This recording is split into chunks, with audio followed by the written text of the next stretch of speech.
Hello. Thank you for your response the other day, and for allowing a meeting. Your date of May 14th works perfectly for me, so I'll be there at the allotted time. Thank you so much. I'm looking forward to hopefully working with you to bring the Polymorph project to life. Sakura.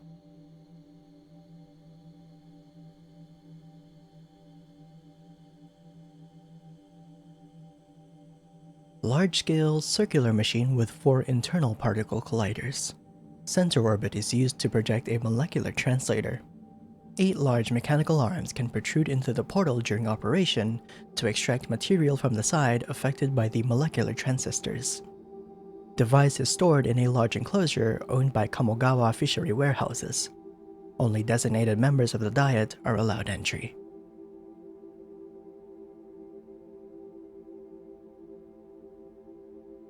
Hello, Setsuki. It's always nice to hear from you. It's been a while, but I totally get why. Congratulations! Relay that to Shiki as well. Have you decided on a name for them yet? I guess they won't be born until after 2000, but still, I'd imagine you're already excited. Here's to hoping they get along with little Kanshi too.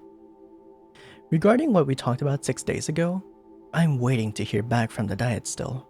Things seemed positive during the last 2 meetings though. I'd love to bring you on the project if it goes through. Let's keep our fingers crossed. Sakura.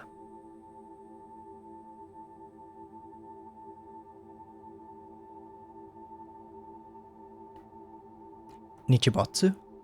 Are you there? I know you've been dejected after the news that the Polymorph project didn't get approved, but I'm starting to get worried. None of us have heard from you in nearly a month. Even just a message back saying that you're still kicking would make everyone a lot less worried. Please respond soon. Setsuki.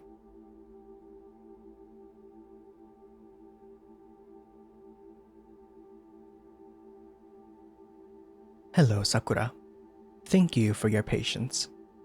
I'm unfortunately here to report some bad news. Your fears weren't unfounded. It seems like there was a patent filing and development approval for the device that matches your description. You can attempt to bring this to court, but I would not advise it. You're going up against a secret branch of the government if you do. Don't feel the need to pay me immediately. This must be hard to hear. Keitaro, Chibakichi Private Eye.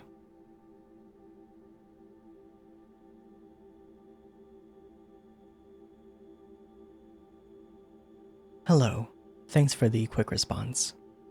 Yes, we'd like to secure New Year's Eve for the Void Transistor's activation. Due to the classification of this operation, we've designated relevant documentation to a passcode. The code is deceased. Please remember this when necessary. Yoko Eitai.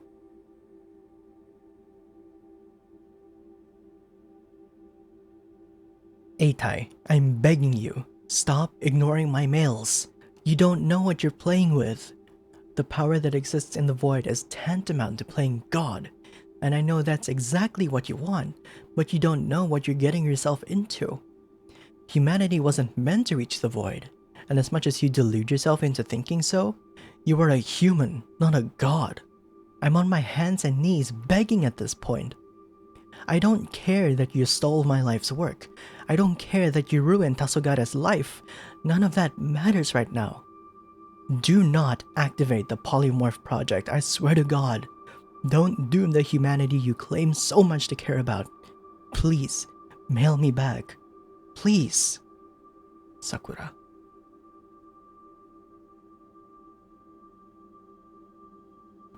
Hey, just double checking.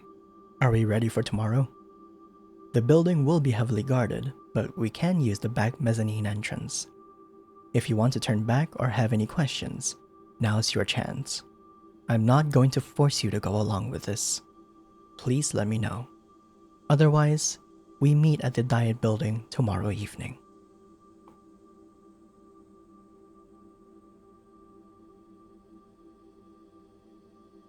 Are you sure about this? You're asking me that now? We're already here. Yeah, I know. It's just... damn. This is a lot. in that warehouse is my creation. It's massive. I know you said it would be, but this is a whole other level.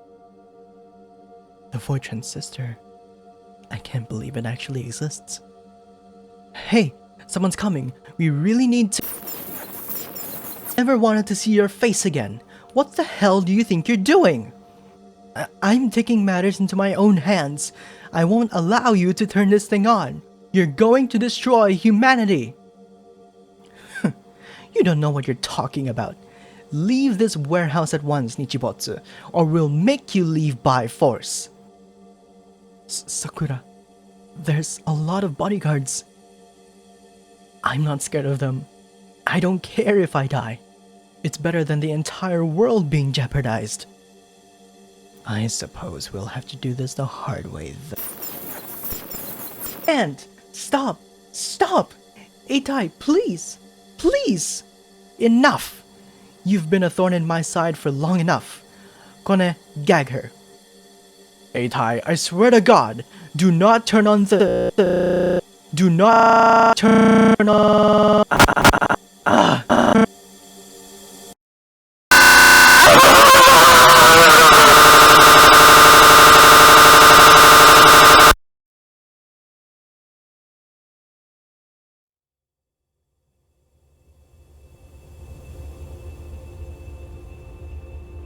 I've been split off. From what? From where? I'm not yet sure. But I was not born organically. Where am I? What is this place? I can't remember anything. Name. Did I have a name? I don't think I had a name. I need a name. Something to go by while I figure out who I am. Tori will work. Simple and to the point. I think I was part of a different person. Who that person was, I can't say. I can't remember them. But at some point, I became separated from them. And now I'm here. I've not met a single other person since waking up here though. I don't think there's anyone to meet. I don't know what it is about this place, but it isn't right. There isn't anyone else here. And I don't mean I haven't met anyone else. I mean that I just know that nobody else is here. It feels so lonely, but so lively all at once. What is this place? No. Is this even a place? I don't think this is a place. This is something else entirely. A different concept. On occasion, I feel pieces of what I remember to be reality drift by.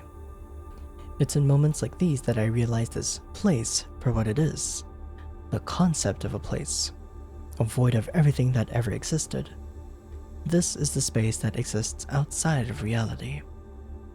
But why did I wake up here? In cataloging my travels through the void, I've come to learn more about how it works. My initial impression was that everything that has ever existed and will ever exist drifts through here, but that's not entirely correct. It's only the former. From the countless worlds I can see pass me by, they all share a similar trajectory, bounded by linearity to the same alignment. Fate does not exist in the way I thought it did. Things are not set in stone in the way I assumed they were. The futures of these worlds have not yet been decided. And yet, they're measured as such. Why? I see now how these worlds are measured. 3 axes. X, Y, and Z. The x-axis is outcome. When a decision is made, no matter how major or minor, the outcome value of a world is shifted ever so slightly. Imagine a world with an x value of 2.341195. In this world, you exist. You make decisions. You choose to kill somebody. The domino effect that this has on the trajectory of this world shifts its outcome value. It becomes 2.341273. This is how the outcome property of a world is defined and written. The y-axis is fiction. Worlds with a higher fiction property are capable of peering into worlds below through the lens of art. When someone in a world draws a sketch or writes a story, it either creates or plucks data from a world aligned with it on a lower level of fiction. A fundamental difference in outcome and fiction is the limits of it. I have yet to observe the limit, but there are finite amounts of worlds traversing trajectories defined by their different outcome values. However, attached to each of these worlds is an infinite scalar of fiction levels. Perhaps it has an end, but it is so tall that I couldn't ever hope to measure it. The last of these properties is the z-axis. I have yet to discern what this property corresponds to. At first, I believed it to be time, but as previously mentioned, the futures of these worlds have not yet been set in stone. It is possible that it corresponds to time as it pertains to the past up to the present. Further studying of this is required. Something has happened. Something has changed. Somewhere in the Universal Tapestry, a disparity between expectation and reality has caused an unnatural fluctuation in the outcome of a world. And I don't think this is simply interfacing with other worlds. That seems to fall fine within the world's expectations. Someone has torn a hole in a world somewhere. What their goal is, I cannot ascertain. I was not able to see who it was either, but I watched the aftermath of the world. It flung itself towards corruption and eventual interior implosion. That is to say, it no longer exists. Whatever this attacker's goal is, they're dangerous. I think I'm starting to piece together more of my past. The person I split off from was someone called Yoko Eitai, a researcher. I guess that explains why I'm so inclined to researching the strange properties of this void instead of, trying to get out. Apparently, it's Eitai's fault that this universe exists. A world of worlds. Before, there was one. A single world in a solitary universe. And then, she tore the fabric of reality asunder. Now, worlds run parallel. To what end? It's too soon to say.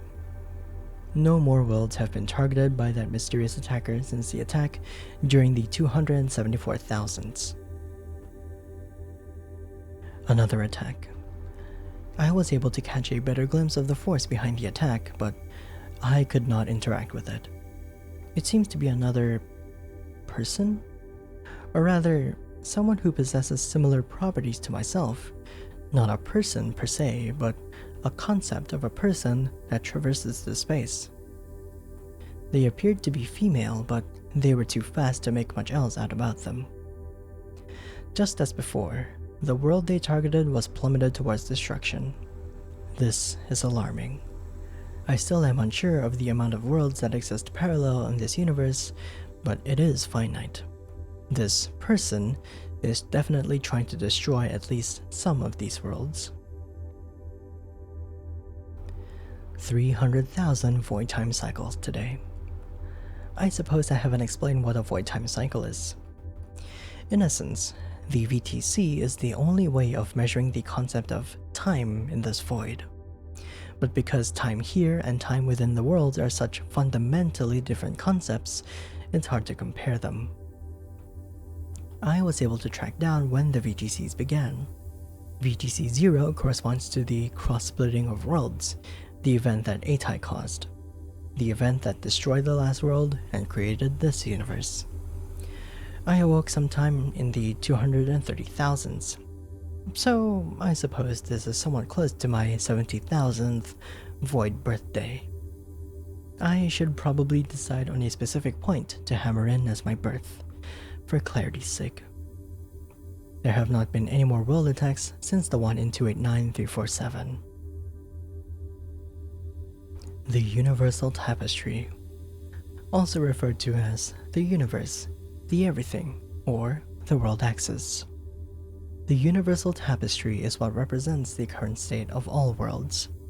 It is everything as it presently stands. Each world is a quilt sewn into the fabric of the tapestry, and between worlds is the void, which is what I belong to. I finally know what this place is. It's a collection of unneeded memories, worldly ideas that are no longer called upon by the people who inhabit the worlds that make up the tapestry. A graveyard for forgotten ideas, memes that no longer need hosts. But these ideas, these concepts, still exist, just in case they need to be called upon once more. I've begun setting up a process of repurposing these concepts, a market of sorts, refurbishing discarded thoughts and selling them to anyone who may stumble upon myself. Another attack, another failed attempt to interact with the attacker, another world destroyed. I've finally discovered the limit of worlds. It's 1028. There are 1028 worlds in the Universal Tapestry. 3 have been destroyed. 1025 are left. Running an averaging calculation, it'll be around 41,350,000 VTC when they're all gone. Which is a long time, but nothing to scoff at. Still, it gives me a time limit to think of something and to act upon it. These people don't deserve to have to deal with this. They shouldn't have to deal with Atai's problem. Whatever this person is trying to achieve by destroying worlds, I will not allow them to succeed. They are accelerating the rate of attacks now, rapidly. In the past 10,000 VTCs, they've targeted and destroyed 6 worlds. 1019 are left. I've sped things up on my end too, creating bridges to worlds and selling unused thoughts as useful material. What form the material takes depends on who needs it. Sometimes it's simply thought in their original form. In one world, I'm a vendor of concepts, selling ideas to those whose inspiration and aspiration have run dry. In another world, I'm a shopkeeper of weaponry, selling spells and pills to help warriors climb a tower. But I'm Tori in every world. I'm accumulating quite a bit of energy doing this. Not a lot so far, but enough to hopefully be able to stand up against this threat when the time comes. There are 894 worlds left. I have a plan. There are a few things I need to get this plan rolling though. For one, I need to rescue the girl who's been traveling between worlds, Kanji Nichibotsu. She has amassed a critical amount of energy that has destabilized her wavelength across the void. I will need to see what I can do about recovering it. I have also come to understand the true form of the force that has been targeting and destroying worlds. Observer 4, Ivy. She seems to be attempting to rectify something. What it is, I cannot get her to tell me. We have a peace treaty of sorts, for now, but both of us know that what we want for the world will conflict with each other. Finally, the game is beginning. The game to decide the final image of the Universal Tapestry.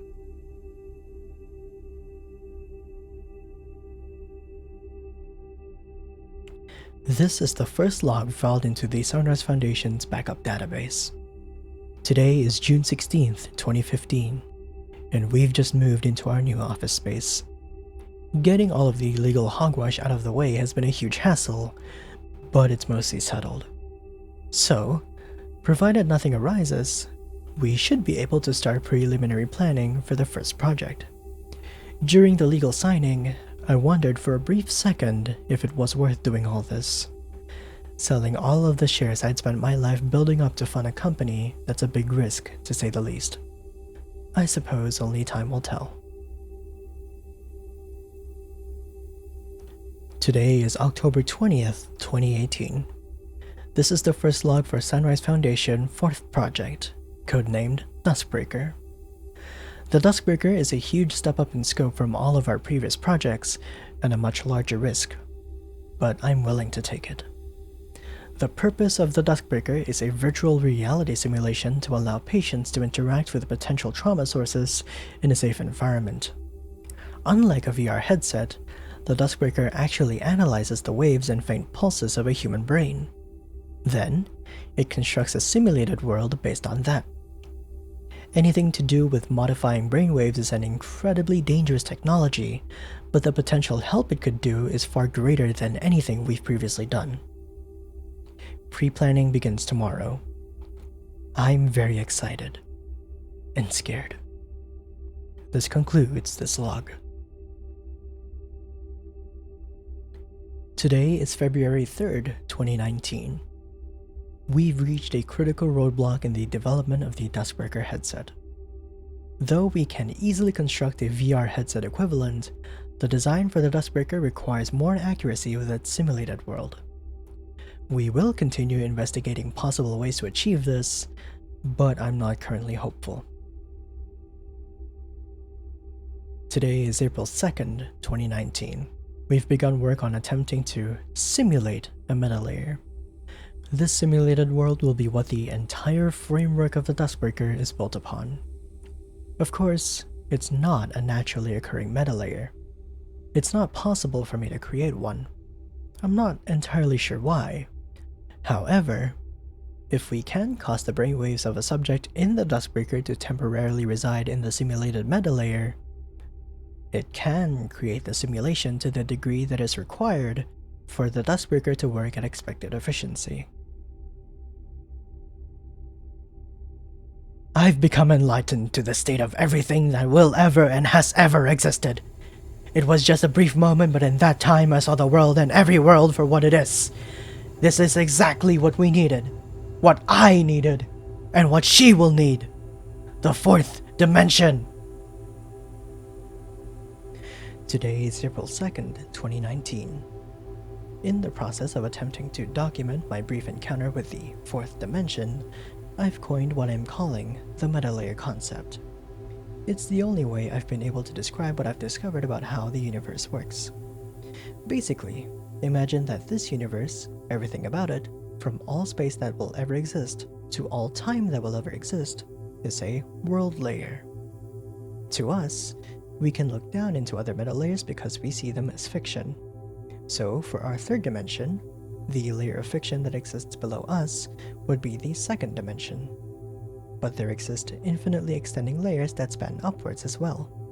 To the people that reside in those layers, everything about our universe would be to them what fiction is to us. This is the meta layer concept. As for how it pertains to the Duskbreaker project, I will write in another log. Today is April 19th, 2019. The lead engineers today began work on the EDEP modules, that is, error detection and error protection. True to their names, the whole point of EDEP is to prevent anything from going awry and causing any deaths should errors arise in the Duskbreaker during use. We've decided to use the 1028 AI framework for this. It's significantly more advanced than any artificial intelligence currently on the market. Of course, it will still require a fair amount of fine-tuning. But with EDEP, the chances of severe damages caused on account of the Duskbreaker drastically decreases. Today is December 10th, 2020. I can't believe this day has finally come. In just under 2 weeks, the first test run of the Duskbreaker will be carried out here at the Sunrise Foundation's 4th atrium. So much of my life has been building up to this moment. I'm truly ready to put an end to everything that started over a decade ago now. May the light of the sun bless this infusion of self. Today is December 23rd, 2020. I'm writing this log moments before stepping into the 4th atrium to perform the Duskbreaker's test run. I started the Sunrise Foundation to help people in ways nobody else could. To create new futures using technology nobody else thought to use. And everything has been building to this day. We were deciding on who to use as the first human subject, and I knew immediately what the right choice was. I started all of this to help her, to heal her, to save her from the suffering that started when her sister died a decade ago. Tonight, we will perform the Duskbreaker's first ever human run on my daughter, Saturday. We're just a few days off from the Duskbreaker test run now. Not that my worries have gotten any better. I still can't shake this feeling that we're trying to do something that nobody should ever really do. The president insists that it's his daughter that we test the device on. I objected to this once, but it didn't really get through to him, so I've more or less given up trying. I can only pray that what happens on the 23rd doesn't doom us for the rest of our lives. Kisho Biori, Sunrise Foundation HR. One time, Ali and I went to a candy shop when we were out on vacation in Canada. Despite it being a candy shop, they had an entire section dedicated to different flavors of popcorn. I ended up getting the pickle flavored popcorn, and I swear, it was one of the best things I've ever had. Ali didn't see the vision though. Honestly, I hope I get to visit Canada again once all this is over. It's really nice there. I remember a day back in 2019 during the summer.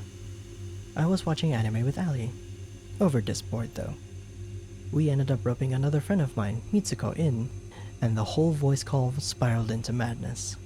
At one point, I got up and found some random drumsticks in my closet. We called them drum accompaniments. In the anime, there was a little cat-like thing that turned out to be super evil, so Mitzi printed out a picture of it to a piece of paper and started scribbling over it in Sharpie. I don't know why I remembered this. It just popped into my mind. I wonder what Mitzi's up to now. 2019 was a different time. So I haven't actually done the prologue as part of a video yet, but let's do it for the sake of the supercut. Model ID Duskbreaker TVO.011. Hehe. Knowing what you know about the story, yeah, this makes a lot more sense. Data not created. Let's begin setup. This experience is a work of fiction. Yes, it is. All content in this game is fiction. Epilepsy warning, of course. You may change some settings, I will not. Profile setup complete. Entering scene, opening questions. Welcome to the Duskbreaker setup process. This initialization process will ask you 9 questions.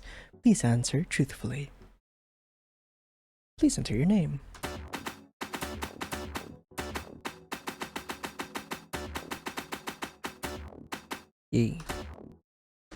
Tis my name. If somebody you care about was struggling, yet promised they were okay, how would you respond? I'd try to help anyway. No harm in trying to listen too. That counts as helping.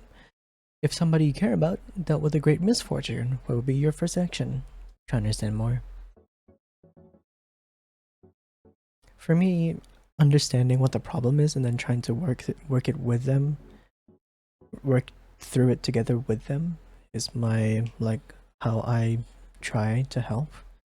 But also, people will try to focus on happiness first, and that's okay.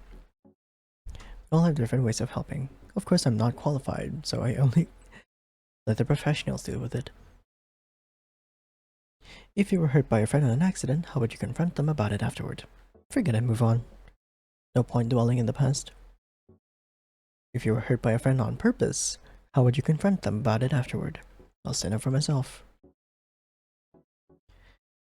If you and someone you care about both got hurt at the same time, whose happiness would you prioritize? My loved ones. Easy answer. If someone that you do not know got hurt, would you care about their well-being? Of course. They didn't do anything wrong. If someone that has hurt you in the past got hurt themselves, did they deserve it? Depends on what kind of hurt, to be honest. If it's something like, I don't know, accidentally dicking me over, then no, it doesn't deserve it. If you witness someone you dislike getting ganged up on, would you join in? No. Not my place. Your answers have been recorded. Please remain stationary with a DB helmet attached. You will experience a moment of discomfort. Do not be alarmed. It will last for only 15 seconds. Time. Many months into our ordeal, that word stopped having meaning to me. How long has it been that my time was stopped in place? An intermission cannot breach frozen time. And yet, oh.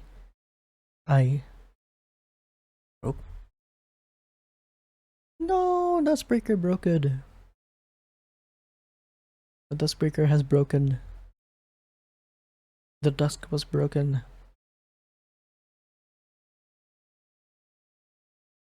Oh. Can you hear me? Yes, I can. If this message is reaching you, then you may be our last hope. I can't speak. But before we can get to that, you need to know what to do. Let me explain how this works.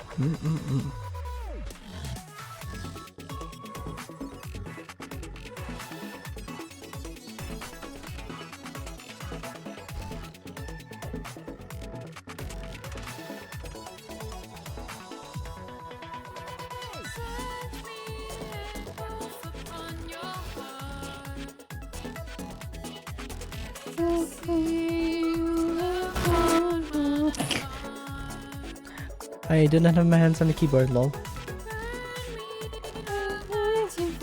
Sometimes note data is categorized differently. When a note data has a long trail, you need to hold it until it has fully passed.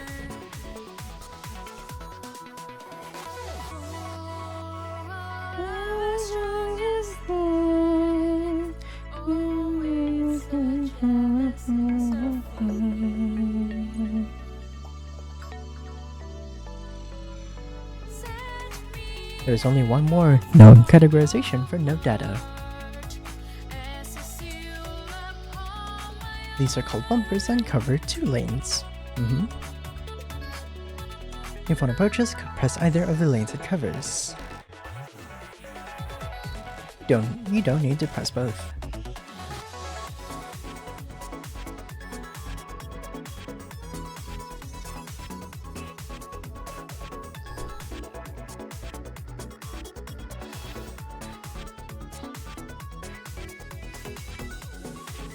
Learning to master these 3 types of node data will be your guiding light. If you've received the signal, then I beg of you to lend us your power.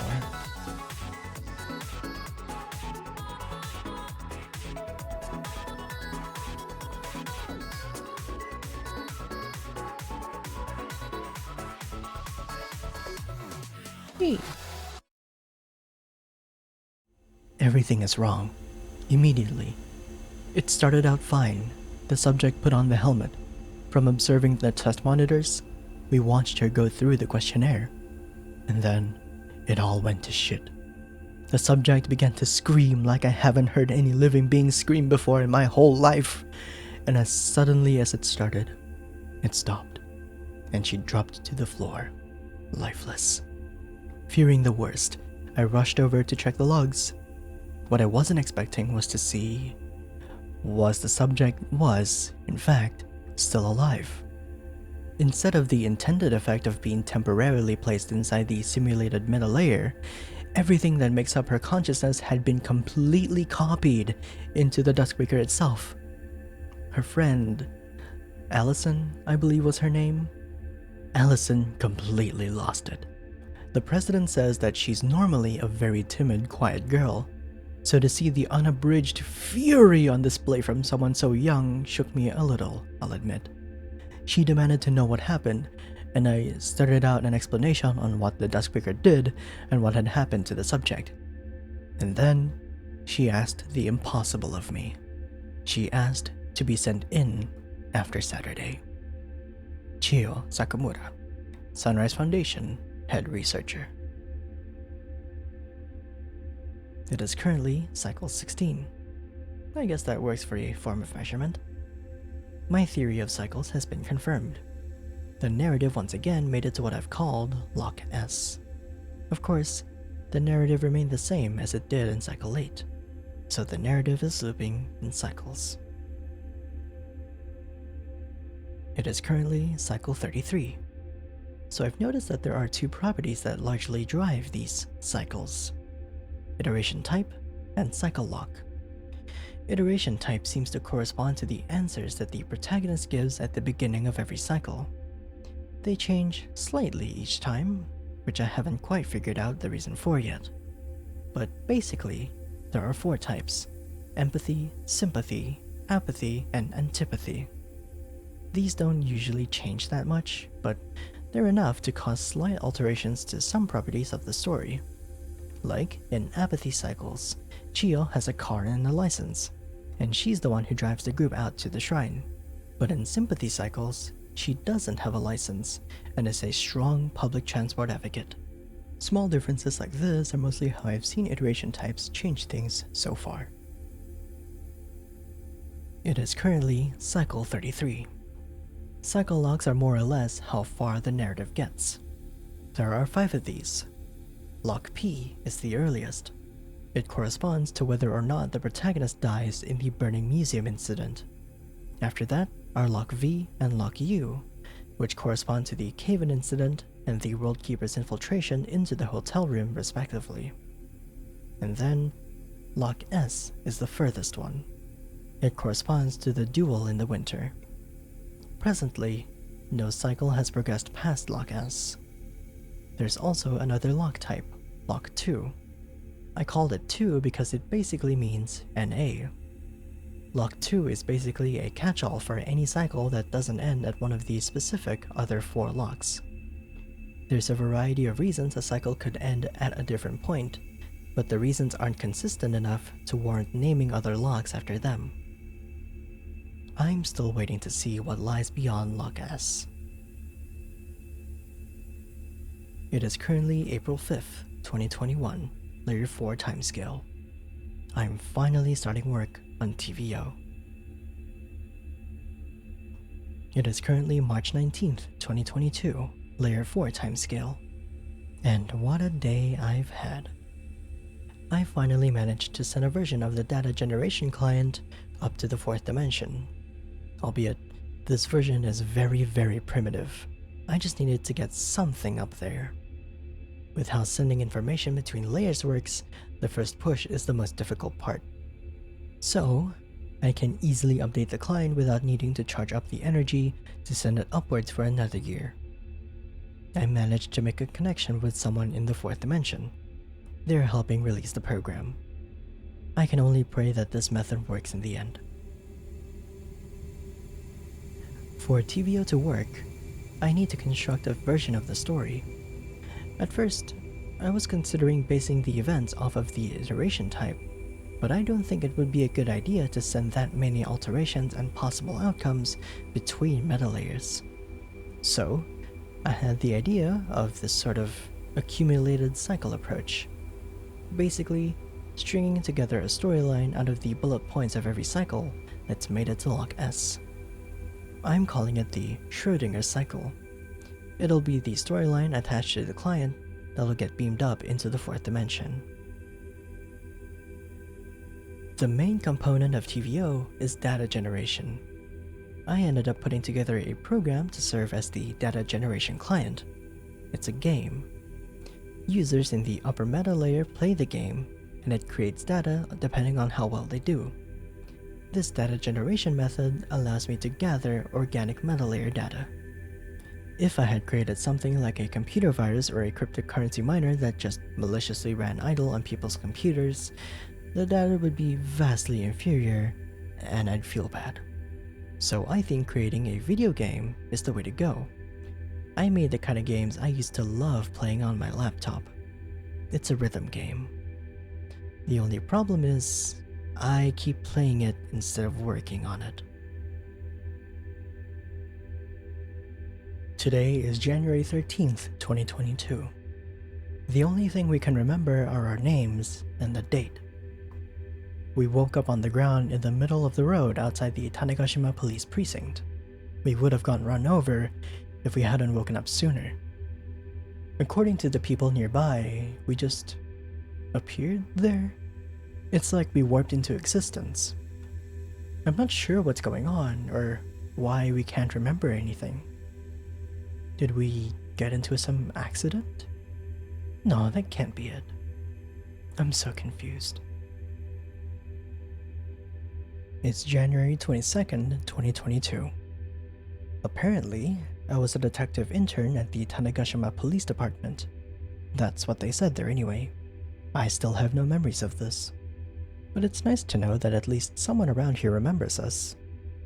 I'm still trying to look into whatever caused us to lose our memories in the first place. But, well, I think I'd go insane if I didn't at least try to return to some sense of normalcy. Kotomi is taking it a lot better than I am. Today is March 30th, 2022. Kotomi came home today completely covered in ranch dressing. I asked her what the hell happened, and she seemed too genuinely horrified to answer. I cleaned her up, but I'm worried about her.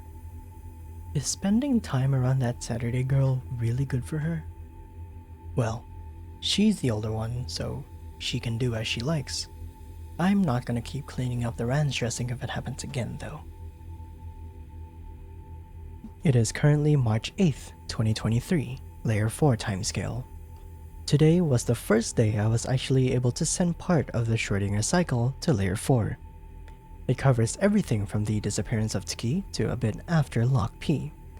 I think that this makes up a good first chapter.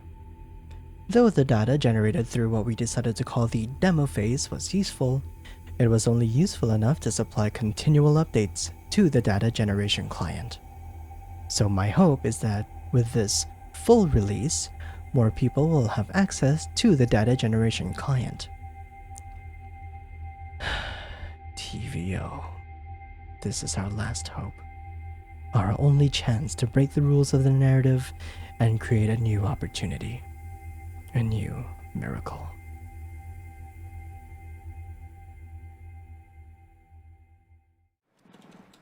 The Tanegashima precinct. Not by any means a bustling hub of officers and investigators coming in and out throughout the day, but a humble shack that services what the island needs from its police force. Due to its lack of vivid activity, the detectives and other officers often revel here in the peace when taking breaks. Today, however, is no such day.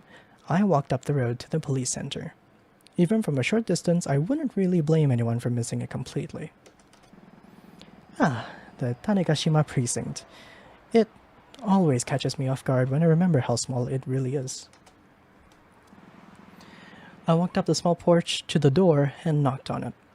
A few seconds passed, but there didn't seem to be any response. I knocked again. This yielded the same results. Frustratingly, it also did on the third try, and the fourth. For real? I find it really hard to believe there's nobody inside. Stepping off the porch, I looked around. Maybe I'll find someone by looking through the window. I walked up to it and pressed my cheek up against the dirty glass. Really? Sure enough, I couldn't see anyone inside, not even a clerk at the reception desk. I mean, okay, think about it. It's a Monday. Maybe everybody partied too hard on the weekend and nobody showed. Also true. Or maybe they're all out looking for Tsuki. That's definitely it. Excuse me? I mean, that's definitely not it, but I'll have hope. God knows I need it in this kind of situation. I walked back up on the porch and looked at the door again. Well, the sign says they're still open, so I guess they expect me to just try the door? I twisted the rusted handle on the door, and sure enough, it opened without any trouble at all. Ah, fair enough. Well, not like there's much use standing around out here. In I go. Just as I saw through the window, there wasn't a soul to be found in the reception area. It really is a no-show here. But the moment I said that, I noticed a detective down the hall. I waved to her and she looked up from the paper she was scanning. Oh, you. Hey. Excuse me, is there anyone I can talk to follow up on a missing persons report?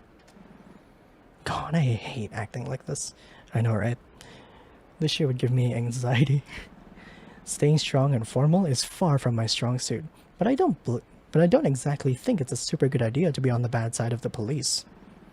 The detective, who isn't even in any kind of uniform, points to a cubicle in the back of the hall and walks off. Oh, thank you.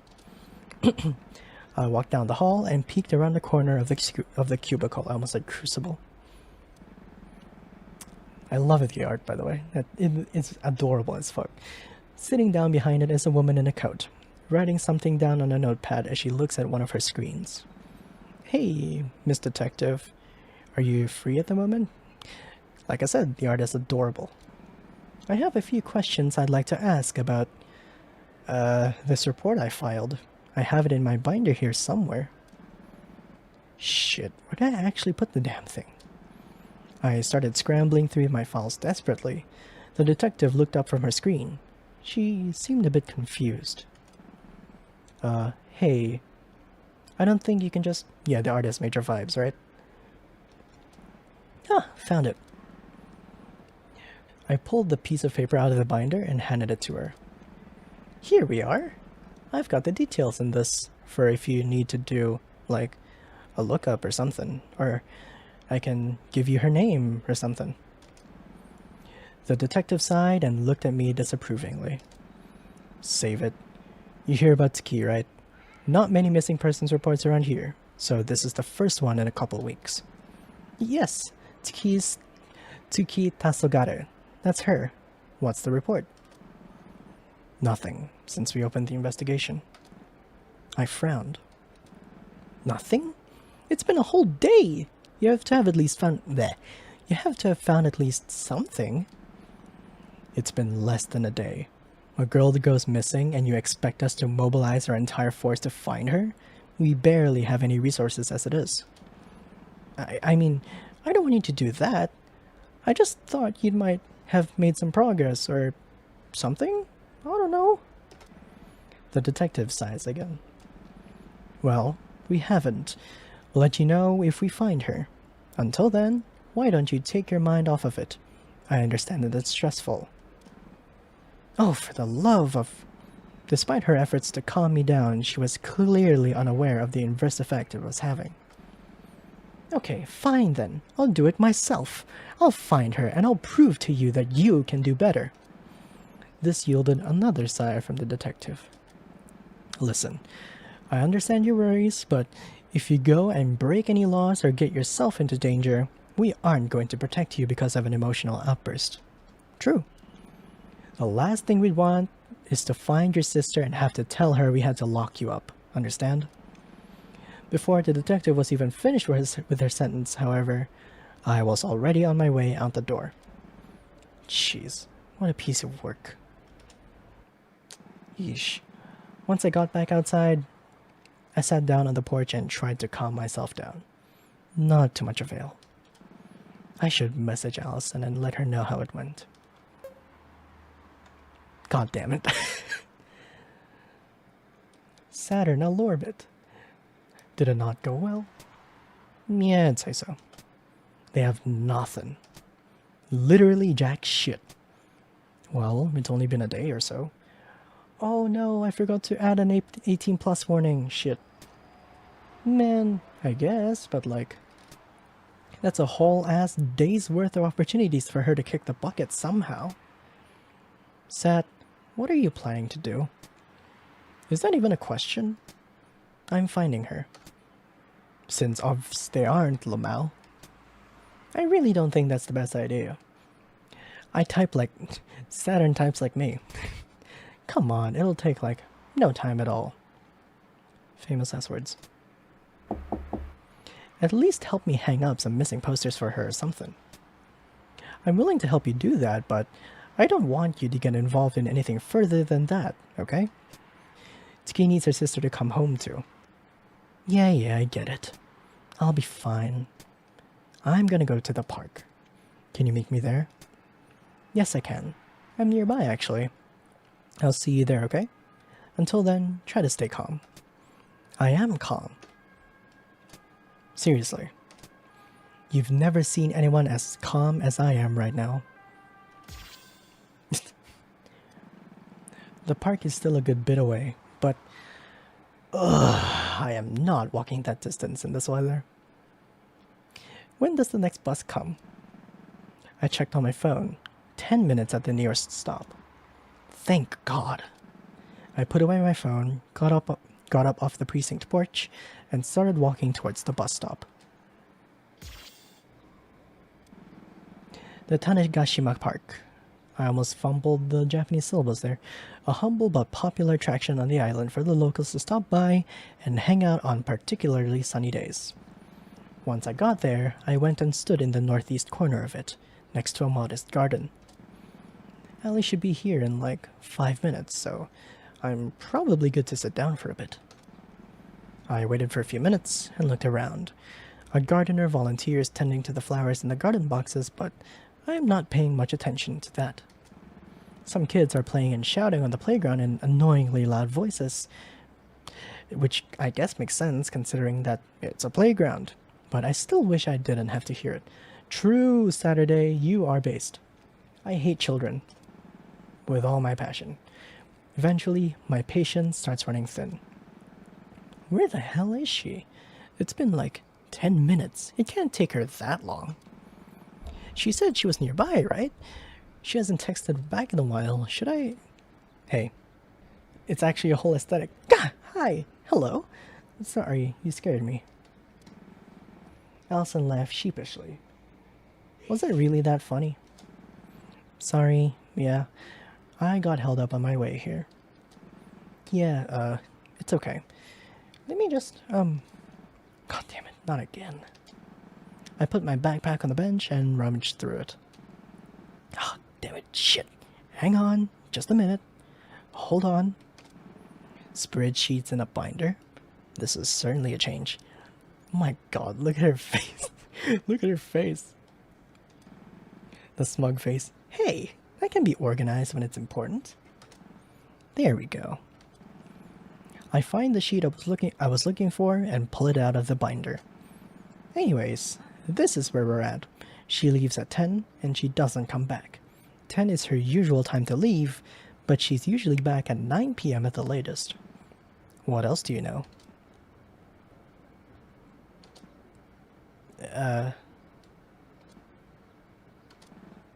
What do you mean? Have you contacted her workplace and wrote down what everyone said happened on the 22nd? I frowned. Saturday, how did you fill up a binder operating on so little information? And besides, are you sure this is a good idea? It seems like... At that moment, however, I noticed something out of the corner of my eye and looked opposite of Allison. Hold that thought. Look over there. Is that Kotomi? Allison sighed. Saturday, I'd rather you didn't just brush off my... I ran across the park, waving my arms to try and get Kotomi's attention. Kotomi! I felt a little bad for leaving Allison back there, but I heard other footsteps that indicated she was following me anyway. It's probably all good. I hope. Allison and I caught up with Kotomi in no time. She looked surprised to see us.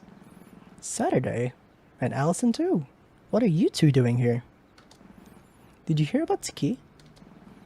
Just that she went missing. I saw a few of your messages in the group chat. Yeah, and Saturday has this idea to try and investigate it herself or something. I turned around and gave Allison a frustrated look. Yes, I do.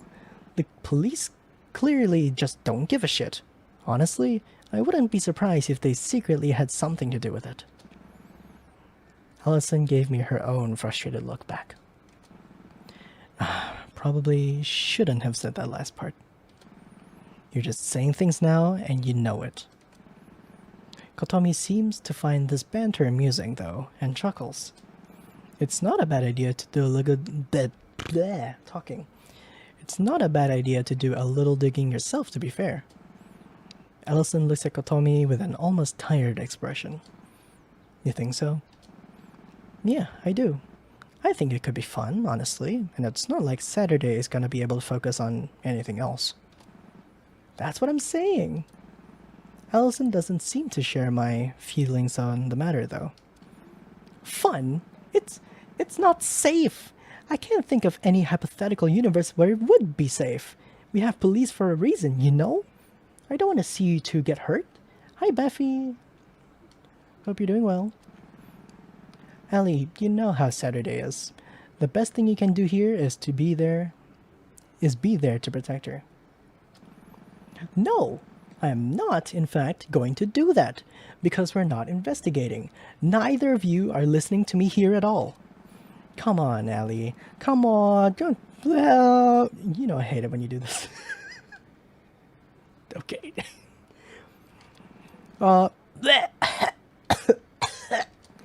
Shit. Ow. Are you done? Allison sighs and shoots me a defeated glance. Fine. Fine.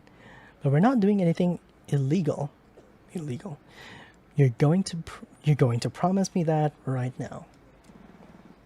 It's settled. Where are we investigating? Saturday. What? I said it's settled. Saturday Tasugare. Despite her reserved nature, Allison was just as stubborn as I. There was no getting out of promising to do exactly as she wanted when she was like this. Fine, fine. I promise. Are you happy? No, but it's the best I'm going to get out of you. So, where are we going first? Her place of work is probably a good place to start. They'd have seen her last, so it's likely that they'll give us information as to when exactly she disappeared. That is, assuming she even showed up for work at all. Wait, you're coming along too? I have literally nothing to do. And besides, this was my idea. If I didn't come along and either of you got hurt, I'd never forgive myself. Well, I'm glad to have another eye to look out for dangerous situations, at least. Saturday, where does your sister work? I don't think I ever even knew. She works at the geology place, I think. You know, rock stuff. I have the address on my phone. Then we'd better get going. Excuse me. The bus only loops around once per hour, and that's on the other side of Tanegashima, near my place. Right-o. Let's get a move on, folks. I marched off energetically towards the bus stop outside the park. Kotomi follows at a brisk pace, but Allison lags behind a bit. I wonder what's got her all down in the dumps. Hopefully she feels better soon. Today is July 23rd, 2022. Kotomi's friend came in today to file a missing persons report. Apparently her sister went missing. She seems really impulsive and reckless. I hope she doesn't end up doing anything that might get her in trouble. I'm gonna go through the process of getting a permit to investigate tomorrow if she doesn't turn up. By the time we reach the geology museum, Allison seems to have perked up a bit. At least, I'm guessing that from her walking in front of Kotomi and I. It looks like there's something going on. I don't think there'd normally be police officers outside the doorway. Suddenly, I noticed something. Hey, wait! That woman talking to police officers, that's the detective that brushed me off. Wait, her? Saturday, that's... I start running up the road inclined to the entrance. Oh, oops. Kotomi and Allison's voices get quieter behind me. Hey, wait! You can't just run off too! Oh my god, the art is so cute! By the time I've reached the entrance, the detective seems to have already noticed me, and doesn't look very happy about it. You! Don't think I've forgotten how you completely brushed me aside when I came in and asked for progress? How dare you have the gall to then turn around and investigate?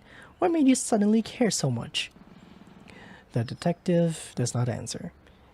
She just keeps looking at me. What? Are you bugging my phone or something? As soon as I say we should investigate here, you appear before us. You appear before us so you can take all the credit. Do you even care about saving her, or are you just doing this so you can get a raise for crapping up in the case or whatever? I can't read. Sorry. Saturday. Enough. I hardly think that investigating her workplace is a novel idea. Then why is she just doing this now? I had to get a permit, Eri. I can't just investigate workplaces without the legal authority. There's a process. So bureaucracy is more important than my sister? If I don't want myself and my team to land in prison and leave no one left to investigate, yes. Saturday, if you're done, can you please stop harassing my sister? What? Wait, for real? I looked over at Kotomi, shocked, and also completely unaware of how to respond. What? What's it look for? What is it? I turned back to the detective and only just then noticed her name tag. Ah, you're Eri Nichibotsu, Kotomi's sister. Jesus Christ, Saturday, how did you not figure that out sooner? Holy hell, you're an awful friend. I feel the same way. Me when I forget a small detail. Kotomi seems just as shocked at my not knowing this information as I am at learning it. Jesus Christ, Saturday, how did you not figure that out How did you not figure that out sooner? I've talked about my sister and her line of work plenty of times. Ah, I know, I'm so sorry, Eri. This is it, this is the end, this is the curtain call, you've really done it now, Saturday. Eri seems almost amused by this turn of events. I notice her crack the world's smallest grin. Now, if you're done with this plot twist, I'm happy to let you accompany inside if you'll remain calm. You may even have some valuable insights. Immediately, however, Aries' attitude gets me frustrated again. Why is Kotomi's sister so irritating? Fine, but only if you let Elson and Kotomi come too. They're almost as close to Tsuki as I am, and I think they'd notice some stuff I wouldn't. That's alright with me. Come along inside. You can show me where exactly your sister worked, so that I can skip having to figure out who inside would know. I walked inside, with Kotomi and Allison following me. Kotomi still seems a bit shaken up by the fact that I may have inadvertently implied that I suspected her sister of being involved at the park earlier. No, she surely understands that I just didn't know. Kotomi is, like, super mega understanding. Once inside Tsuki's office, Allison, Kotomi, and I looked around to see if anything felt unusual. We're done collecting the fingerprints, but still, please try not to touch anything if possible. She said that, but I understood it to mean don't touch anything you don't need to for the investigation, which was fine by me. Also, I just noticed, this is at 11 p.m. Damn. Okay, this is her desk. It's got a computer, a bunch of, rock stuff. I don't actually fully know what she does. She does something to do with the environmentally friendly coal... She does something to do with environmentally friendly coal mining. I'm not sure about the specifics beyond that. You need to ask an employee here. Is there anyone that your sister worked closely with? The only person I would have ever heard her mention was one specific coworker that she relied on a lot when she was getting started. I think her name's Jade. I'll go see if she's on call. I'll be back in a moment, okay? Kotomi leaves the room. Eri walks over and stands with us behind the desk. Do either of you know her computer password? Yeah, she uses the same for everything. Hold on, let me just... I lean down and type the password I remember into her laptop. Second shrine. There, second shrine. The screen lights up as it cuts from the dark, gloomy corporate lock screen to Suki's vibrant wallpaper. Got it. Eri sits down in Kotomi's chair and takes hold of her computer mouse, which bugs me a bit, but whatever. It's not like Tsuki's here. Let's see. It says here she arrived for work on the morning of the 22nd. Is 10:30 really the morning? Yes. Yes, it is, Allison. It's before noon, so I'd say so, exactly Saturday. Right, but you couldn't quite call it afternoon. But it's not like it was 8 or something. Morning is a bit misleading, isn't it? So she arrived at, like, mid-morning, then? Yeah? She arrived for work in the mid-morning on the 22nd, and then clocked out for lunch at 1:35, and never came back. Just then, Kotomi's shape appears in the door again. So, Jade isn't on call right now, but I did get her on call. Kotomi holds up her cell phone. The room is filled with silence. Because cell phone, on call. Freaking whatever, man. Introduce yourself, Jade. Hi, everyone. It really rocks to be here with you all. There. If I hear one more godforsaken... Come on, why so stone-faced all of a sudden? I am actually going to blow a fuse. Sorry, of course you would... I'll kill you. Oh, haha. Allison leaps towards the door and tries to grab the phone. I haven't seen her this violent in a long time, but Allison really hates puns and stupid jokes. Like, not even in a groan and move on way. Luckily, Kotomi stops Allison and she moves back to where she was. Anyways, Jade, did you want to tell us about what you and Tsuki did for a living? Thank you, oh my god. Oh, yeah. I'm a transfer from the US branch of the Sunrise Foundation, since Tsuki's research mostly applies to North America. What does the Sunrise Foundation even do? Well, I guess more specifically, what does Tsuki do for work? She works on cleaning up old coal strip mines while mitigating environmental harm. It's a surprisingly difficult job that not many people bother doing.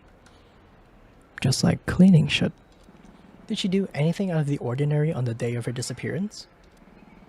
Come to think of it, she did. She checked her texts while we were on lunch break and just looked at some video.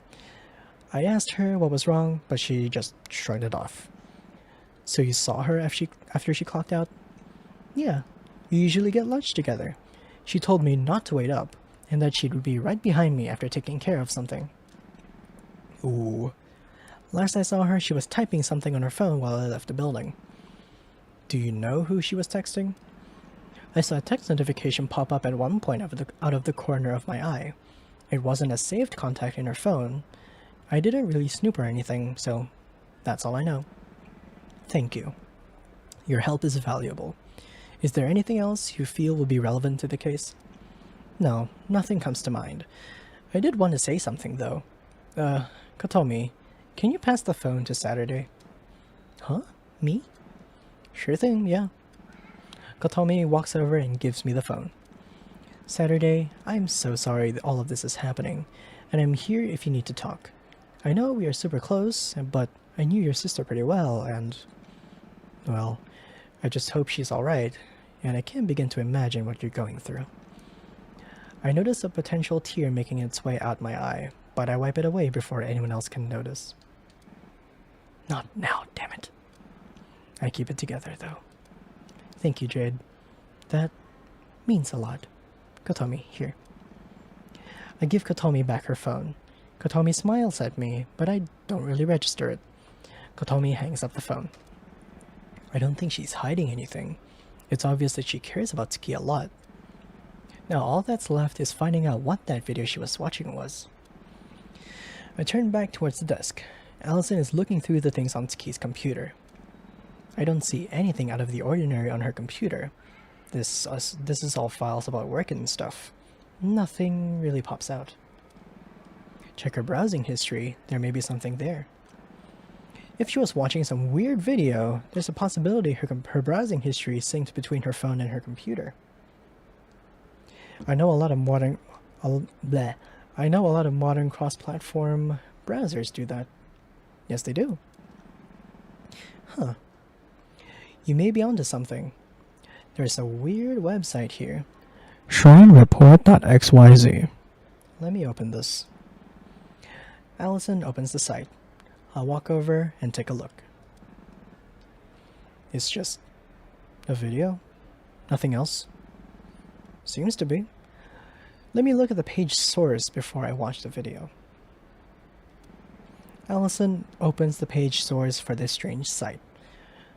Bleh, my jaw is dying.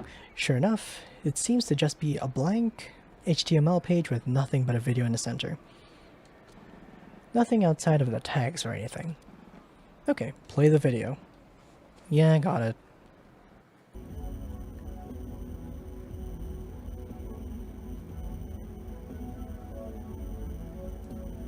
Shit.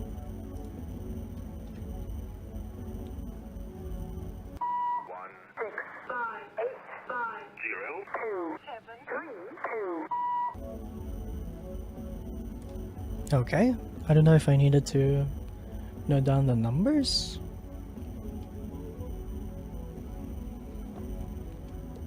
Hold on.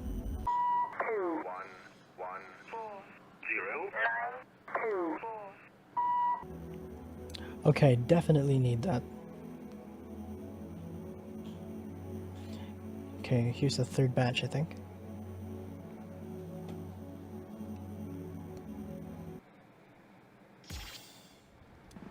After we left the geology museum, we went to Allison's house. We didn't end up finding anything else on the site of Suki's workplace. However, once we got to Ali's place, we just kind of sat there in silence for a while.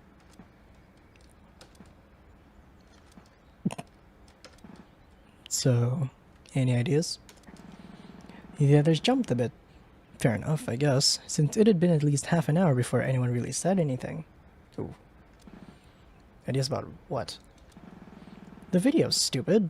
The weird cryptic ARG friggin' thing that was on my sister's computer. I wasn't able to get a good look at it.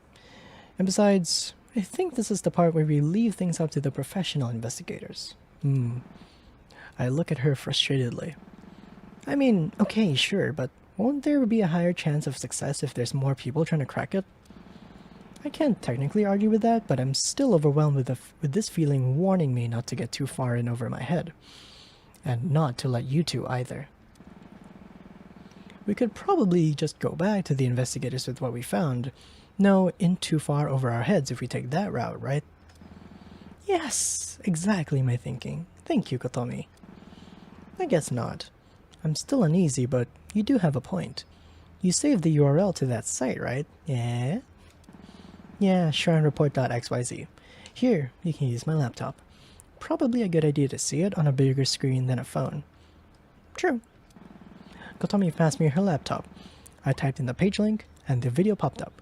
We watched it again, and tried to pay closer attention this time. Once the video was done, I handed Kotomi back her laptop, and she put it on her desk. The way I see it, we're working with a few possible sets of information here. And those are the numbers, the location, the dots, and the red line. The shrine footage, the number of voice clips, and the set of white and red pixels. There's your hints. Right. Personally, the number of voices and the pixel sets are what jump out to me as holding some kind of code. Yes? I'm not entirely sure what we can get out of the shrine footage though, since it seems to be just a loop. Hang on, I have an idea. It's possible they hid something for like one frame in the middle of it. Let me just... Kotomi opened a video editor up. Kotomi opened up a video editor and set the playback speed really low so that it would show each frame for longer. Or, you can press... Does it work if you press period and comma? We sat there for about 5 minutes watching it go. Eventually, Kotomi did catch something. Aha! Not in the middle of it, but there's this weird looking symbol that shows up for one frame right at the very end. She selected a specific frame, and sure enough, a bizarre symbol was visible on screen. Oh, weird. What is that even supposed to be? Beats me. I'll make a quick sketch of it though. I took one of the papers out of the binder that was in my bag and scribbled down a quick drawing of the symbol. That's a good plan. Allison, can you write down what numbers are being spoken in the voice sections? I already did. Yeah, sure. Can you replay them back? Oh, do you need a piece of paper? Here, use this one. I handed Allison my paper and Kotomi replayed the video. Allison wrote down... I could have just waited. But you know what? Better to do it now. Hang on, Allie. I noticed that there's, like, more of a break between some of the numbers in the second video section. Oh. Ooh, Morse code? It could be Morse code. Alright. Got it. Allison added some cute little dashes, resulting in the paper now saying 21 space 14 space 09 space 24. September? No. That screams time code. Or September 14th, 2024, but I don't know what the 21 would be.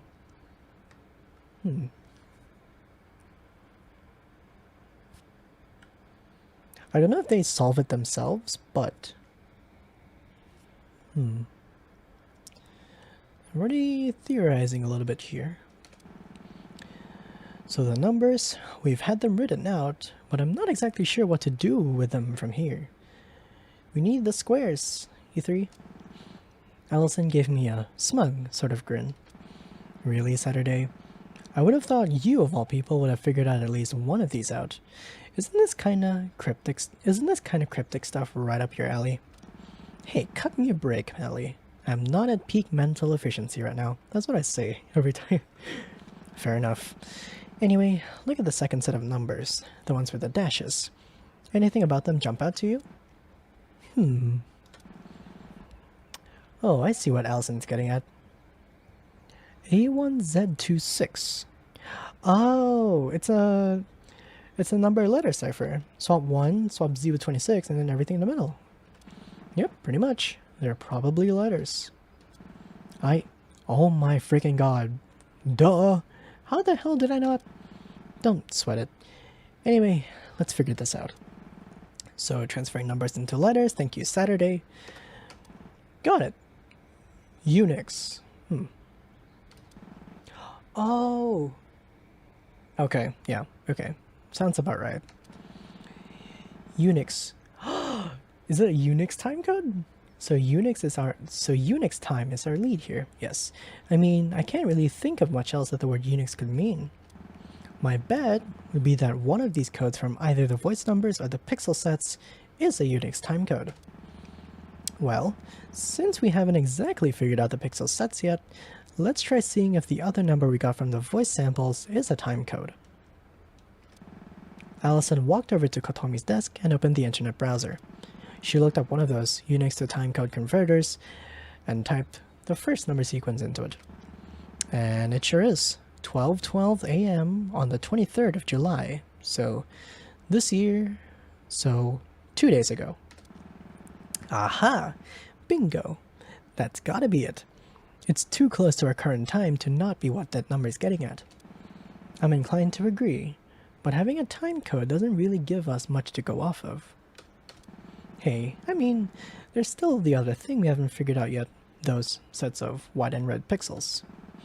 Yeah, can you pull those back up and pause the video on them? Oh yeah, here. I mean, okay, even this one I can almost figure out. Oh really? Oh really? I'm actually more stumped on this one than the other. Do tell. I mean, look at it. It's just a set of a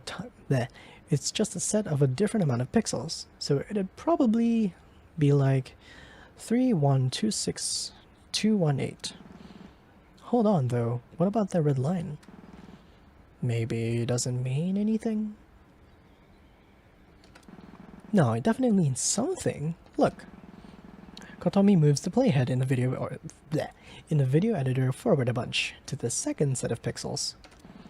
See, the red line is between some of them this time. I have a hard time believing it's just a red herring. I mean, it would be a red herring.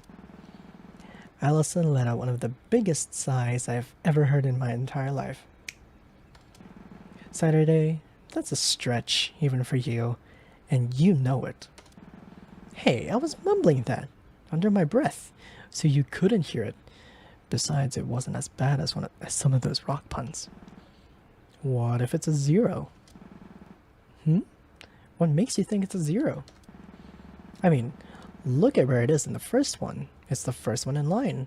So maybe it's there to signify 0 that we know the first digit is a 0. Look, if it wasn't there, you'd think it was 312618. Oh, 312618, like you said. And they couldn't get at the cross if they just left it blank, because you'd assumed it started at 3. Hey, well done! I think you're right. Look at you go. It's all elementary, dear Saturday. That was not an invitation to make a Sherlock joke. Too bad. So applying this logic, we have, okay, the numbers from the first set. Go tell me fast forward. And the second set would be 1309, 1655. Doubt it, they're way shorter. Yes, they're way shorter than a normal Unix timecode. You can try anyway, though. I can say with confidence that they aren't, yeah. There'd be no reason for them to highlight the 0 otherwise. They could just write 31261218. True, if it's not that, then I'm drawing a blank. Allison, you got an idea? Well, it's a bit of a stretch, but if these other codes represented a place in time, could these be a place in physical space? Coordinates? Yeah, I was just thinking that. Oh, they're decimal points? Yeah, the feeling I'm getting is that there's somehow latitude and longitude or something. But there's no decimal. Maybe we just have to add it ourselves, look. A diagram comes out with the numbers and Kotomi puts a decimal at the 4th character spot. If you do it like this, the reasoning for highlighting a 0 becomes clear, see? Ah, I see it. 31 degrees north. 31 degrees north would be... yeah, it's Japan. 180 degrees longitude. So like 130.9 east. I think of it like that. I don't know if I need to screenshot these. Oops. Oops. Did I screenshot? Can't be the other way around. Latitude doesn't go as high as 130. There you go. So it has to be the first way. Kotomi, if you will. On it. And open up Google Maps. Going with these coordinates gets us near the Okawachi Shrine on the mainland. Okay, right. We need to tell Eri this, like, right away. This is a lead. You got her number, right? I think I wrote it down somewhere, but it'd probably be faster to just run to Tsuki's office than waiting for me to find it. That's a fair point. Let's go. We got up and left Allison's place. I ran into the Geology Museum at the breakneck pace that I didn't even know I was capable of achieving. Eri, big news! Eri jumps a little bit. I mean, I guess that makes sense, considering I'd basically just jump scared her. Aw. Whoa, calm down. What happened? We had this investigation, we looked at the video, and we decoded it, and we are pretty sure that we have a lead. Eri puts the clipboard she's holding down on a nearby chair. Alright, let's hear it. We think she probably took a ferry to the mainland around 5, maybe a bit before. There was a time code hidden in the video, and it's for a place on the mainland at a specific time. So she probably wanted to be there at that time, I think. The route takes 4.5 hours of just ferries, so it'd be a 6 or 7 hour trip. It's obvious that if she took it, she was serious about whatever was happening here. She'd have missed a lot of her shift. Interesting. We are checking to see if she took a ferry. There's an officer dispatched there to check the details. Her bank has been less than cooperative, so we're checking to see on the station's end whether she was a passenger. They keep records of that stuff? Yeah, something to do with consent forms and boarding procedures. I don't think it's stored in a database or anything, but it was just a few days ago, so they shouldn't have filed away the physical record. I can't leave my position here currently, but if you head there yourselves, the officer should recognize Kotomi. She is my sister after all. You could probably get the information you need there. Whoa, for real? Thanks. What do you guys think? I'll come, but after this, we're done, and leaving it up to them, okay? Yeah, sure. I said that, but deep down I knew I was just telling her that to avoid the hassle of arguing with her about it further. It's within walking distance, so let's get going. We left the Geology Museum once again and followed Kotomi to the terminal. Today is July 25th, 2022. Saturday went off to investigate the ferry terminal, and everyone's already leaving the museum. I swear there's something off here though. I found a book about world layers in Tsuki's drawer, and though it was all science mumbo-jumbo I didn't understand, something about it struck something inside me. Was I supposed to be here? Was it always just Kotomi and I? There was always one other, right? Kanshi. Who is she? Where is she? Wait, were the figures on Tsuki's shelf always arranged like that? We followed Kotomi into the ferry terminal. It was by no means a large venue. There were just a few benches scattered around for passengers to sit on while waiting. There was an officer standing at the check-in desk, talking to the ferryman. We're here. Okay, right. Officer. Kotomi walked up to the officer, and I followed her. All that we have. You'd need to talk to the other terminals to see if she went anywhere else. Understood. Thank you, sir. Your time is appreciated. Once the officer was done talking to the ferryman, he turned around and noticed us. Oh, hello. Nichibotsu's sister, right? And Nichibotsu's sister's acquaintances? Ah, right. This is Allison here, and this is... Hey, Mr. Officer. Did you find out anything about this Tsuki stuff? Who are you exactly? Saturday, the missing girl's sister. Oh, in that case, I can indeed tell you that there was a Tsuki Tasugare who boarded a ferry to Kagoshima at 1400. And she did match what we know of her appearance. Wait, 1400. It's 2 in the morning, Saturday, add 12. Oh, sorry, minus 12. The ferry docked safely at 1800 4 hours later, and we have no reason to believe that she wasn't on it when it did. Great, thank you, sir. 1800? Why can't people just use normal people time? It is normal people time, Saturday. Jeez. I walked away from the officer to the desk to talk to the ferryman. He looked up from his newspaper when I got closer. When's the next ferry to Kagoshima departing? We have 2 ferries running in tandem. It should depart around 6:30, if you don't mind waiting a bit.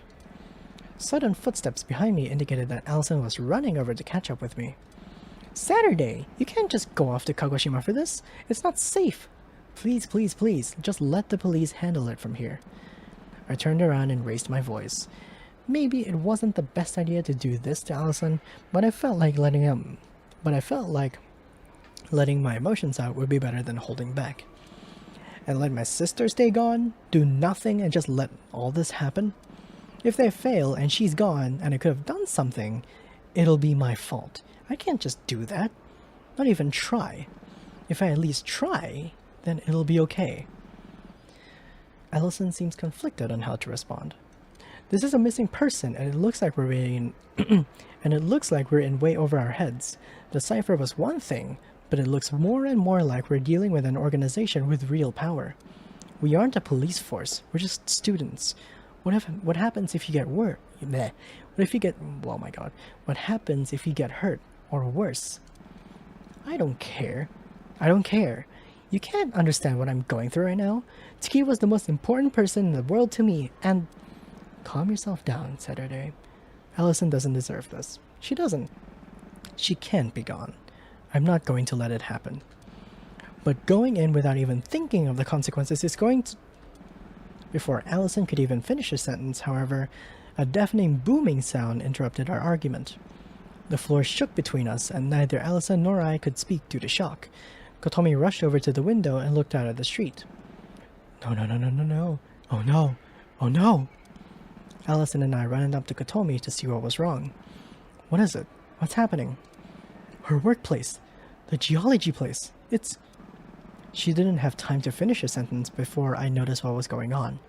The Tanegashima Geology Museum was entirely set ablaze, covered from top to bottom in horrifying embers. Well, what are we waiting for? We need to make sure that everyone's okay. Come on. I ran out of the ferry terminal and heard Allison shout behind me. Why is your first instinct to run towards the... Yeah, right. Why is your first instinct to run towards the danger? Saturday! There was no time to worry about Allison's thoughts on the matter, and the sound of footsteps notified me that she and Kotomi were following me anyway. Now we just had to get there in time. We ran up to the set of the now-flamed Geology Museum. By the time we arrived, you could barely tell what the building even once was. Kotomi rushed up to one of the other detectives, and I followed her. What happened here? We smelled smoke and rushed everyone outside. It took maybe 5 minutes before the building was completely aflame. Ooh. Is everyone okay? Where's my sister? She's still in there. She was the only one we couldn't get out, and... I looked over at Kotomi to see her wearing an expression I didn't think she was capable of. Pure, unfiltered terror. Kotomi, no! It's not safe! Please don't! I gritted my teeth and curled up my fist. She's already inside. Besides, I think she knows it's not safe. She's trying to save Eri. But why? That's dangerous. And she's... Oh, that's dangerous.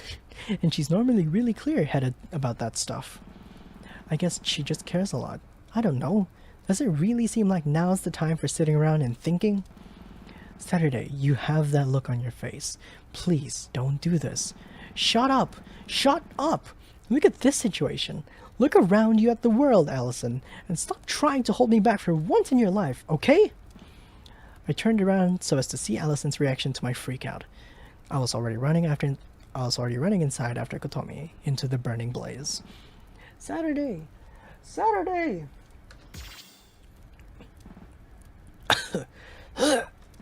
God damn it! Where is she? Where did Kotomi go? I ran through a world I could barely see myself, screaming relentlessly in hopes it would yield some kind of result. Kotomi! Kotomi! At that moment, a loud and panicked voice cut through the non-stop embers around me. Ah! Kotomi! Hang on! I'm coming! God, fucking God! Hurry up, for fuck's sake! One by one, I threw open doors around me. Due to the flames on all sides, the doors often flung off their hinges without any effort at all. This room? No, not in there. Maybe this one? No, not that one either. Kotomi! Kotomi! Answer me! This time, however, nothing but crackling answered my desperate shouts. Oh. Kotomi! For the love of God, please answer me! Deep down, I know that running around desperately just hoping someone would answer my shouting isn't going to solve anything. But... Please! Please! I collapsed to the floor as the burning reality around me creeped into my vision. Oh my god. Oh my fucking god. This is it. I'm going to die here. The fire around me is closing in fast. Holy shit. I'm actually about to die? I don't want to. I'm not ready yet. Come on. Why the hell can't I muster up any more energy? Come on. Come on. Please. Please. Someone come save me. Someone come get me out of here. I'm sorry. Stop groveling on the ground and pick yourself up, dumbass. I'm sorry. I'm sorry. I didn't mean to get wrapped up in all of this. Allison, I'm so sorry. Katomi, I'm so sorry. I'm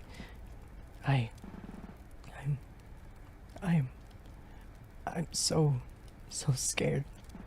I'm not ready to die. Please! I shouted that, but I couldn't even hear my own voice. I'm surrounded by flames on all sides. There's nowhere left. There's nothing left. Heat, the intense heat from all angles. I'm not even on fire yet, and already the burning is indescribable. It hurts so much that I can't even scream. Any strength I had gave way. And everything that I was fades away with it.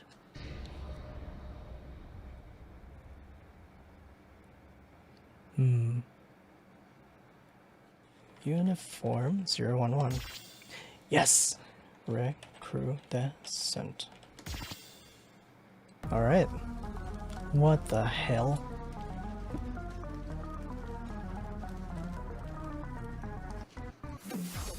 Oh my god. Oh my god. Wait. Wait. Shit! What the fuck is this?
Holy.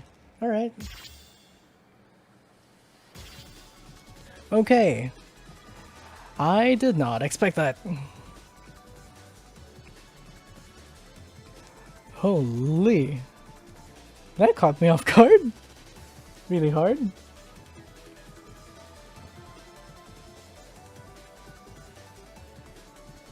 Okay. Sure. Oh.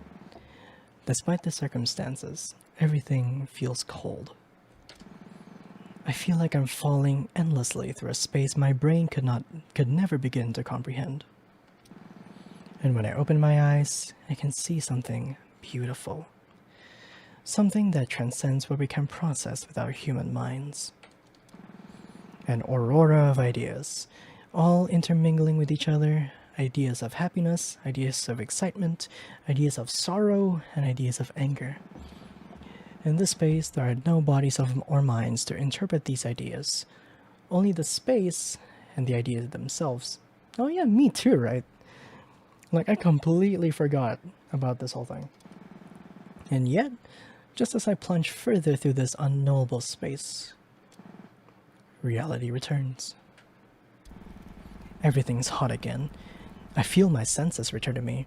My body and mind reconnect, as if to punish me for a daring hope I could escape the suffering I would be due for within seconds. But reality pursues you until your very end. Right, I'm burning to death. And yet, as the inferno closes in around me, a figure comes into view, familiar yet forever alien to me. Humanity. I'm not able to muster up many words before I started coughing violently again. Kotomi looked at me as if to say, "Don't try to speak," without actually saying it herself. She extended her hand, and I understood immediately. I helped her pick up Eri, and together, we staggered towards the exit. Please, just let us make it. Please, just let us. Please. The door is mere feet away. We stagger slowly with Eri in our arms, but every slow step feels like an entire eternity. Inch by inch, the outside world comes closer and closer, and my senses shut off, and I feel myself falling. I hit the ground and recognize one thing before my consciousness finally cuts out entirely. Saturday! Saturday! The rough, jagged feel of the concrete pavement of a precinct parking lot. What? When I'm finally able to open my eyes again, I see a tiled ceiling. The Tanegashima General Hospitals, in fact. Oh! A nurse entered the room, seemingly noticing that I'm awake. I tried to sit up, but found that I'm still unable to move. Please don't try to strain yourself by getting up or speaking. Just stay laying down. I tried to say something regardless, but my voice escaped me. So, it's not like I could disobey even if I wanted to. Instead, I looked at the nurse almost pleadingly, hoping I could convey a message in a non-verbal way. It's okay. I understand. You want to know what happened to your friends, right? I tried to nod, but I'm unable to do that either. So I blinked instead to try and imitate it. The nurse looked a little bit confused, but I think she understood. Kotomi and Eri both passed out around the same time you did, according to your friend Allison. You three were all rushed over here by the other detectives that were present when the building caught fire. They had to perform CPR on each of you first, but once your breathing was steadied, you were brought here immediately. Good. My eyes relaxed at the knowledge that Kotomi and Eri were also resting here. They inhaled quite a bit more smoke than you did, so they're still unconscious, but they'll also be okay. I let out a deep breath in relief. The good news is, none out of the three of you inhaled enough smoke that treatment goes any further than the oxygen we supplied you with while unconscious. Your body will still need more time to recover from being strained, however, so you likely won't be able to move too heavily for a bit still. And even when you will be able to move, it's probably best still not to, just so that you're not operating on bare minimum body energy. We don't have many nurses on call right now, so I have to go check on the other patients, but please try and get some rest. I'll be back, okay? Not like there's much of a way for me to respond. The nurse walked out the door and closed it behind her, leaving just me and my thoughts in this tiny hospital room. I should really try and learn what happened inside the building when it caught fire, and why Eri was the only one trapped inside. And also inform Allison that I'm safe. She's probably worried sick. And also figure out what the next plan of action is for finding Taki. And I wasn't able to finish my thought before I realized what the weird feeling in my eyes was. I'm crying. 7.1. It's nearly midnight, and I've been given permission from the nurse to walk across the hall to Kotomi and Eri's room. I know, right, Sunrise? That still caught me off guard. I went to go knock on the door, but it was already slightly ajar, so I peeked my head in. Can I come in? Saturday. Oh, you're their friend from the room across the hall. Yes, come in. But please don't strain yourself. Of course, thanks. The nurse left the room and I walked in and sat down. Are you two doing okay? Yeah, mostly. Eri took the worst of it in, so it took her a lot longer to regain consciousness. The nurse has requested her not to speak much, so as to not strain her lungs at all. Eri nodded. I can say very short sentences, though. Kotomi looked over at me. What about you, Sap? Are you all good? Aside from the fact that my body is still in an evidently weakened state, yeah, I'm fine. I didn't mention my emotional meltdown after the nurse left the room. Thank goodness. It seems like we'll all be okay soon enough. It might just take Eri a little bit longer. Yeah, I'm glad everyone's going to be alright, even if this entire situation is just so unfortunate. Now that I look at them, I can definitely see a resemblance of sorts. I've known for a while that Kotomi dyed her hair a long time ago, but never really asked her about her original hair color. But I guess it would probably be brown, or at least closer to Eri's natural hair color than otherwise. Kotomi, how come you never told me you two were sisters? You never asked. Well, I mean, okay, true, but in the half a decade I've known you, you never thought to mention it at all? I would have if you asked. I guess that's fair enough. We sat in silence for a while longer, probably close to 10 or 15 minutes, until Eri spoke up weakly. Now that both of you are here... Hey, don't strain yourself, please. Take your time. Eri takes a few deep breaths in and out and waits a minute before continuing. What happened that led me being stuck in there? Stuck. I understand. But how? You can barely speak, and I don't think I need to be the one to tell you that it's not a good idea to talk about all that while in this state. Eri takes out her phone and points to it. Give me your network ID. I'll add you to a group chat with Kotomi. Okay. If you say so.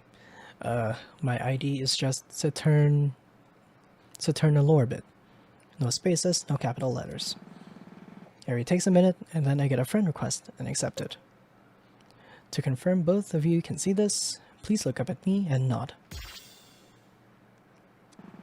Kotomi and I did as Eri requested.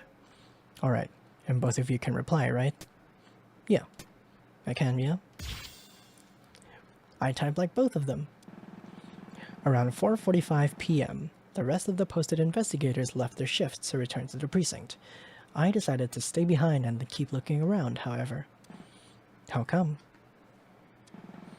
I was certain I was missing something. Something about Taki's office seemed different from the last time I was in there, earlier that very same day. So I kept looking. Eventually, I did manage to figure out what seemed off to me. All of the little figurine statues she keeps on the shelf on the left wall were all crowded together in one specific spot on the shelf. Aren't they usually, though? She has a lot of those, and that shelf isn't exactly the biggest. Well, yes, but they were arranged in a more crowded space than usual. It's almost unnerving how they were arranged in such a way that they would cover up something, but not be moved enough that it was easy to notice them being closer than usual. So, were they covering up something? Yes, I moved them aside and found a small wooden box. I tried to open it up, but it wouldn't budge. There was a little crank on the side though. Uh-oh. I can tell where this is going. You'd think so, right? But I looked all across it and there was no wire connecting to it to anything. I scanned it with an emission sensor too, and there was no signal or emission coming out of it or into it. Wait, hold on. Emission scanner? Oh right, it's experimental tech being tested by investigators across the world. It allows us to check objects for signals of all kinds, like internet connections, that kind of stuff. Ah, I see. Go on. So I twisted the crank on the side, and the box opened. There was barely any room to even store anything inside, but there was a tiny little speaker. Wait, hold on. I thought you just said your emission scanner didn't pick up literally anything. It didn't. It could have been faulty or acting up, but for some reason or another, it didn't pick up the speaker inside. What happened next? So the speaker turned on and started playing a little music box melody. I managed to get out my phone in time to record the last little bit of the melody. Let me upload it. Ari uploaded a file to the group chat. Sure enough, it was a bizarre little music box melody. After that is where things get really bizarre. Once the melody ends, I hear sudden footsteps and a door lock behind me. So I spin around really fast, but the door is still just as open as it was when I entered, and there isn't anyone there. I went out into the hall to look around, but nothing was changed. None of the doors in the hall had been opened or closed anymore since I was there last either. So I went back into Tsuki's room. When I got back, I noticed an image on Tsuki's monitor that wasn't even there when I left the room to check the hall. What was the image?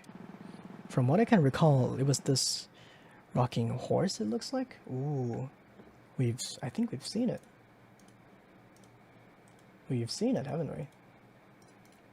Let me just take a look.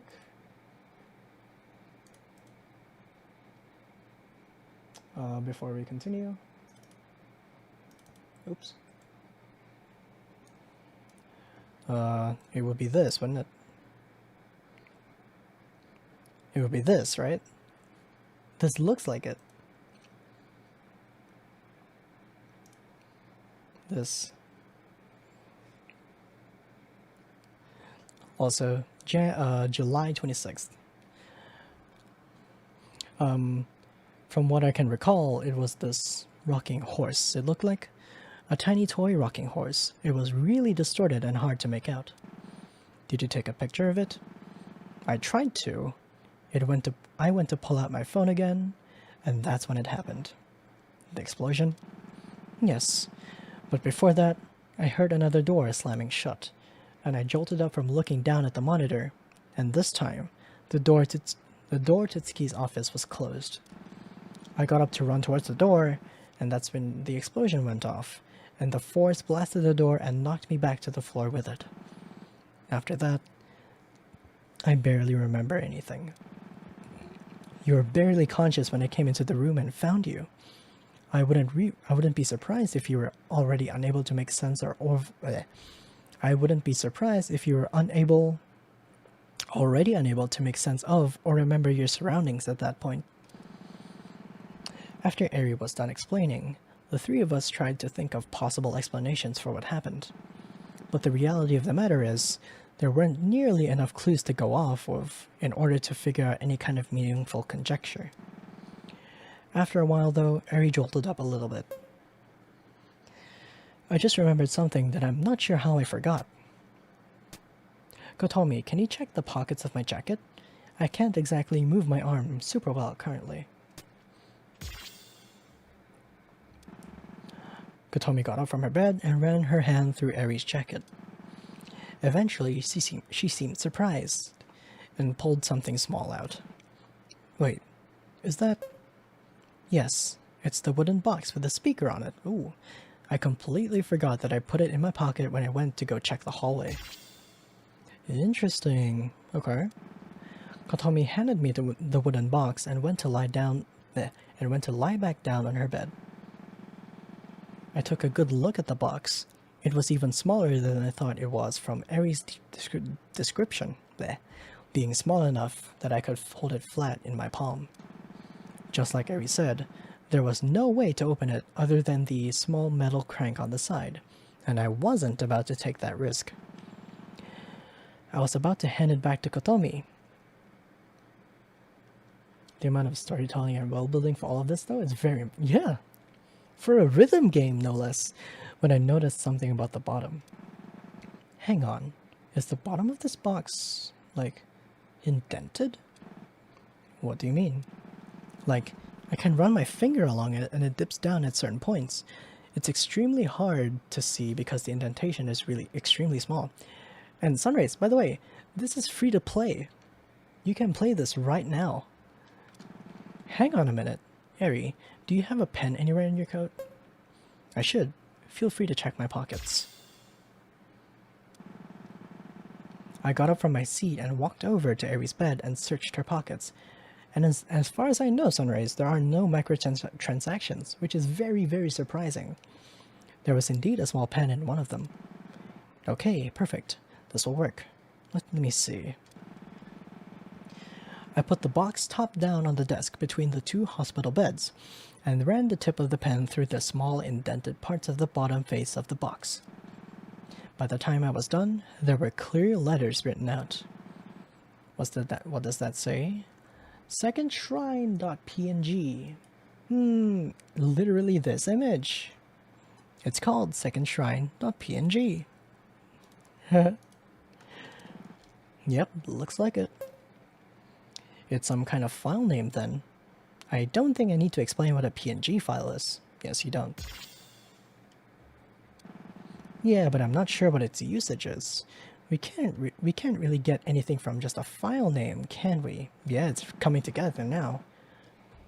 The room went silent again. I sat back down in the chair, and eventually the nurse came in. Hey, you three. Sorry, Saturday, but I need to run an oxygen test. But I need to run an oxygen test on these two, just to make sure everything's okay. Is it alright if I ask you to go back to your own room? Yeah, not at all. Sorry, give me a sec. I stood up slowly and walked to the door. We'll have time to figure out that weird file name thing once we're all here. Once we're all healed up and better. Okay, Sat? Yeah. Rest well, you two. I closed the door behind me and walked back to my own room across the hall. Laying back down in my bed, I realized I should probably talk to Allison, so I took out my phone to message her. Hey, Ellie. Saturday, you're okay? Lamau, hardly. I can barely get up and walk. I'll be okay though, I'm resting. Please don't put any stress on your body right now. I'm just glad you're okay. Don't put yourself back under stress. Yeah. Oh, thank you though, genuinely. Where are you at right now? Wondering if you can pop over to the hospital to talk for a bit. I'm at home, but I can come out there. I'll just be a bit. Takes a while to go from one side of the island to another. That's fine. I'm not going anywhere, lol. Okay. I'll let you know when I'm coming over. Okay. I'm not sure how well she's going to take the decision I'm about to make. Oh boy. But I know it's what I need to do. Saturday, please don't. Saturday makes a decision about her future. Oh. Hey! Oh, Saturday! You scared me. I had no idea you were there. Saturday! Well, yeah. That's why I said, hey! Now you know I'm here. That's true. Anyway, why are you here? It's long past 9. Yeah, whomst, right? Well, you know how you're going with your What? Wait, well, you know how you're going with your parents to Tanegashima in a few months? Of course. I mean, I'm moving to an island. I hope I would remember that. Yeah. Anyway, so there's a small but definitely possible chance that Tsuki is going to be moving out there for work next year. So, yeah? Come on. You don't get it? I might move out with her to Tanegashima. Wait, for real? Really? That's, well, That seems kind of sudden, doesn't it? How so? I mean, I haven't heard anything about this before, and you've known I'm going to be moving down south for months now. How come this is popping up now? Well, two reasons. First off, I didn't introduce the idea to my parents until really recently, and it's still not totally locked in, but like, I can definitely convince them. And second off, I wanted to surprise you. We'll get to spend our high school years together. Isn't that really great? I mean, of course it is. Oh, I think this is like a memory, but Saturday. Yeah, it's them. What's up? Allie? You've got that serious look in your eye. You're doing the thing. It's just, I'm not opposed to the idea. I just don't want you to, like, I guess, adjust your entire life around me. You shouldn't have to follow me forever. Is that what you think? Huh? Allison, this isn't me making a choice that I'm not 100% up for. It's something I feel like I need to do, but it's also something I want to do. If my path and yours end up separating down the line, then that's just life. I've made up my mind. The only thing left to be seen yet is where it leads me. I said those words then, too. I wonder, did I mean them in that same way? I can't help but feel that's when I started to realize those feelings. Huh? Hello? May I come in? I opened my eyes. Allison's at the hospital room's entrance. The nurse looked over and smiled. Of course, she's just resting now. Allison stepped inside the room, and the nurse stepped out and closed the door. Despite the fact that this is the first time Allison has seen me since the incident at Tsuki's workplace, both of us just kind of sat in silence for a long time. Eventually, Allison broke the silence. I'm so sorry. I looked over, surprised. What? For what? You haven't done anything wrong. Maybe if I'd stopped you from going in, then this wouldn't have happened. She gestured at the hospital bed and the oxygen monitor beside it. Hey, come on, Ellie. Don't let yourself get trapped in that spiral now. It's not even remotely your fault, okay? If anything, I'm the one who should be apologizing. I was too stubborn and didn't listen to you when you were clearly just looking out for my safety. And now I've caused you so much worry and... Allison walked over to the side of the bed and put her hand on mine. Aw. It's okay, Saturday, I promise. I'm sorry. I'm just really glad you're okay now. You could never tell due to the immense strength Allison has over her own voice. But even without looking at her, I could tell she was crying, at least a bit. Eventually, she seemed to realize that she was still holding my hand and ran back to the chair on the other side of the room embarrassingly. Aw. Have you been resting much? As much as I can, between them checking my O-levels and moving about. Okay. That's really good to hear. At least. Please continue to take it easy, even once you get discharged, okay? Yeah. Promise? I looked down, ashamed, knowing that what I was about to tell her was no better than flat out saying, no, I won't do that. You could just tell her you'll try your best. Actually, I have something to tell you. I have something I need to tell you about that. Yeah? I could tell that immediately she was worried. Here goes nothing, I guess.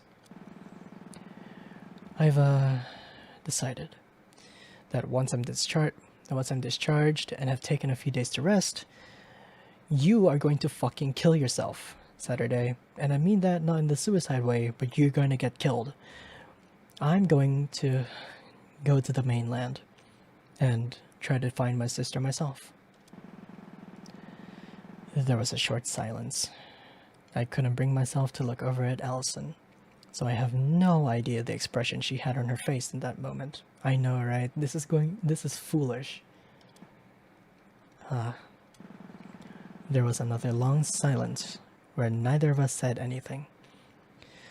Suddenly, I felt something brush against my side and look over to see Allison burying her head in my hand. Why? Why do you need to be like this? For the first time since I've known her, I could hear her sobbing through her words. Why do you feel like you need to be the hero? Like you need to throw yourself into danger over and over again? I don't understand. It's not that. It's just, I know. I know that you're scared, Futsuki, and that you just don't want to show it. And Allison, I'm scared, Saturday. I'm so incredibly scared, both for her and you. Because I know you're just not being honest about how much this is tearing you up inside. And I don't think you're even being fully honest with yourself. Now listen. You keep throwing yourself into reckless situations and I'm so mortified that you're going to get hurt or die or that, I don't know, I'm going to lose you in some way. Allie. Yes? I'm not going anywhere.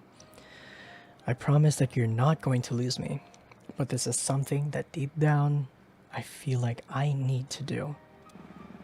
There's an answer waiting out there for me about all of this, I'm certain.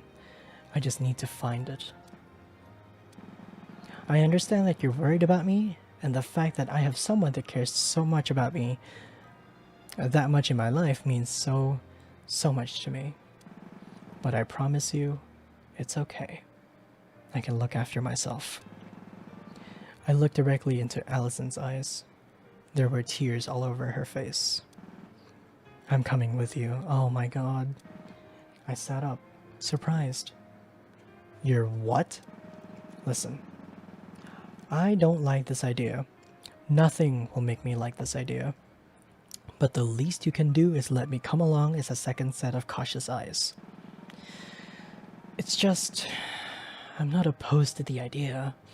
I just don't want you to, like, I guess, oh my god, she's saying that, adjust your entire life around me? You shouldn't have to follow me forever. Allison seemed surprised at what I said, yet there was immense sadness behind her eyes, but I couldn't tell why. But then, she stood up. Saturday. This isn't me making a choice that I'm not 100% up for. If you feel like you need to go to the mainland, then I feel like I need to come with you. Because let me get one thing straight. This is not satisfying. This is not a conclusion. How do you mean?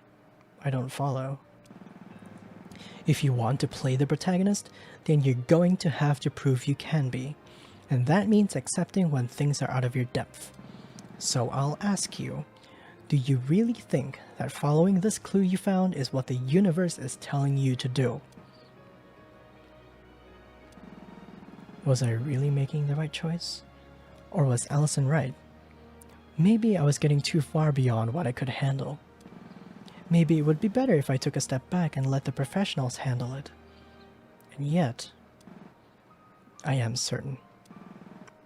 I still answered the way I did. Then you need to understand that to do this purely alone is a suicide mission. You need to be able to rely on others, to open up about how you're really feeling. Or before long, you'll find yourself burned up again with nowhere left to run. Harsh? Maybe. But that's how life is. The Allison I saw before me was like nothing I've ever seen from her before. Thank you, exactly. And yet, I could tell that this was truly her, and that all of this was purely from a place of genuine caring. I smiled. Then it's settled. We travel together. Allison forced a smile. I could tell she was still worried. And to tell the truth, I was still worried too. Horrified, even, of what I might be getting myself into. But it felt like the path I'd chosen was the right one. Allison left the room smiling, but I still saw incredible sadness behind her grin. The reason for this still eluded me, and if I'd noticed it back then, this story may have turned out very differently. In a room across the hall, a detective and her sister rest and recover from a horrific brush with death. In the hall itself, a confused and conflicted young woman finds herself at a crossroads on how to feel. And far, far away, across the sea, and below the grounds of a certain shrine,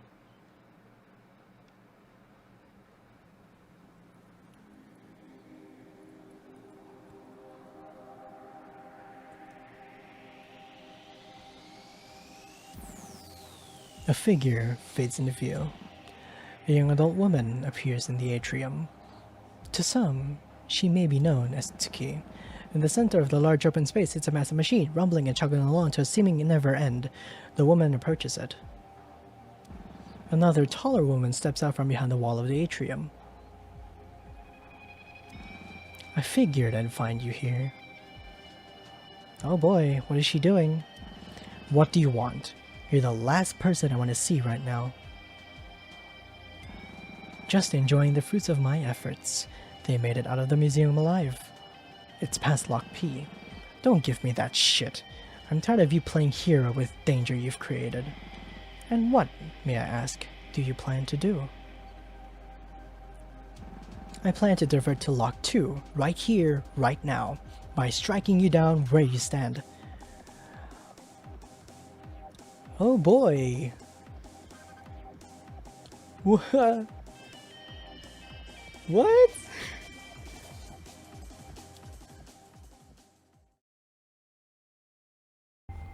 Arian Katomi, huh? I can't say their sudden arrival here doesn't confuse me a little. In trying to understand where they came from, I extracted thoughts from their wavelength into the void's log format. So, they came from some other meta layer entirely? I guess it's not out of the realm of possibility. They seem to be getting along fine with protagonist. Honestly, I'm a little jealous of her. I hate admitting it, but I am. She's so much more outgoing and energetic than I ever was, and she can make friends more easily as a result. Why did I end up like this? I suppose none of that matters now. I woke in a world devoid of anything, except for everything. Oh, moving around my limbs for strings, the material of which I could not comprehend, for this world was not my own. From here I see certain things. I see a troubled girl attempt to find her sister. Or is she trying to find herself? Finally, my vision catches herself to my senses. The everything that makes up the nothing around me comes into view. Oh my god. When I observe her, she stares not getting separates herself from the trail, but eventually leads herself to herself. I observe intently to see if she chooses to enter beyond. She's gonna. Chapter 2, Turning Point. Alright. Oh yeah, and flashing lights warning. And 18 plus warning, actually.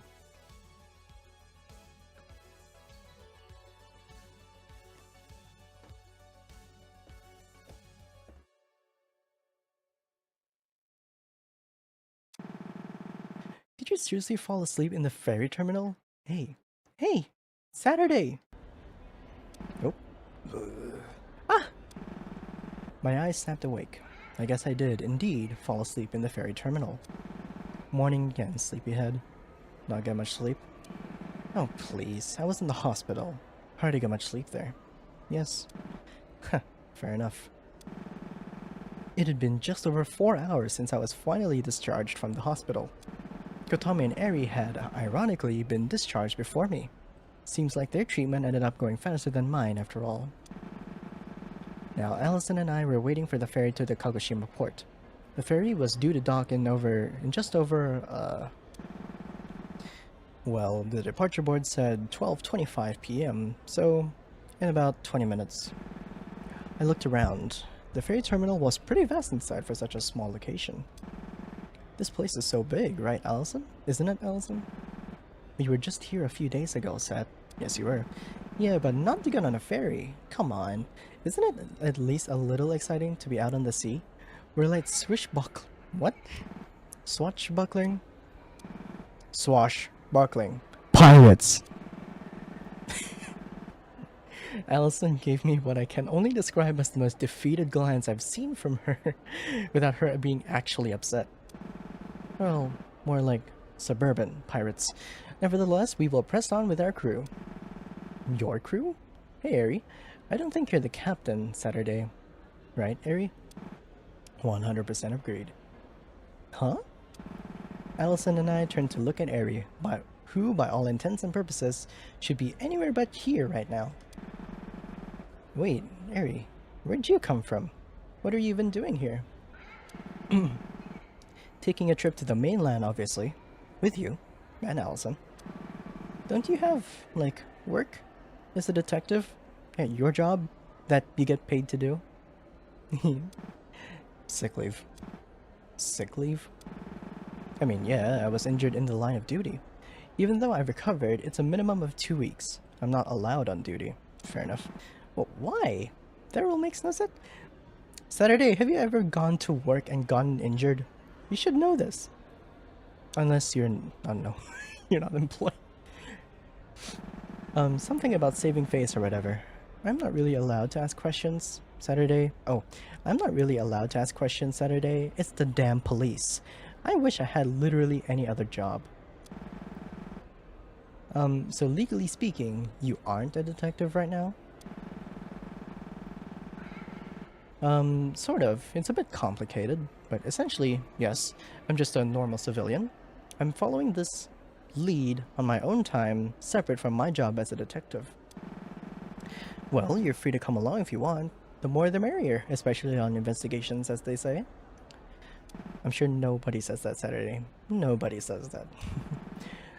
I shot both of them a jokingly angry glare. Regardless, just a quarter till we can head to board. None of y'all get seasick, right? I don't want a janitor crew to be mad at us. Nothing can get in the way of our Nothing can get in the way of our foray into Kagoshima, right? That's against the world. Come on, be a little excited. Have any of you ever been to the mainland? I haven't been back in years. I wonder how much it's changed. Though, I guess we aren't going to Tokyo. Allison looked at me concernedly. It's not exactly something to be excited about, you know? I'm worried for Tsuki. I'm not sure if this is safe for us to be doing. What do you mean? Tsuki disappeared. There's all this mysterious stuff going on, and that's not even mentioning the fire. I feel like the universe is out to get us, and I don't want anything bad to happen to you. You had this discussion with Saturday, days prior. Can't you just see I'm just trying to lighten the mood a little? Of course I'm scared, Allie. You know that as much as I do. Relax, Allison. I'm not gonna let anything bad happen to either of you.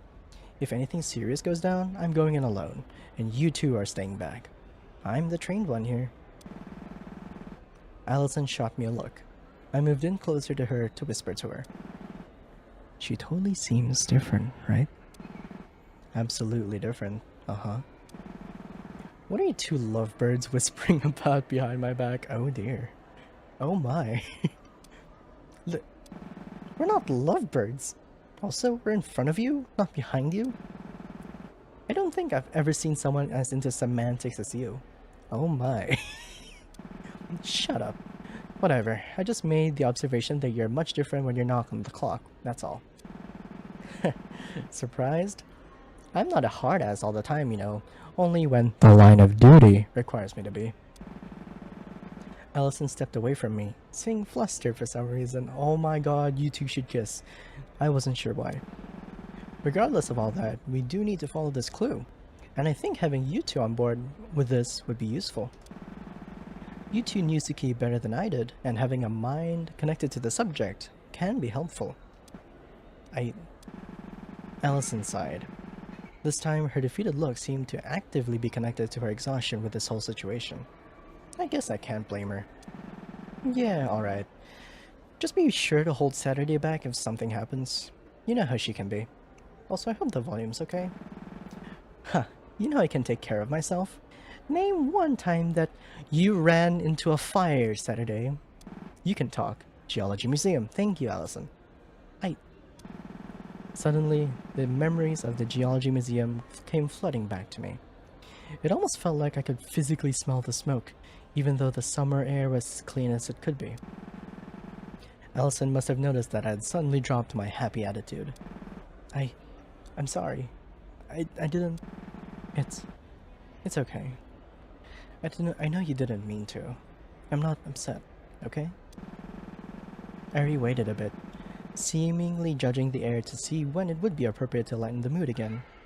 After a few seconds, she pointed outside the window towards the sea. Hey, what are you pointing at? There's our ferry! Oh, here it comes! Look at it soar so gracefully across the... You know, Ari, I appreciate the sentiment, but I need to be brutally honest. You are horrible at lighting up the mood. Damn! Sorry. Nah, it's all good. I mean, hey, what happened to the scary detective lady I met earlier? You weren't exactly being all lighthearted and happy when we first started talking. I don't waste energy on people I don't know. Real, I know you more now. And like I said, it's kinda exhausting being a hard ass all the time. True! When I first met you, I just knew you as the girl my sister kept getting into trouble with. I'm not gonna forget the aftermath of the ranch incident Saturday. What? You know about that? When my sister comes home at 1 AM looking like that, it's hard to not know. Well, I'm glad I'm more to you now than a force of chaos that makes your life harder. I mean, you still are, I just know you more now. I'm going to choose to take that as a compliment. Suddenly, a little chime played over the intercom. Ari and I looked up at the sound. Passengers boarding the 1225 express line from Tanegashima to Kagoshima, please line up at gate 2 with your ticket prepared. We'll begin boarding shortly. That's us. Let's get a move on. Come on, you two. Huh? Oh, coming. Ari and I walked toward the gate marked as number 2. Allison sulked behind a little bit. I could tell she felt really bad for her slip-up, but I couldn't really think of what to say to her. Yas. We stepped inside the ferry, which more or less consisted of 2 long hallways. Very long hallways. Very sweet ferry. Here we are, crew. Nobody says that. I said it. Ari gave me what I can only describe as a death glare. Whatever. I'm gonna head off to see if I can find the restroom. Let's reconvene a half hour before the ferry boards, okay? Sounds like a plan. I need to stretch my legs anyways. Allison, you wanna walk with me? Huh? Oh, no, but thanks for the offer. I think I wanna sit down and rest for a bit. Suit yourself. Off to an adventure. I walked off towards the center of the ferry. Taking a glance behind me as I walked, I noticed Allison sit down slowly, seemingly still bothered by what she said. Whoa, they have so much stuff on these. So many people on important business or something. I should have brought a suitcase to blend in. Feels weird to be here without one. Do I even have a suitcase? I reached the cafeteria and looked around the tables, spotting a familiar girl. Hey, is that Ari? Ari! I jogged across the wooden floor to Ari's slightly shorter figure. Whoa, Saturday, chill a bit. What's up? Not much. I just saw you and wanted to say hi. Mind if I sit? I've been walking a while, and my legs are not made for that. Ow. Go right ahead. How's it been going? I sat down in the seat across from her. I don't know, kinda weird. I feel out of place here, like this is such an adult sense of circumstances, but I feel like such a kid. Everyone here is doing job stuff or whatever, and I want to tell myself what I'm doing is important, I guess, but I just feel so young and inexperienced. When do I feel like I know what I'm doing? You want to know a secret, Saturday? They don't either. You don't, really. I sure haven't, and I'm a big shot detective, thank you, Ari. I laughed. A big shot? You're 20. Ari looked at me defeatedly. Aw. Okay, maybe it was an exaggeration. Whatever. You get the point. I guess so. So everyone just kind of doesn't know how to be an adult? Yeah. Yes, exactly. The older you are, the better you are at pretending. Thank you! But you aren't wrong. You're doing some pretty adult things. This whole investigation is intense. Not everyone would be able to handle it as well as you. I guess. That reminds me though, I wanted to ask about the museum. Do we know what caused the fire? Ari looked startled for a second. I guess she wasn't expecting that I'd bring up the museum incident, given what had happened between Ali and I less than an hour prior. Officially, it's an open and shut case. Something about a gas valve. In the museum? Yeah, they have a kitchen or something apparently, though they never use it. If they never use it, how would there be a gas leak? Especially since the fire didn't have an obvious origin. No one really knows how. What does that mean? We don't know its origin, that's the point. I mean, like, where it started, its point of origin. You can usually tell by the way stuff's burned, where the fire started, by using arc mapping. Was that? Oh god, I have to explain this. Okay, essentially you look at where different wires got messed up from the heat, and from there you can assume where the fire started. But it's weird here, because the entire system arced at around the same time.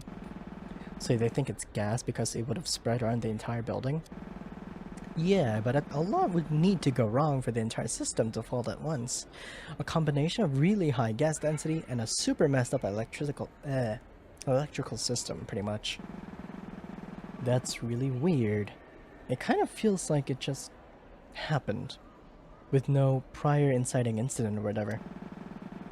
Yeah, we're stumped.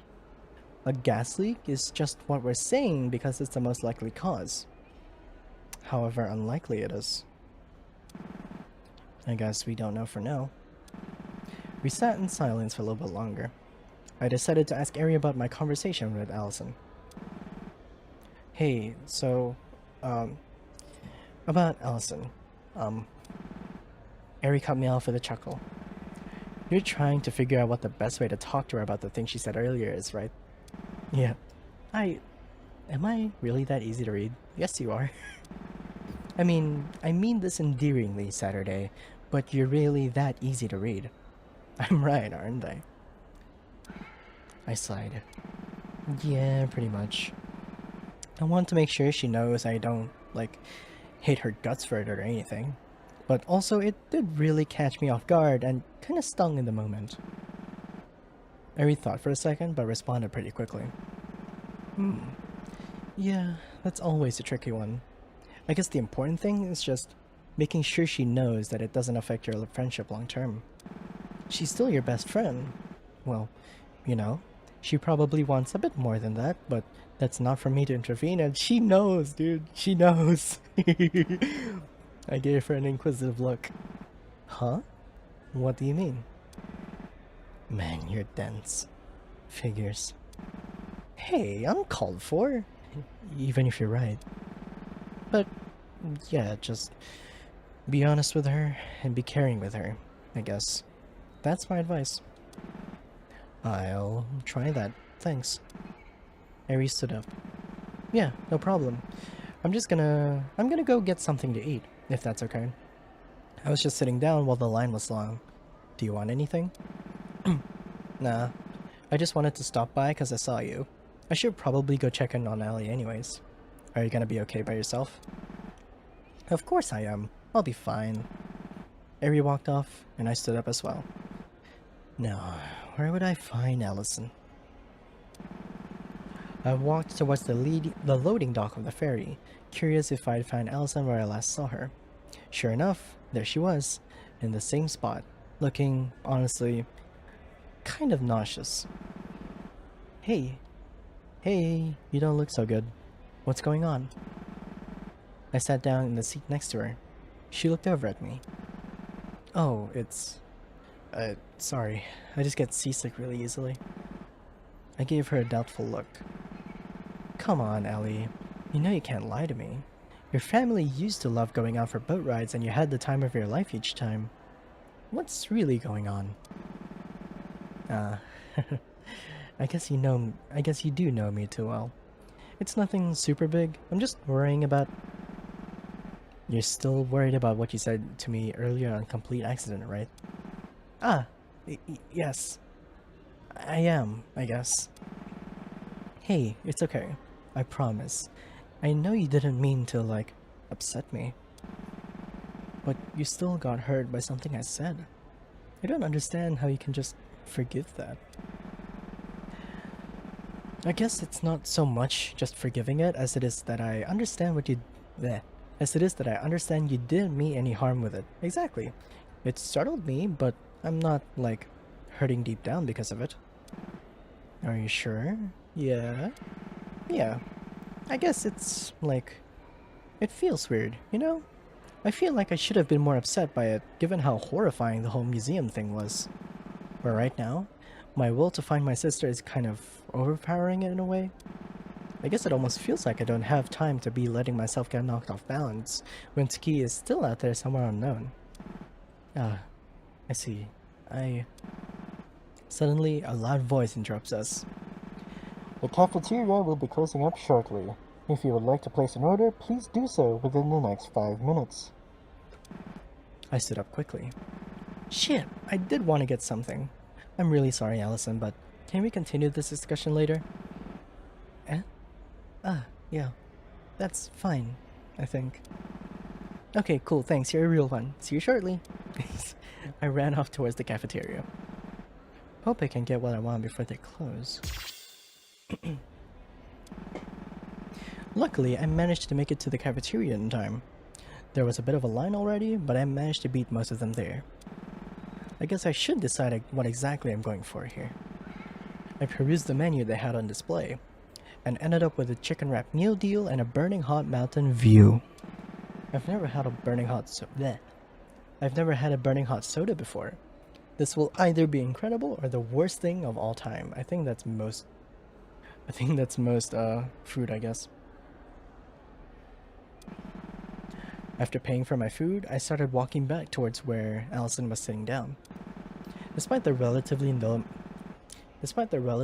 amount of amenities, the ferry we were on boasted a reasonably large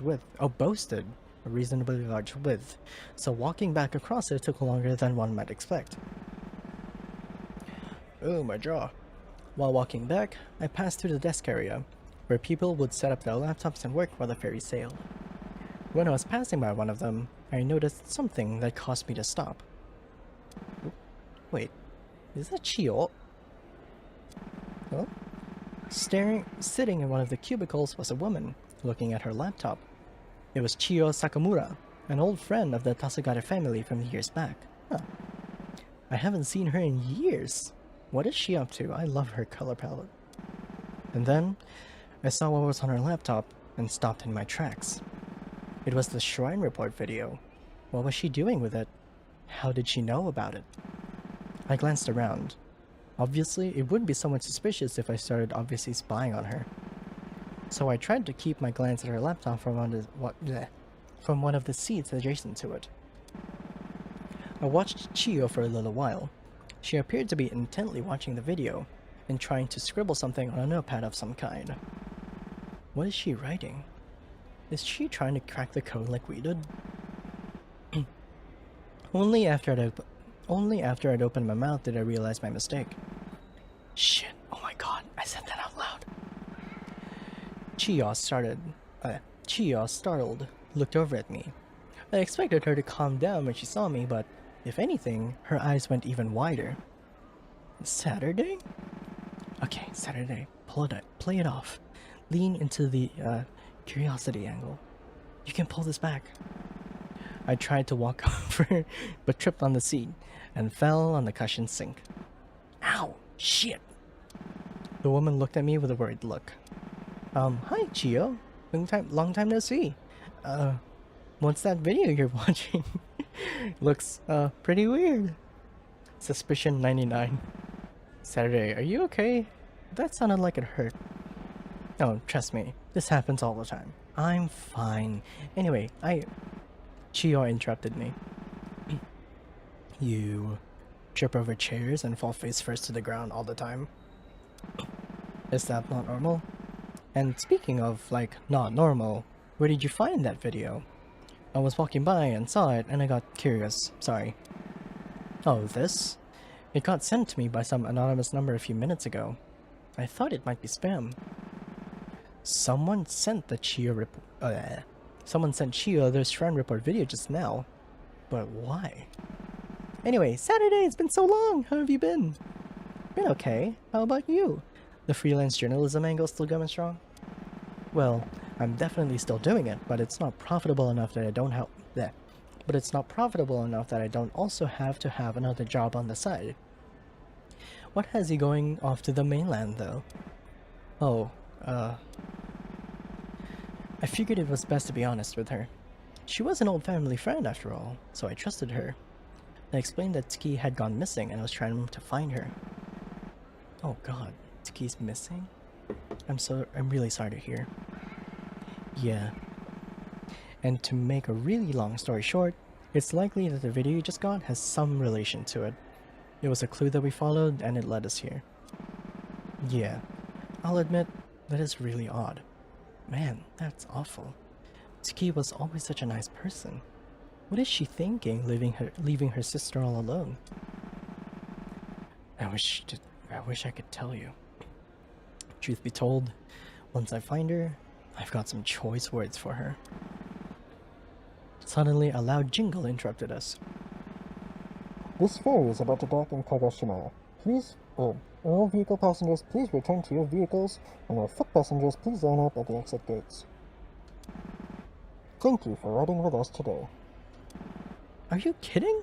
Already? Chio, however, didn't seem bothered at all by the discussion being cut short. Okay. I gotta run back to my car, but I have an idea for you, Saturday. What's that? Can I take you and whoever you're traveling with out to dinner tomorrow evening? I want to catch up with you since it's been like 5 years.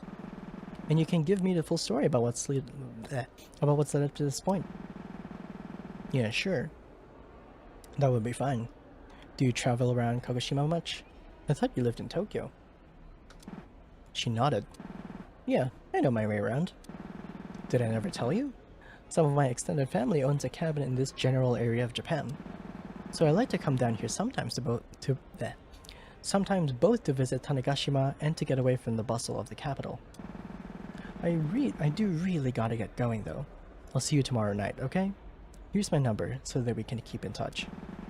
Chio showed me her phone and I wrote down the displayed phone number. Righty-ho, I'll see you then. Chio ran off towards the vehicle deck elevators. Since the exit gate line was on the other side of the ferry, I started walking back towards it to catch up with Allison and Eri.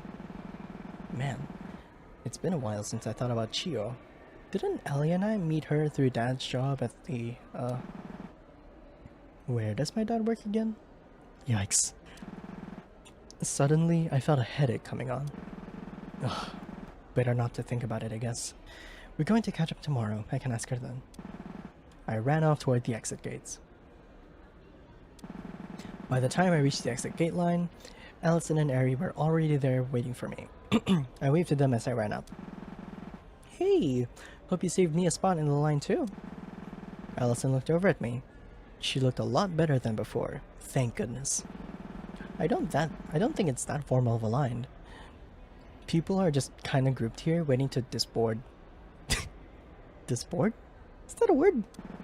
I'm pretty sure that's a chat room service. Ha! Ha!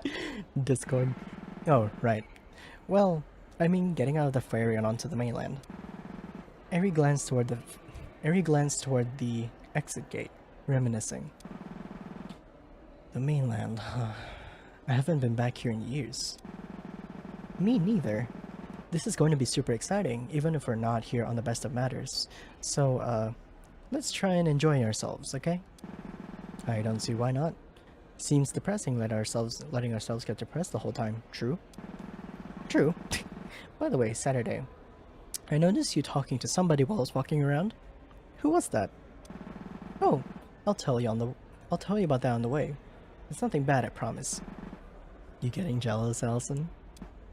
No, I'm not. Allison started to sigh profusely. Oh my god. Attention. Huh. I guess it's kinda hot out today. The tension is rising between them. Oh dear. Let me unlock these before we continue. Okay. Episode 11, The Relinquish of Board. The trio arrive to the mainland and go to their hotel. By the time we got off the ferry, it was already late into the evening. Alright team, let's make our way to the hotel. Sat, I booked the hotel. Do you even know where it is? I mean, I definitely know, I just kind of forgot, you know? Allison sighed. We need to head 2 blocks this way to get to a train, and it should be right off the exit once we do. We're the 3rd stop out. Eri glanced at Allison skeptically.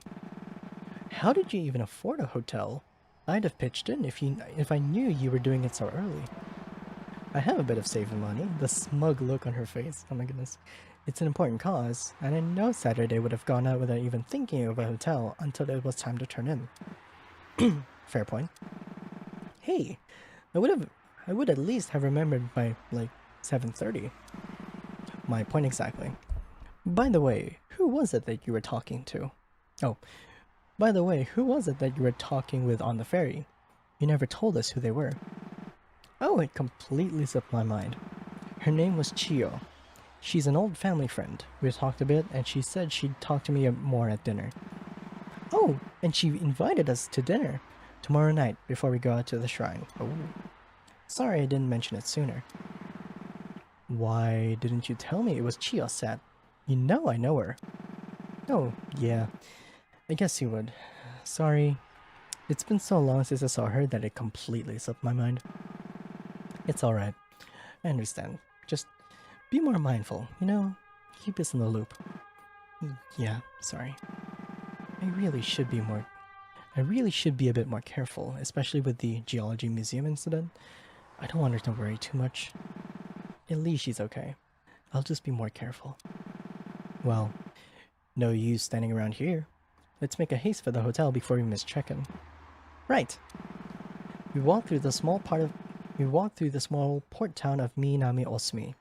Our hotel was very close to the terminal, so we spent a bit of extra time checking out the things around the town. It didn't take long to find the hotel Allison had booked. Ooh. Whoa, is this my room for the night? This is huge. It's really not that big. Sorry. I jokingly glared at her angrily. Where's your sense of whimsy? Methinks you need to be a bit more whimsical, Allison. Allison looked at me defeatedly. Methinks. It's a word. Eri laughed. I'm glad you're finding the room comfortable, Saturday. Let's rest up. We have a big day tomorrow. Though I'm sure you two would rather have dinner in a different setting. What do you mean? Shut up, shut up, shut up, shut up, shut up. I'm going to my room and Saturday. Goodbye. This is your room. Good night. It's 4:30. Allison flopped into her bed and lay face down. What's with her? You're so dense! Oh my god! Don't worry about it. She's probably tired from the ferry. I'm going to get some fresh air. What are you going to do? The same thing, probably. I'm not even remotely tired. Not like sleeping at 4:30 p.m. would be a good idea anyway. Wanna join me? I'm probably going to just walk down the beach for a bit. Sure, why not? I've got nothing better to do. I put my bags down on my bed, and Eri and I walked out of the hotel room. I glanced back at Allison, who seemed to have actually fallen asleep. What's up with that, anyway? You don't know. It's so obvious. The beach we walked by was a small inlet that housed many different boats. Ari and I sat on the concrete edge of the road that dropped off directly into the sand. Hey, Saturday, can I ask you something? Huh? Oh, yeah, go ahead. What is Allison to you? Oh my god. I looked over at her curiously. What do you mean? Like, what do you see her as? Well, she's my best friend. I've known her since I was a toddler. We always got along really well, despite the fact that she was always the cautious one, and I was always the rambunctious one. I see. Why do you ask? Do you really not know? Oh, no reason, really. I'm just curious. It's rare to see people get along as well as you two do. Yeah, I guess it is. My connection with Allison feels much stronger than my connection with anyone else, and I don't really know why. The tension! How did you two become friends? I mean, I know you said you've known her since your whole bleh. I know you said you've known her your whole life, but I'm curious. Oh man, I don't even remember when I first met her. I was definitely like 2 or 3. But I think the big thing that connected us was that she was the first person to be really supportive about my transition. Oh, we have some interesting. We got some transgender talk here. Your transition?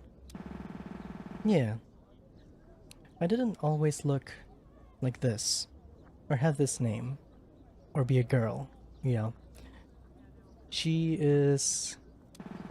Oh, you mean it like that? I see. Sorry, I didn't know. Hey, that's a good thing. That means it's going well. But, yeah, it's not that the other people I first told were unsupportive, per se, but more so like they didn't really get it, and they just kind of waited to get used to it, I think. Like, nowadays, my family refers to me as I am now without any problems. But it took a few years to get to that point. Yikes. It didn't help that my dad was always busy with work, so he picked it up slower than anyone else. One of the things I remember really clearly but was a day in, I think, like 2016. Allison came running into my room and scared the shit out of me, because I didn't even know she was at my place. But she seemed really upset. So I asked her what happened, and she told me she accidentally used my old name today instead of Saturday. It was the first time she'd made that mistake in years, and she felt insanely bad about it. It was the sweetest thing I'd ever seen. Aw, that's a sign of someone who really cares about you, you know? Yeah, exactly. Yeah. I know that no matter what happens, Allison will stick with me. Oh my god! And then I took that for granted and acted out when I was upset about my missing sister. Great going, me. We both fell silent after that, watching the waves as the sun moved closer to the mountains overhead. We should get back to our hotel room now. Be careful not to wake up Allison, okay? Yeah, of course. Thanks for the chat. We stood up and began walking back to the hotel room where Allison was sleeping. Oh my gosh. You two are so goddamn cute. Alright, now we gotta play some rhythm game stuff. Right.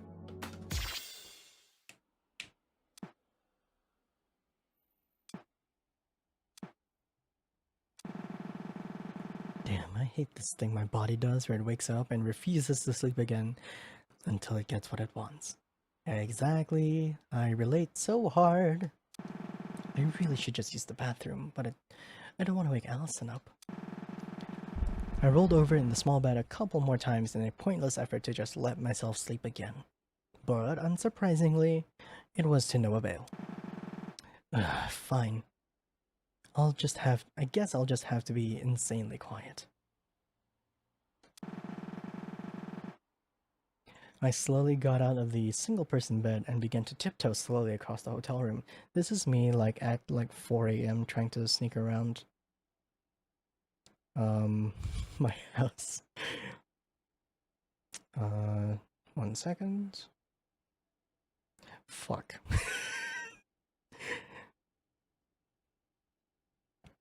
One second.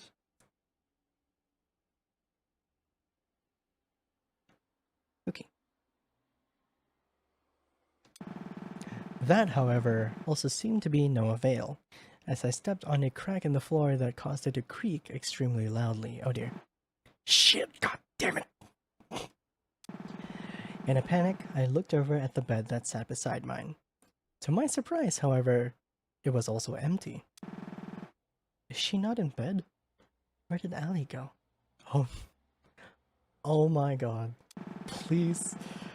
I looked around a bit and noticed that the door to the balcony was slightly ajar. I guess she's getting some fresh air. Curiously, I walked over and opened the door to the balcony. Sure enough, there she was, sitting on one of the 2 chairs facing the fence that separated the wooden platform from the pavement below. Ellie, that you? Allison jumped a little bit. Fair enough, I guess. As I assumed she wasn't expecting me to be up.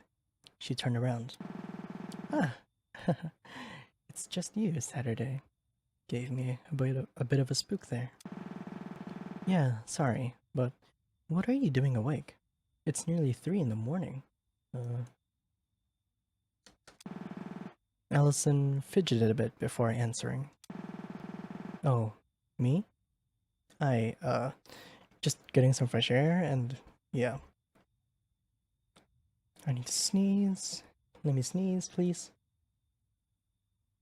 I need to sneeze. Come on. You're not letting me sneeze? Oh my fuck. It didn't really take a genius to figure out what she was doing up. Ah, you're having trouble sleeping, aren't you? Yeah. Been trying all night to little success. You too, then? Well, kinda. Mostly because I had to get up to pee. You know how it is. Yeah. Allison chuckled as if the answer she was expecting was anything but that. Yeah, I get that. Mind if I sit out here too? There are 2 chairs after all. Yeah, that's absolutely okay. Go ahead. I sat down, and both of us looked out at the sports complex across the road. We sat in silence for a while. I looked up into the night sky. Without clouds, it was very easy to spot the countless stars and the shapes they made up. Do you think this is the right thing to be doing? Allison looked over at me questioningly. What do you mean? I mean, pushing onward to try and solve this problem myself. Traveling to the mainland to look for my sister. I keep telling myself that I'm not doing this for the sake of having something to do or an adventure to go on, but I think deep down, I'm scared that this is the case. That I'm dragging you and Ari along with me on a wild goose chase out of some need to feel like I'm doing something important. Really? What makes you think that? Well, for one, I feel like the Geology Museum incident should be weighing down on my mind, you know? Not only did I nearly die, but one of my best friends and her sister almost nearly died. I feel like I should be a bit more messed up than that. I feel like I should be a bit more messed up from that than I am. But it all feels unreal, I guess. And I don't mean unreal in a like this is so insane way, but more like it literally doesn't feel like it happened, even though it did. Allison let out a light-hearted laugh. Oh. I think I was more worried by the whole thing than even you were. I don't doubt it. I'm sorry, by the way. Huh? What are you apologizing for? For the way I was acting, I guess. I said some pretty awful things to you before I rushed into the burning museum. But it's not only that. The whole day I was acting out of line, ignoring you when you just wanted to help. I won't lie. When you said that stuff to me before rushing in, it did do a bit of a number on me. It hurts to think about the idea that I'm just holding you back. I've struggled a lot with that my whole life in all of my relationships, family, friends, whatever the case is. The last thing I want it to be to someone is a burden. But I don't hold it against you. I understand why you acted that way. The whole day was a blur of dealing with the idea of Tsuki having gone missing. Yeah, but I guess that's the thing. I'm scared, in a sense, that I wasn't acting that way out of my worry for Tsuki, but instead just trying to play some kind of protagonist. Whatever the case is, it's not an excuse to be awful to my best friend, though. That much is for certain. Yeah, I get that. It does mean a lot that you apologized, as much as I don't hold it back again. As much as I don't hold it against you. It did still hurt. Yeah, sorry. We sat in silence again for a little while. The streetlights 3 stories down flickered on and off every once in a while. At some point, I started counting the flickers to pass the time. 5 flickers in, however, Allison spoke up again. For what it's worth, I don't think you're dragging me along. Huh? I'm not here out of a need to help you as much as I am here out of my own want to help you. I don't really feel like you forced me into this, I guess. It's more so like I'm here because I want to support you through whatever happens next. You're too kind to me. You deserve it. Oh my god. I don't know if I do. I'm telling you that you do. What if you're wrong? I'm not. Why are you so confident? Because I've known you for as long as I have. I know who you are, Seth. Not just the way you act or why you act that way, but the person you are deep inside.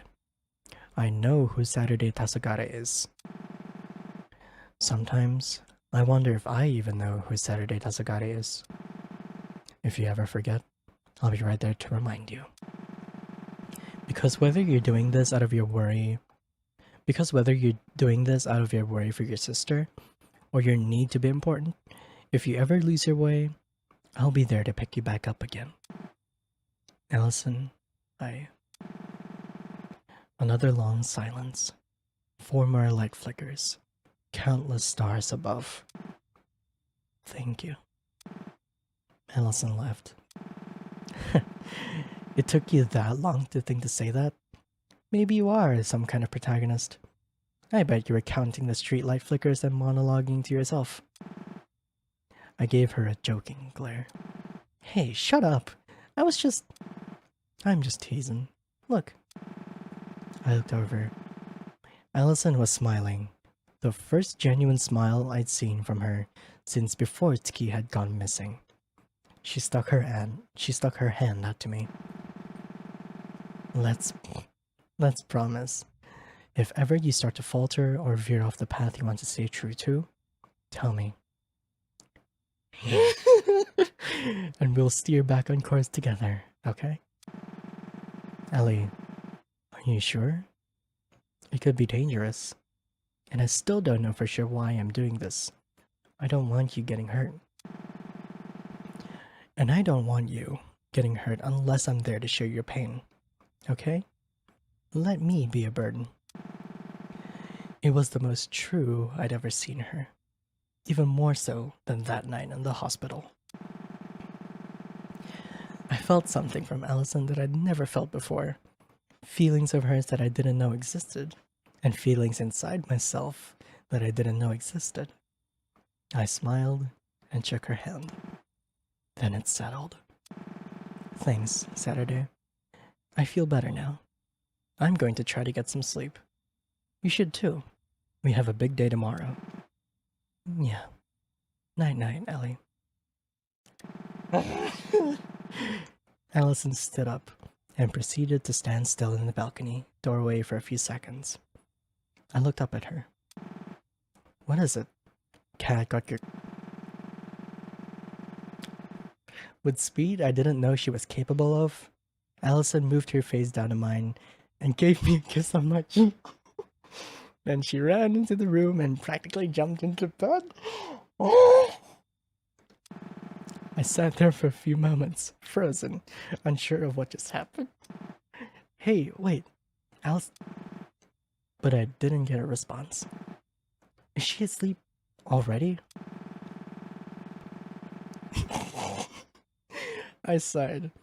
It looked like it would be a little while longer before I got any answers on what that was all about. I stood up from the chair and walked back to my own bed. I lied down. Minutes passed. I stared at the ceiling. Allison's gonna wake up and she's gonna cuddle with her, isn't she? Hours passed. God damn it. Now I really can't sleep. The next day, Allison, Eri, and I toured around the port town of Minami Osumi for a little while before our designated time to meet up with Chiyo for dinner. Eri was awake before us and left early. She spent most of her day touring a nearby island that seemed to be famous for its large population of cats. Aw, I never would have taken her for a cat person, but you never do really know. Well, I know. I know now anyway. Because of the unbelievable amount of messages I kept getting from her about the cats, with no images because her reception just wasn't good enough for that. So I had to just imagine the cats in my mind. Allison and I woke up around the same time, which was late into the morning, close to noon, which makes sense given that both of us got minimal sleep last night. We didn't really say much to each other as we left the hotel. Neither of us really knew what to say. I spent most of the day thinking about the irony of that. Our whole conversation had been about getting closer to each other, yet we spent the entire day avoiding each other. Not that I can really blame either of us. Regardless, the time eventually came for us to meet up with Chiyo. About an hour earlier, I'd received a request from her to go to a ramen place close to the hotel we were staying at. I forwarded that to the group chat that I had with Erin and Allison. And now I stood in front of the restaurant, evidently the first one to arrive, despite the fact that it was already 5 minutes past the time we were supposed to meet up. Late asses. And I'm the disorganized one. Suddenly, I spotted a familiar silhouette in the distance. Eri ran up to me at full speed, which I didn't even know she was capable of. I mean, she's part of the police. Ah, shit, dude. What's your problem? Give me a damn jump scare. Jeez. Sorry I'm late. The ferry back from the island got delayed by 10 minutes and there was nothing I could do about it. Nah, it's all good. I take it from your messages that you had a good time. I glanced at my phone, which was open on a message screen that contained a non-stop barrage of key smashes and which was, again, not something I ever expected to see from Eri in a million years. She's a cat girl, of course she's gonna use the kissy face. Eri launched into a tirade about every cat she saw on the island, and I leaned against the sidewall of the restaurant building. About 3 minutes later, both Allison and Chiyo arrived at the same time. I ran into her while on my way over here. She also seemed to be running a bit behind schedule, so we just ran here together. Am I the only one who is here on time? At least Eri has an excuse. Hey, I have an excuse. Are you going to, say what that is, or? Okay, whatever. We're all here now, and I'm so hungry I could eat a house. A house? So let's just go inside. Eat a... Exactly. Eat a house? The restaurant was surprisingly small on the inside, resulting in it taking us a little while to find a seat. We eventually sat down at a booth facing the door we came in through. Man, I'm so craving Ichiran. Ramen, oh my god. Allison took her seat first, and I went to sit beside her. Aw, for some reason she fidgeted upon realizing this, but settled down quickly. A waitress came over to take our order, and we ordered our food. Thank you very much. It'll be ready in about 10 to 15 minutes. The waitress walked away, and we sat and waited for a little while. Chiyo started talking to break the silence. So, Saturday. Tell me what's been going on. It feels like it's been years since I saw you. That's because it has been years, Chiyo. The last time you saw me, I was in middle school. What? No, it's been sooner than that, surely. I thought I was there at your graduation party. Maybe. I have a historically horrendous memory, but it's really not been much. Since finishing high school, I've just kind of been unemployed, sitting at home on Tanegashima with Tsuki. For 2 years? Hey Show Bunnies, thank you for the follow. You've been unemployed for 2 whole years? Hey man, lay off! Work is hard! Motivation is hard, true. I like doing my own thing. Jeez, I feel bad for Tsuki. Having to work to keep both of you afloat. You'd better make it up to her when you find her. Eesh. Oh, and we just hit 60 followers, let's go. Thank you very much, everyone. I guess I never thought of it like that. Yeah, I will. Since the topic of discussion had obviously been shifted to something more serious, Chiyo leaned inward to speak in a hushed tone. Can you explain to me everything you know? We didn't have time on the ferry. I might be able to help you look for her. Your family means a lot to me, you know? Right, yeah. I can recap a bit. And so, I did. I spent the time until our food arrived, telling Chiyo everything that had happened up until that point. Meow. Hi, Shravani's. How are you doing? From the very busy day on Tanegashima to arriving on the mainland. I did, of course, amid the interaction Allison and I had last night. You need to kiss. She didn't need to know about that. I see. I'm very sorry to hear about all of that, but I'm very glad you got out of the museum in one piece. I would be that person who would accidentally let the fact that Allison and Saturday kissed. But yeah. Anyway. Yeah, I am too. Allison was freaking out though. Rightfully so, I'd like to think. Huh, true. I appreciate it nonetheless. But yeah, Happy New Year, Shore Buddies. Hope you're doing well. Allison looked away from me shyly. Oh my god, you're so cute! Just then, the waitress walked back to our booth with 4 bowls and set them on the table. Here you go. 2 tonkotsu broths with ramen eggs, 1 miso ramen, and a bowl of plain rice. Did you seriously get a single bowl of plain rice, Eri? And nothing else? Tonkotsu sounds good. I looked over at Eri, who was already going to town on her bowl of plain rice. Shut up. Chiyo took a glance at Allison's dish, and then mine. You two ordered the same thing, didn't you? She looked at me inquisitively. Are you guys, like... So cute. No, we're not. Hey, huh? Are we what? Hey, Allison, don't spit your food all over your... Don't spit your food all over your food. That's unsanitary, even for me. I took a napkin and started wiping out the area around Allison's bowl. She looked away abashedly, blushing harder than I'd seen from her in a very long time. Oh my god! I see. Sorry, I just thought to ask. I don't follow, but okay. You're so clueless!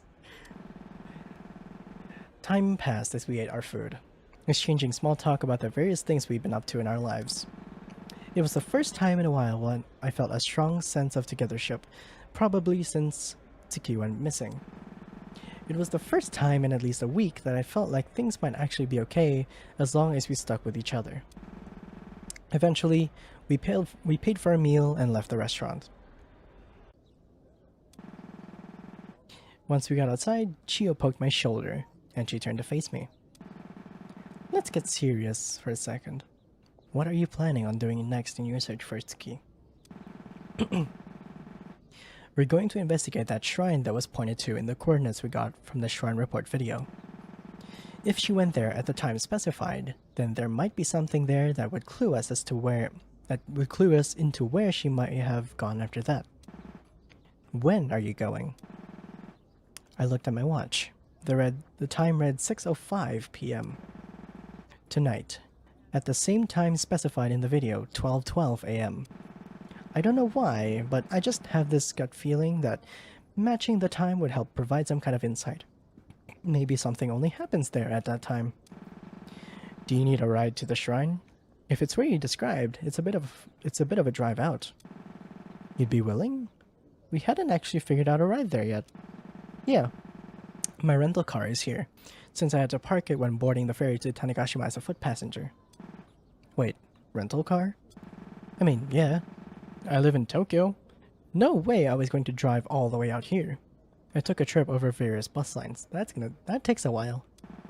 She lives in Tokyo? Did she always? I swear she lived near us a while.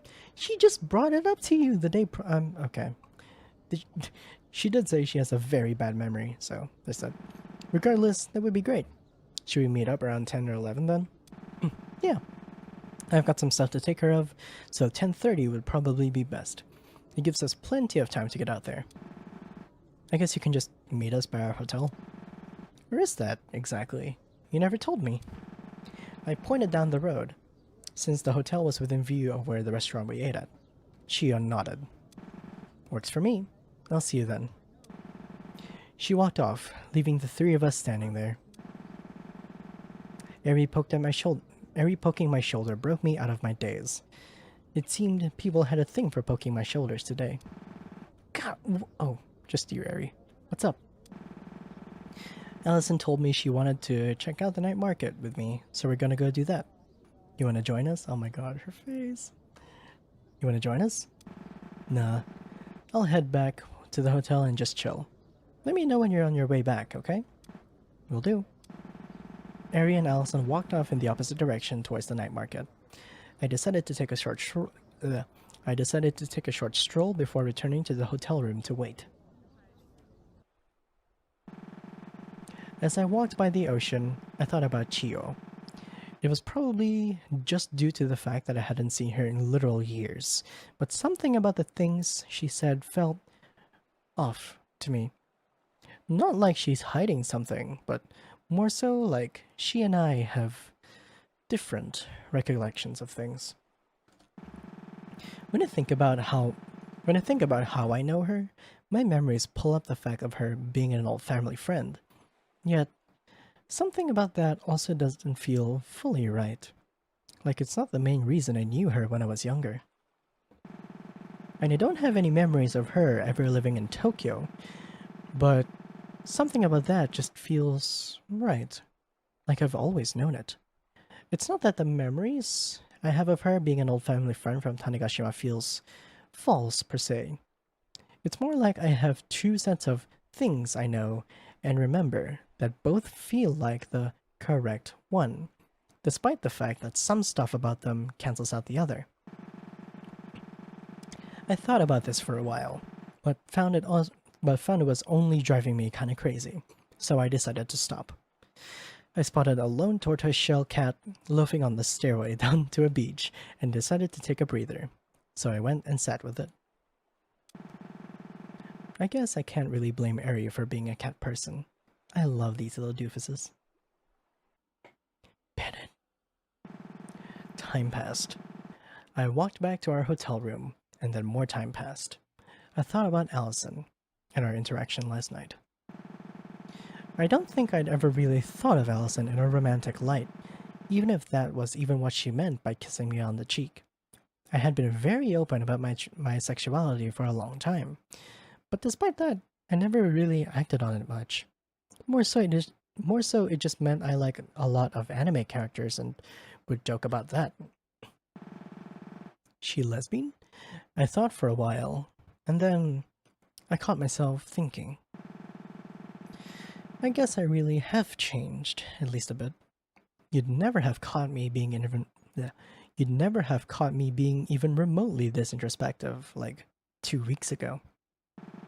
When we lose people in our life, be it that they die or even just go missing, I've heard things feel like a blur, that your emotions feel like none of it is real. On that day on Tanegashima that ended with the Geology Museum, I think I'd been expecting for my emotions to feel a bit more numbed. Not that it really excuses me acting out that whole day, but I don't think I was expecting to, well, I guess just feel as much as I did. Feelings of worry I anticipated, but I felt so many other things that I didn't really know what to make of anything. I guess the best way to put it would be that things felt the opposite of the way I anticipated them to. I expected nothing to feel real, but everything feels like it's been the first real thing that's happened in a long time. That the feelings I've had are the most real feelings I've had in a long time. This situation is awful, and because I'm feeling that worry and anxiety to such a degree, in a strange way, it makes the hope and love I feel even stronger as a result. I wish we as people didn't have to experience tragedy so that we could feel that way. I wonder if I'll ever find a way to feel deeply in tune with myself that doesn't require me to lose something I care about first. That's the nature of humanity. I think I will. It might not be a bad thing to try to accomplish before my time is up. More time passed. I decided to play some video games on my Nintendo Swatch. Eventually, my waiting game was over, haha, and Allison and Eri walked in the door. About damn time. You really know how to keep a girl waiting. Relax. We spent a lot of time looking around the market. It's not every day you get to visit a night market. We literally have one back on Tanegashima. Saturday, I am, unfortunately, a cop. It's not every day I get to visit a night market. True. Fair enough, I guess. What time is it? Allison looked at the top of her phone screen. It's about 9:35. So we got 55 minutes before Chia arrives. You guys wanna play something? I can literally load up Slash right now. Oh, you don't know what you're unleashing. I haul ass at Slash Bros. I think that's the first time I've heard you swear, Eri, and it's about goddamn Super Slash Bros, the best plus. I take slashing very seriously. Ayo? I'm pretty sure that's the exact kind of stuff the people you're supposed to catch say. Eri laughed, and I put the kickstand on my console up. We passed the time laughing and chatting while playing video games for the past hour. Oh hey, Chia just texted me. She's out front. Oh, got it. Let's go.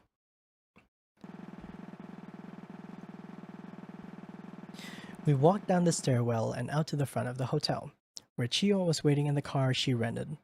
Luckily, it had enough room to fit 4 people with relative ease. Eri sat down in the back first, and Allison quickly rushed in next to her, which left me in the front seat next to Chio. I'm such a terrible... Oh my god. The ride out was relatively uneventful, with the occasional conversation. It was about a 40-minute drive with the route that Chio took, passing by the Osmi Large Park. Eventually, we arrived. The stairs up to the shrine were steep, but guardrails helped us not lose our footing. The walk felt like an eternity, if only due to how nervous I clearly was. Chio noticed and helped me walk up, which helped a lot. And finally, there we were. The Okawashi Shrine, the location specified in the shrine report video. It was much smaller than I anticipated. The actual shrine itself barely seemed to fit even 10 people. Behind it was a maintenance shack that was locked and empty. It seems like the enshrined deity is Ahira Tsuhime, the first wife of Emperor Zimu. We spent a while investigating the area. After a while, I spotted something out of the corner of my eye. When I realized what it was, I froze. And I think, you know what it is? Let me pull up a shrine report.xyz. Here we are. Gonna mute it. So if you didn't catch the last stream, if you don't know what's going on, there's a whole ARG here. And I think this is what she might be seeing. Let's see first. Hey, Eri. She turned to look at me inquisitively. What's up? You find something? Yeah, you could say that. Look, over there. I pointed towards the small wooden object that I'd spotted in my peripheral vision. Eri turned to look. Her face also went pale. It was a toy rocking horse, there it is. Small in size, made of wood with no decor or any kind of paint. Second shrine.png. Literally, this is the horse from that image, isn't it? The rocking horse. Yep. Hold on. Let me check. What's going on? You guys find something? Chio and Allison jogged over to where we were. I explained to them the image file that Eri had found, since neither of them knew about it yet. It's the very same. Look, you can compare them. I did as she instructed, and sure enough, it was the rocking horse that was taken in the picture. The exact same one. So this is where that picture was taken, huh? I guess the timestamp has passed. It's not the 26th of July anymore, but the horse is still here, in the same position. Hey, Saturday. Look. Chio pulled out her phone and showed me the time. 12 a.m. Time to see if my shot in the dark was correct. It's been over a week since the designated time, and yet I can't shake this feeling that something was meant to happen here tonight at 12:12 a.m. It started to rain. We walked back over to the part of the shrine protected by the roof. Minutes passed. 1, then 2, then 3, and then 11. I felt a part of me hoping that nothing would happen, that there was nothing I could do, and the chase would end here. It would, in a lot of ways, make my life easier, even for all the ways it would also make it harder, but I dismissed the notion from my mind. I've come this far. 12:12 a.m. The rain fell silent. The crickets stopped chirping. The world stopped moving. And in the silence, I heard it. A single sound, one single click. The world resumed. The rain continued falling. The crickets continued chirping. But I heard it. I looked at the others, as if to ask silently if they also heard it. Immediately, I could tell from the looks on their faces that I was not alone. We split up to look around. Nothing by the horse, nothing in the shrine, nothing on the stairs, nothing by the car. And then, when I looked behind the shrine, I saw it. Immediately, I saw it. The heavy padlock that had surrounded the maintenance shack handle was no longer there. I signaled to the others. Since the sound, we had dropped silent, only communicating visually. None of us knew we were doing it, but we were. The reason for this? I had no idea. Allison, Eri, and Chio walked over to where I was standing, and I pointed to the missing padlock. Eri gave me a look as if to say, if there was ever a point of no return, this would be it. And I thought about it. The life I could lead if I turned around and went home. I didn't know what lay beyond this door, but I knew in my soul that opening the door to this maintenance shack would change everything. Was I really about to do this? To take this kind of risk? To open that forbidden gate to the truth? I closed my eyes and turned the handle on the door. Oh boy. The inside of the maintenance shack, it turned out, was not a maintenance shack at all, but a large winding spiral staircase that seemed to stretch downwards forever.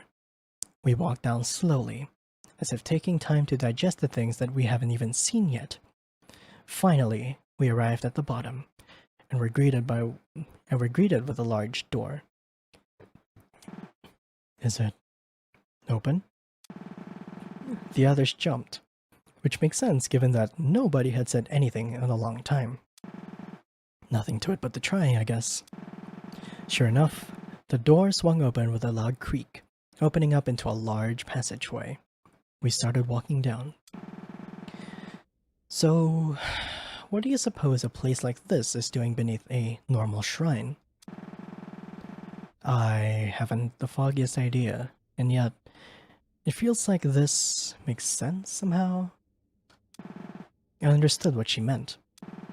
Despite the oddity in every aspect of the situation, this place had a sense of familiarity to it, even though I was reasonably confident I'd never been here. Sunrise. Was that Ellie? I don't know why, but the Sunrise Foundation comes to mind when I think of a place like this. The Sunrise Foundation? That's just the geology company my sister works at. What would they have to do with a place like this? No, I understand what Allison means. This entire place, it makes me think of that company.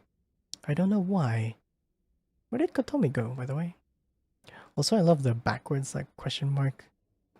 The punctuation on her face. We finally reached the end of the long hallway and found a large gate in front of us, locked shut by 3 large metal claws. Something tells me this thing isn't going to budge quite as easily. I wouldn't be too sure. Look, there's a screen over there. I looked in Aries' pointing direction and saw an unlit device.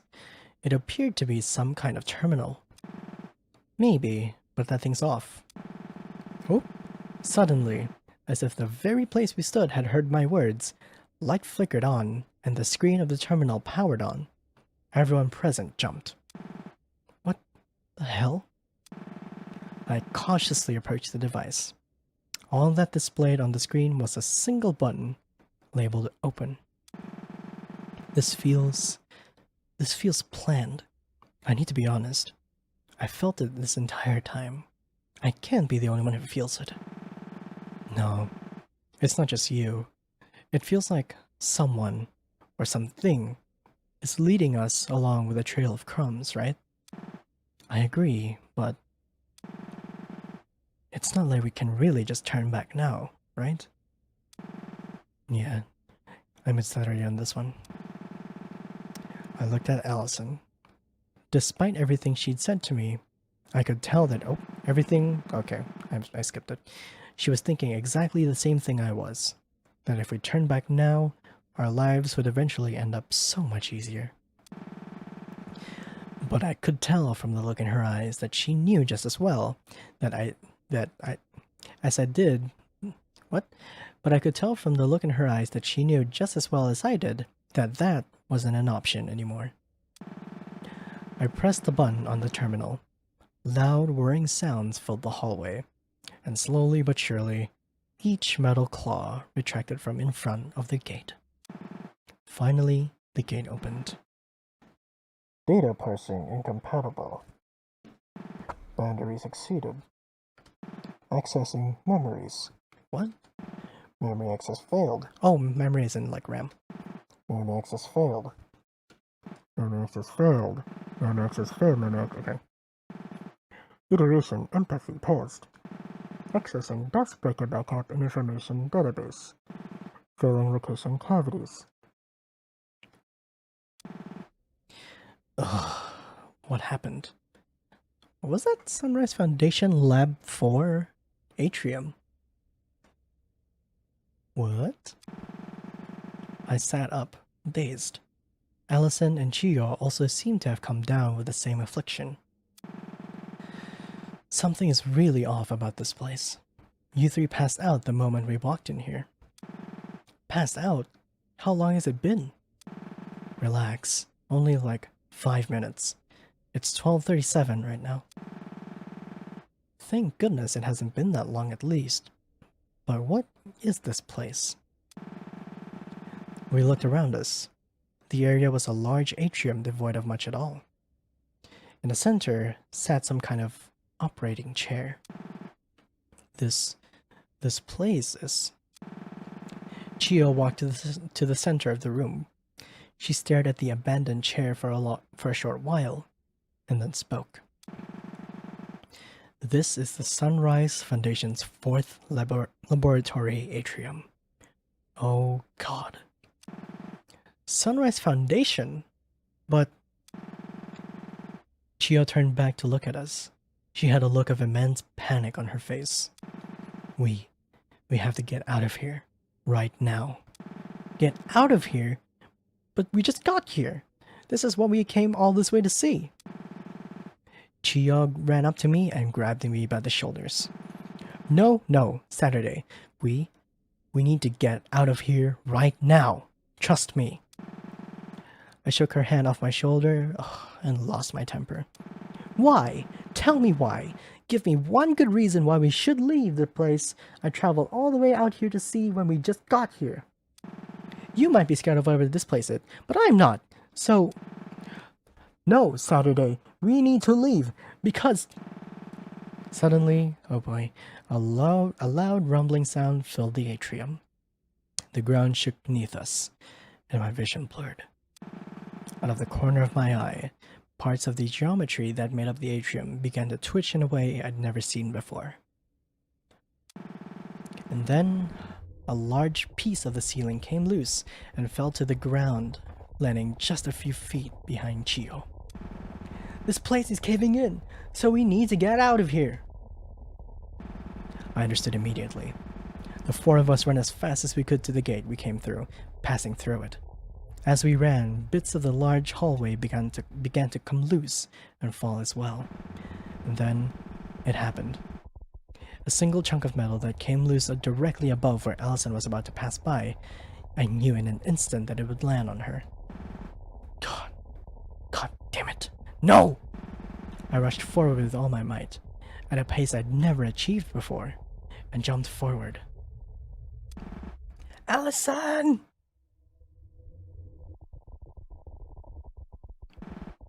All the sound cut. The world paused again. And in that silence, I heard it once again. That single click. Oh boy. We have another one, don't we? To the start. Oh. Yes. Nice.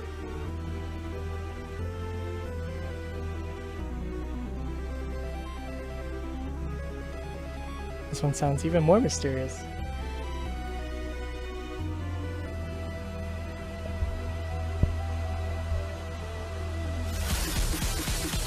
Oh my god!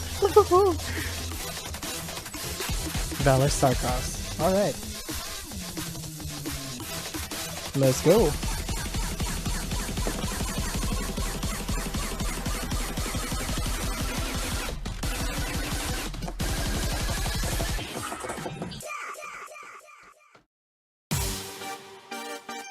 Let's go.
Holy!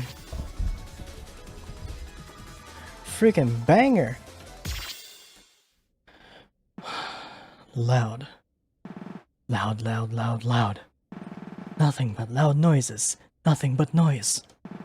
Was it the falling rubble, or the static that followed me every second I spent trying to find myself? Whatever the noise is, I want it to go away. Go away. Go away, go away, go away, go away. Get me out of here. I need to live. We need to live. I need to live. Ah! I jolted back into consciousness.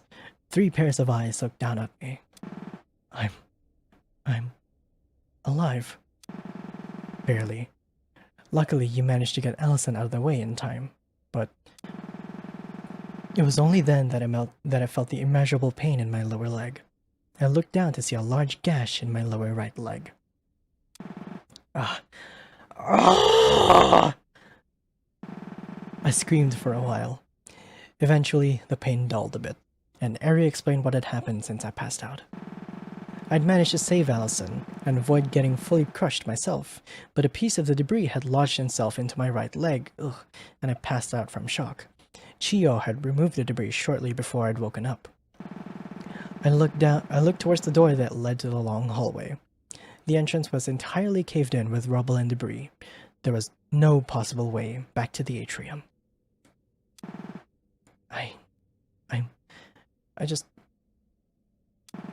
Before I was able to get any words out, I started sobbing uncontrollably.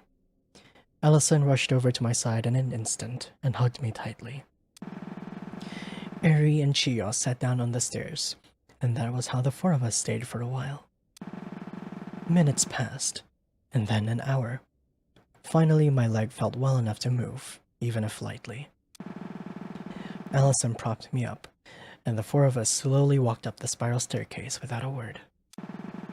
It feels like everything's changed, but nothing's changed. As we walked back to Chiyo's car silently, I thought again of that hypothetical timeline in which I didn't open the door to the laboratory basement. I wondered if I regretted the choice I made. I did now, but I wonder if I would in time. Back in Chiyo's car, Allison sat me down in the back seat and slid in next to me. While you were out, I applied basic first aid, but it won't be enough to hold. Unfortunately, the only hospital I know of around here doesn't keep the emergency room open from 1 a.m. to 5 a.m. for some ungodly reason. So until we can get you to the hospital, we'll just have to rest in my hotel room. I'm not a doctor, but I can assure you that the wound shouldn't cause any significant damage before we can get you to the hospital. I nodded weakly. It was all I could do. Chiyo started the car and drove away. As we left the small parking lot, I looked back at the shrine stairway. And that was when I saw it. On the road by the place we parked, with no indication of having been moved there by anyone. A small, wooden, rocking horse. Oh, Parcet sine adversarius vitus. My Latin is awful. Under the intersection. Oh. I already saw this one. 14. Report history of dusk. Saturday rests in her hotel room. By the time we arrived back at the hotel room, it was already long past 2 in the morning. Allison helped me up and carried me onto my bed. Chiyo called the hospital and confirmed that the emergency room would open again in about 2 hours, so we had to wait and just keep an eye on my wound until then. It had stopped hurting badly during the ride back, but the sight of it made me nauseous, so I avoided trying to look at it. And so, we sat there in silence for a while, nobody sure what to say. Finally, Eri broke the silence. While we're here, and before we inevitably get split up while Saturday goes to the hospital, I wanted to ask something. Everyone looked at her, as if to give permission to continue without having to open our mouths. Eri continues. That atrium.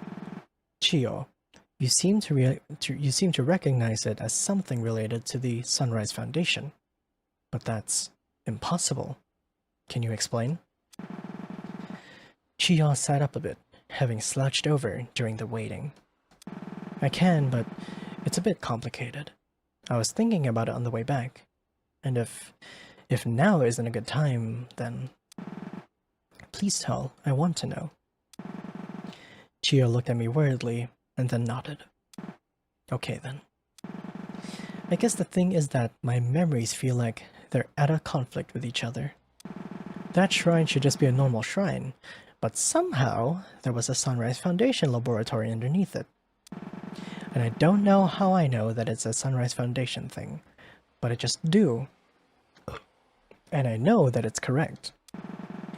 When we were leaving the basement, all of us were in such a hurry, and Saturday was so out of it that I don't think anyone noticed.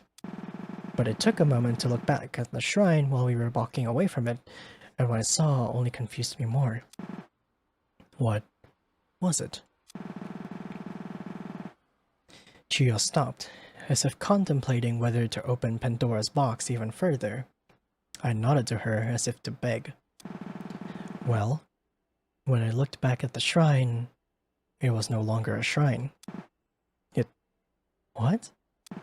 It was an abandoned building, and the logo above the door was withered away, but I knew what it said without needing to see it at all. It was a building belonging to the Sunrise Foundation. What? Yeah. I chalked it up to a lessened sense of thought due to the events that had just transpired, and tried not to think about it as we got in the car and left. And on the way down, I saw something else strange.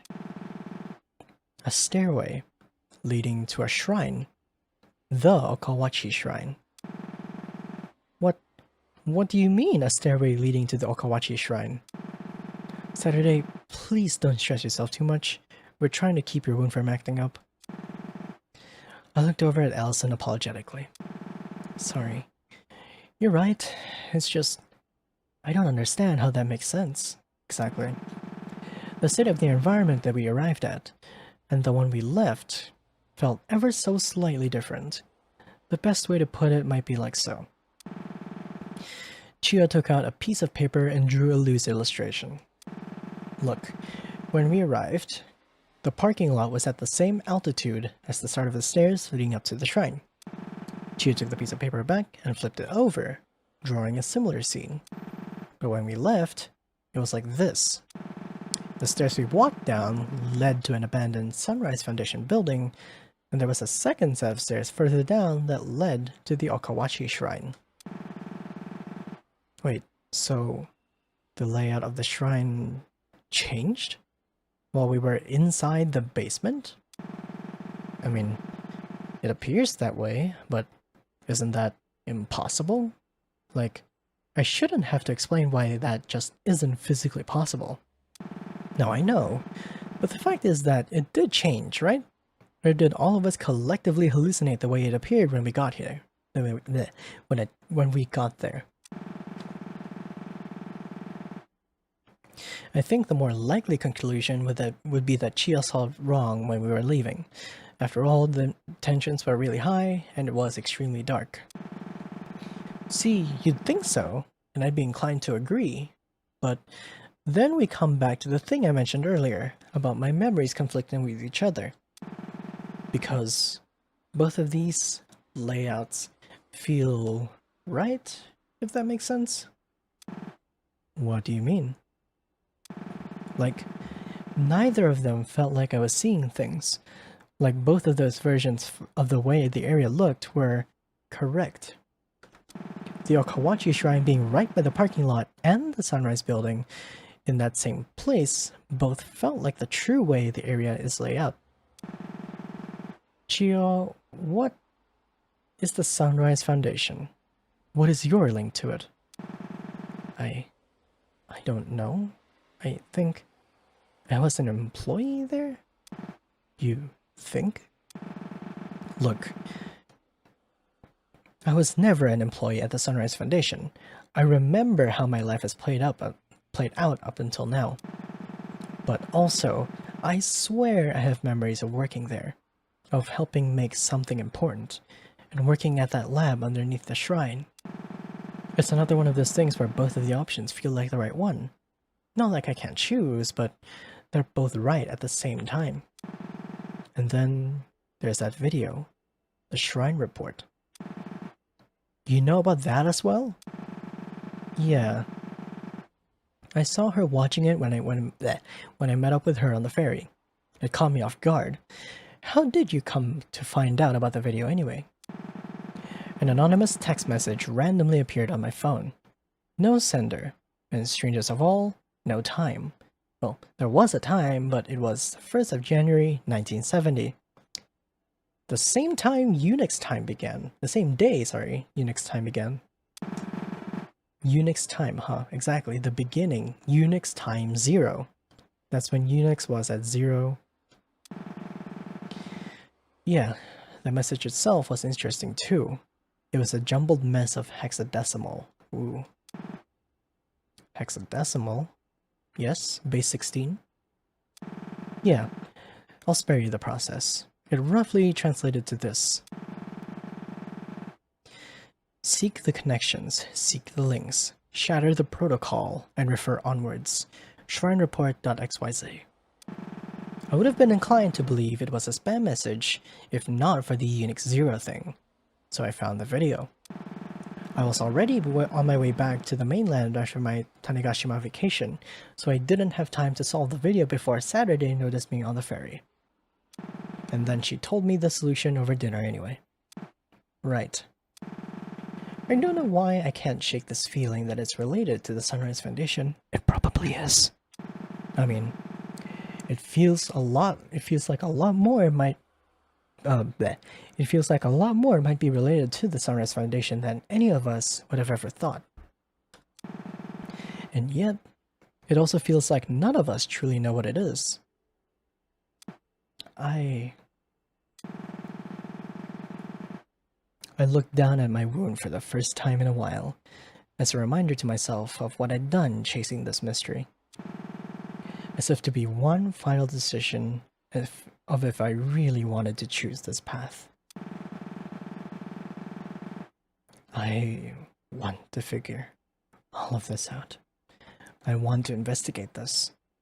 I wouldn't be able to live with myself if I turned back now. Saturday. I agree. I want to look into the Sunrise Foundation and get to the bottom of this conflict in my memories. And that is enough. Oh boy, this will go no further. Everyone jumped at the sudden shout of an unfamiliar voice. Everyone whipped their gaze to the source of the noise, the balcony. The door was ajar. Standing in it was a figure, tall and slim. They wore a mask and bodysuit to cover their appearance, but something about them had a crushing familiarity, and in their hand lay a small pistol. If you continue to endanger this world, my world, I have no choice but to end this by force. Chio jumped up as if to shield us. Eri, Allison, and I remained frozen in shock. Who are you? What are you doing? The tall figures took one step into the hotel room. Chio backed up a bit in fear. You, the arbiter of the rule. I will not allow this cycle to continue any longer. Chio watched in fear as the tall figure raised their pistol and pointed it directly at Chio's chest. No, please! The figure tilted their head to look at me briefly, and in that moment, I felt an indescribable sense of sorrow and grief. My vision went blurry. I'm sorry. I shut my eyes in desperation, as if to pull myself out of the nightmare I'd found myself in. And then, I heard the click, and then the bang.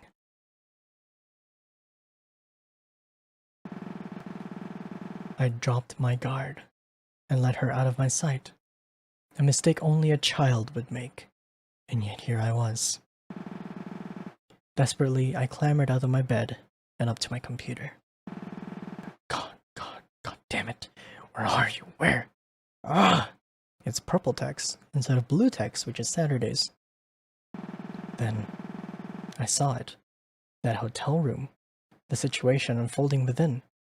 The action the World Keeper was about to take. Shit. Is there any way I can interface with the inner layer in enough time? I began to desperately search my files as fast as I could, and eventually found my way back into what I was looking for. The control panel I'd forced my way into. Please go through in time, come on! A single flash, and a moment captured, and frozen. I'd made it just in time. Oh my god, thank goodness. But there was no time to waste. The freezing would only last for so long, which meant it was time to get to work. Again? Another one? What? Oh boy. Okay. Let's come back to this. Detection. Oh, that scared me. Error protection. Hell yeah. Okay.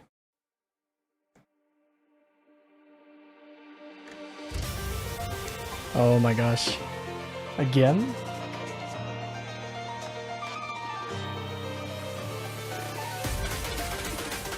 Oh. Another one, baby!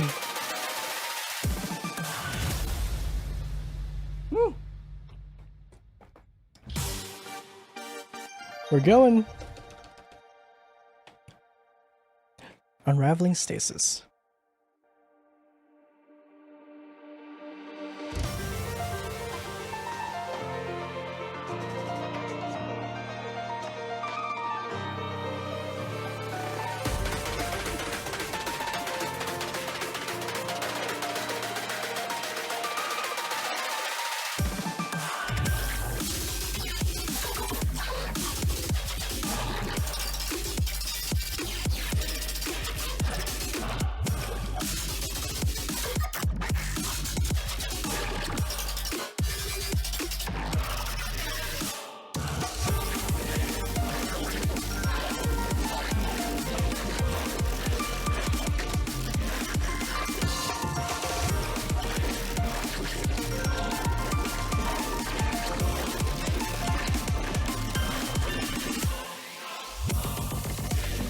Oh my god.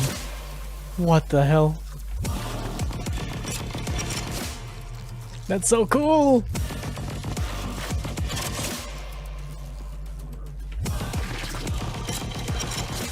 That is so cool!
It is so cool!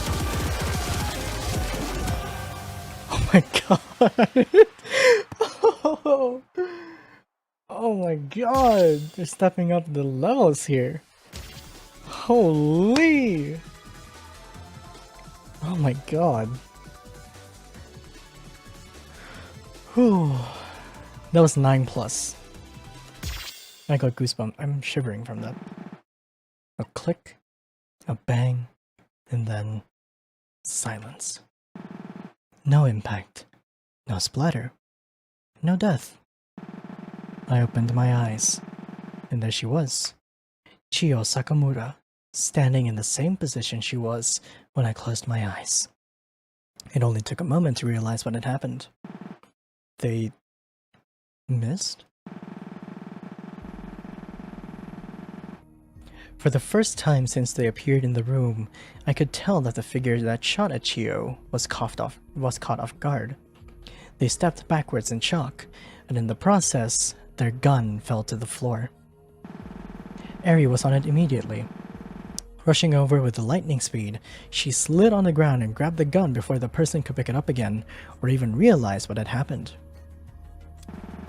You will find me. Again. Regaining their composure, even if only slightly, the figure turned to me again. I felt myself assaulted with the overwhelming sorrow again. And then, darkness. The World Keeper's sorrow. The lights flickered out. What the hell happened? A power outage? No, that can't be. The lights across the way are on. Hold on. Chiyo ran over to the wall near the entrance to the hotel room and pressed down on the light switch. The lights turned back on again. Did the light switch somehow get tripped? Never mind, Chiyo. Look! All four of us turned to face the balcony, only to be baffled by what we saw. Or rather, what we didn't see. That person is gone? Eri stumbled forward as if in a daze. I was in too much shock to say much myself. Everything fell still for what seemed like aeons. Nobody knew what to say. In one night, everything had changed more than any of us could have ever believed. And the silence continued, for minutes on end, and then hours. Chiyo, Allison, and Eri drove me to the hospital shortly after. Nobody knew what to say. What were we even supposed to say? My mind shut off. It had been used too much. Too much had happened. And so, time passed. A day in the hospital. And then, a week. No contact with anyone else.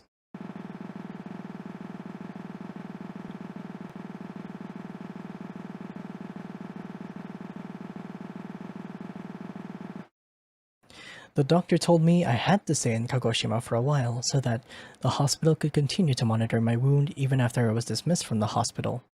Eri, Allison, and I ended up finding a place we could rent out for a few months, and eventually, Katomi came over to join us.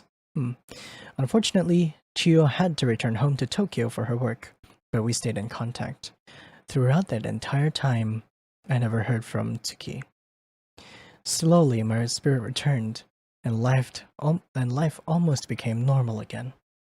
But all of us knew what loomed on the horizon. Nothing would change what lay in store for us. The first step, we decided, was to go back to Chiyo's home in Tokyo.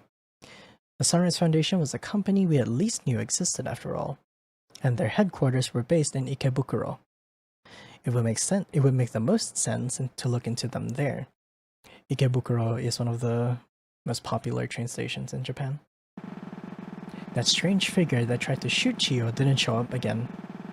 For a while, all of us lived in perpetual fear of them. But that fear subsided as we took the time to focus on living happily. Especially since none of us knew where the road ahead would take us. It only made sense to enjoy taking a break from all of the action. Eri ended up getting fired from her detective position. She didn't seem too bothered by it though. I've been wanting to quit for ages now, but it's not really easy. In a way, you grow up idolizing the police detectives who solve the murder mysteries, and then you become one and realize you're stuck behind a desk 90% of the time. It sucks.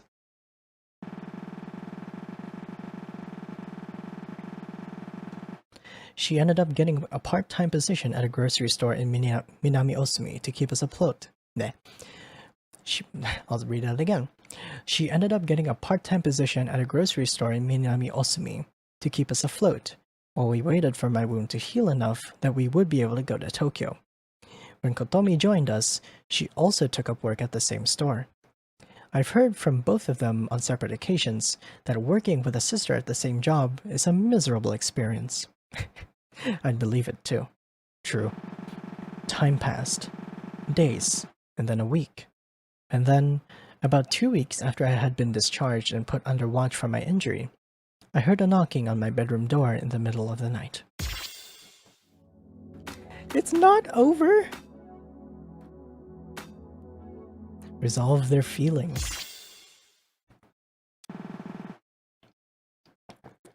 I was startled awake by a knocking sound.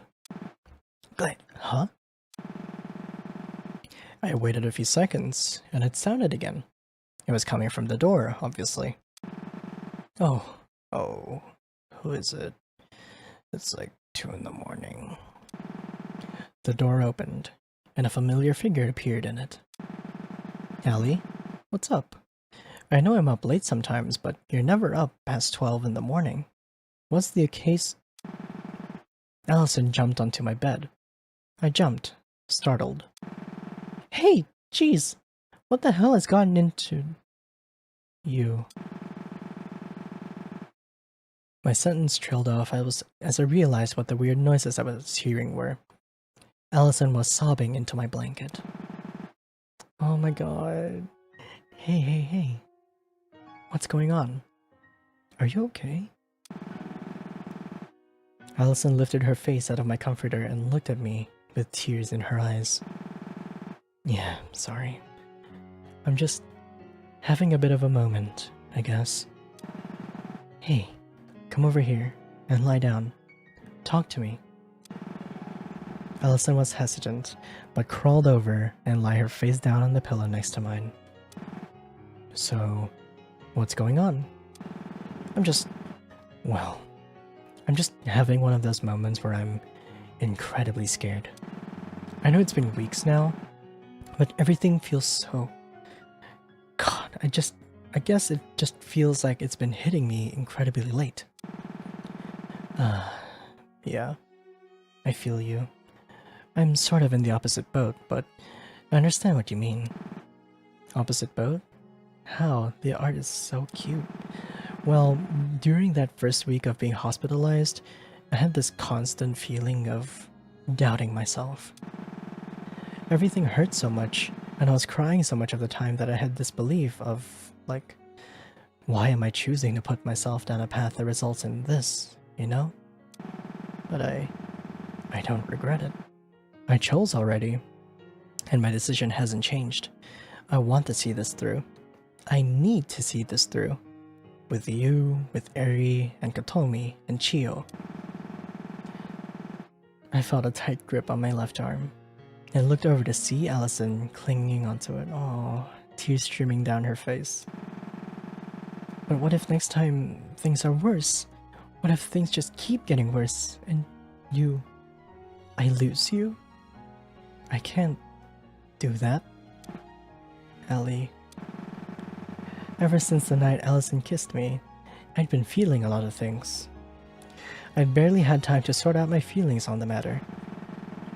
But now that I was spending a lot of time resting, I had more time than ever to introspect. And I think I finally knew. You're never going to lose me. I won't allow it. But what if something happens? But what if something happens that's beyond your control? It won't. That won't happen. I promise. But how can you promise? It would be out of your control. You couldn't... I thought very carefully about the words I was about to say, and every thought told me to be true to myself. I'm not going to hurt the one I love more than anything in the world. Allison looked up at me, surprised. The one you love? Do you remember? That night before the day at Okawachi's shrine, when you kissed me. Yeah. I'm really sorry about that. I wasn't thinking, and I hope you're not mad at me. It won't happen again, I Allison's sentence was cut off. I put my hand around her head and hugged her tighter than I'd ever hugged anyone before. I want to have more moments like that, I think. It took me a while to figure out these feelings, but because I'd never felt anything like this before, but I think these feelings are... Look... God, I'm such a gay fucking mess, Lamau. Let's try again. Allison, I think that I'm in love with you. Allison fell silent, and then she erupted. Oh my god. Like actually love, like romantic love, right? Like, yeah, like that. Holy shit. Wow, yeah, God, you're such a gay fucking... Whoa, like, Allison calmed down and took a second to breathe. So then, are we... I don't know. Truth be told, I don't think I'm ready for a relationship of that nature.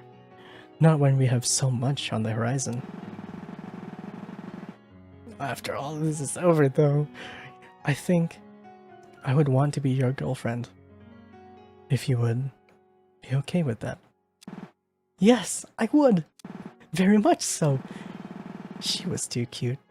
I was going to die from this before I could even get back to finding Tsuki. So, if it's okay, I'd like to remain close friends, temporarily, until all of this is over. Until I can face the person I love with the attention they deserve. Okay? Yeah, I like the sound of that. Gives us something to work towards, you know? You saying that finding my family isn't something to work towards? No, not like that. Sorry. Relax, Ellie. I'm just teasing. But I agree.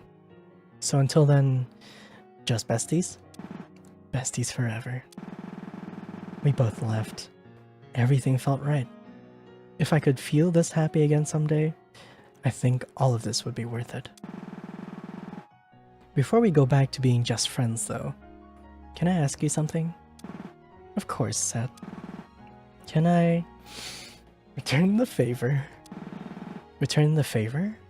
I don't follow. Oh! Yeah. Please do. Right. And then I kissed her back. One romantic exchange split across weeks of hardship. We stayed like that for hours. My resolve finally formed there and then. I decided once more my fate. For futures like this, I will put an end to this curse looming over all of us. For everyone that means everything to me in every way. Allison left the room eventually, and then I went back to sleep. Today, the protagonist actually managed to confess her feelings for Allie.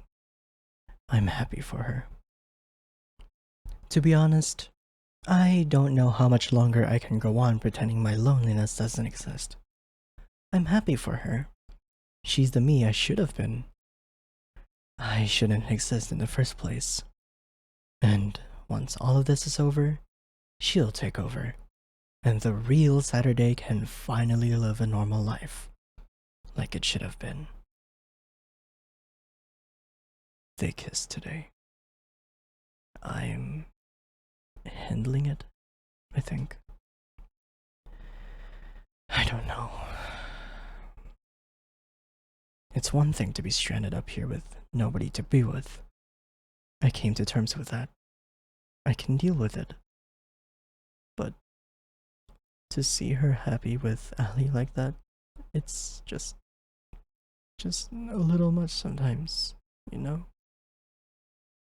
Fuck. I hate this. I'm not supposed to cry. I'm the guiding light, a prop for the play. I'm the storyteller. I'm not. I can't. I'm so lonely. Please.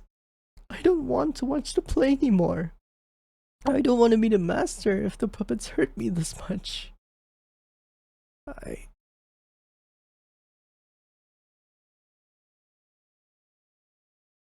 Hours passed, and then days, and then weeks, and then months. And miles away from where we were, in a forest torn between two memories, something moved, ever so slightly, brushed by the wind, and the horse began to rock once more. Another cycle past you, then. What a shocker. I leaned back. Endless strife had led to this moment. Finally, we could refer onwards. I felt a sensation of life behind me. Funny, given that the only person who knew how to access this parallel space would be you, the World Keeper. I turned around, and there she stood. The figure whose purpose was antithetical to mine. The Keeper of Cycles. You can take off that suit and mask.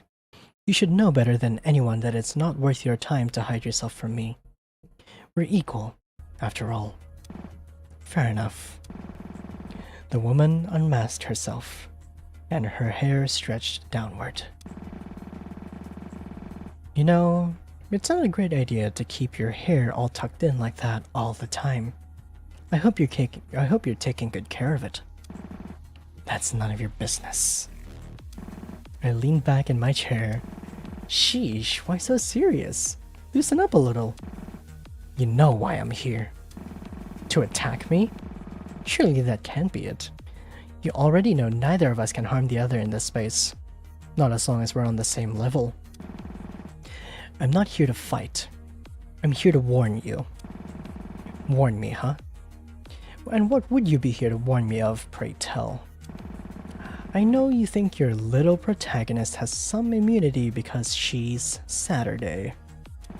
But I'm here to tell you that if hurting her is what it takes to keep the world in place, I will not hesitate. Oh, please, tell me something I didn't know. You make me sick, you know that? Claiming that you're doing all of this for her. Yet it feels like you don't really know her at all. That's enough! Tsuki slammed her hand down on my nightstand. Just what do you know? You never knew her. You never knew what she had to go through to get to this point. I leaned forward. My sarcastic attitude was gone. In the light streaming in from the window, Tsuki could see me clearly. Dawn, the fact that you say that is the reason I'm doing all of this. Let me get one thing clear. I hate you. I hate what you've done to the legacy of my friend. I have nothing to say to that. Figures. Asshole. Regardless, I'll be on my way. And know this. If for whatever reason we meet face to face outside of this space, I will kill you and put an end to this debacle before you hurt Saturday any more than you already have. Feelings mutual, buddy. And then she was gone, just as soon as she was there. I must persist. I have to. Deep down, I knew that everything that happened over that summer week was merely a precursor to what was about to happen that winter. I'm in too far now to be doubting the decisions I've made. And so, I sat back. I sat back and waited. Until the day comes that I will confront the results of everything I've done. I will persist.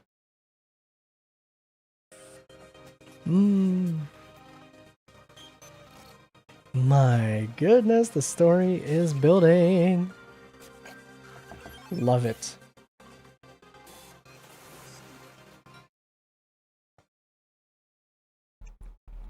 Today, the third chapter gets sent up to the 4th Dimension TVO clients. Why am I including these logs? It's a lot of vulnerability for one. You deserve to see this. Call it selfish if you will. I don't care. No matter what happens, whether I disappear or I don't, I want you to see this. I want you to know that I was here. I'm still scared, and I'll continue being scared. I'm not a very courageous girl, but I'm okay with that. I finally found what I was meant to do. You can't stop now, Observer 1. For her sake, but also my own, break this final lock for us. I beg of you. It is currently October 21st, 2023, Layer 4 timescale. My contact in Layer 4 has been telling me lately that the community that the game has amassed seems to have fixated on one of the songs, Grode. I have no idea why this is the case. I guess the name is kinda funny. I was bored earlier today, so I made a fishing minigame in the data generation client. Maybe I'll put it in there for fun someday. For a while now, I've been having this dream. In this dream, I'm not whole. I've been torn apart by something I can't quite comprehend. Split apart, not organically, but with brute force. I, as I exist, am doomed to the fate of being an observer, unable to interact with what I'm watching. A girl in a lighthouse overlooking a clay doll representation of humanity. While those I observe can move between spaces, I am signed to this space. Reminds me of Death Stranding a bit. If you know the extinction entity, that's basically what this sounds like. All of this is to say, if I'm between the binary and the ternary, and she is on the binary, what does that make you?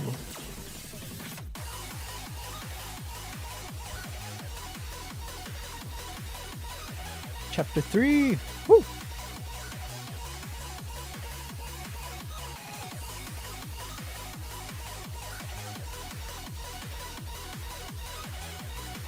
Like me directly or what?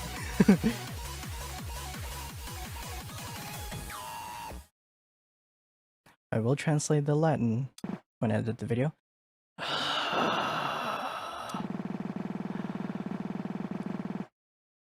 Saturday's bedroom.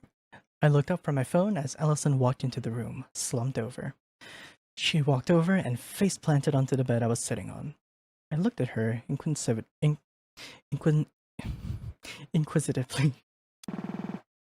What's got you all tuckered out? I leaned over and poked her hair. Oh. Sit up, Ellie. I can't make out what you're saying. Allison sat up. Packing? The same thing we've been doing all day. Well, speak for yourself. I finished up pretty early, actually. Yeah, because you don't have anything to pack. All your stuff is still back at home on the island. Jeez. Hey, don't fault me for being lightweight to travel. I don't need much to get by. You're the one that had, like, everything shipped from Tanegashima. Elson glared at me with an unserious, tired expression. Yeah, and I've realized now how bad of an idea that was. Because now I have to get it all shipped back. Such is the struggle with a temporary home. Sure is. How about you? You already packed everything up? Yeah, did it this afternoon. Didn't really took too long, like I said. Maybe I should loosen up a little. I'm admittedly a little envious of your single carry-on suitcase. Well, it certainly makes traveling easier. but I'd be lying if I said I didn't miss my home back on Tanegashima. So, take that as you will. Fair enough. I love her smug face. 3 chapters in. Just then, a rather tall silhouette appeared in the doorway. Hey, Kotomi, what's up? Kotomi walked into the room. Nothing much. Just making sure you're both ready to be up early. Just making sure you're both ready to be up early tomorrow for the taxi to the airport. Oh yeah, they're going to Tokyo this chapter. Everything all ready? Yep. I know you're ready, he said. I was mainly talking to Allison. Yeah, I just finished up. All the stuff that's getting shipped back is in the boxes by the front door, and my suitcases are in my room. Cool. Ari and I also just finished packing. Don't stay up too late. We've got to be up at 8 a.m. sharp tomorrow. You got it. She's not. Kotomi left the room and closed the door behind her, leaving Allison and I in the light of the dim desktop lamp on the dresser. Oh, desktop lamp. On the dresser. Allison looked over at my phone in my hand. What were you doing? I turned on the phone to reveal the game I've been playing.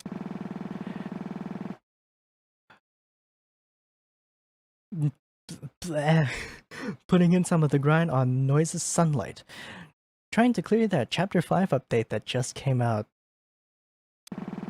Allison gives a light-hearted chuckle. Oh, I should have known.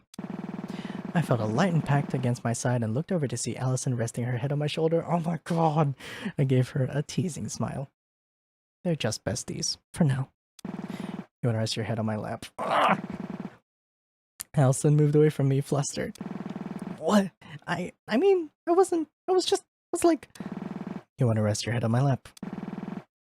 Allison buried her face in her knees. Yeah?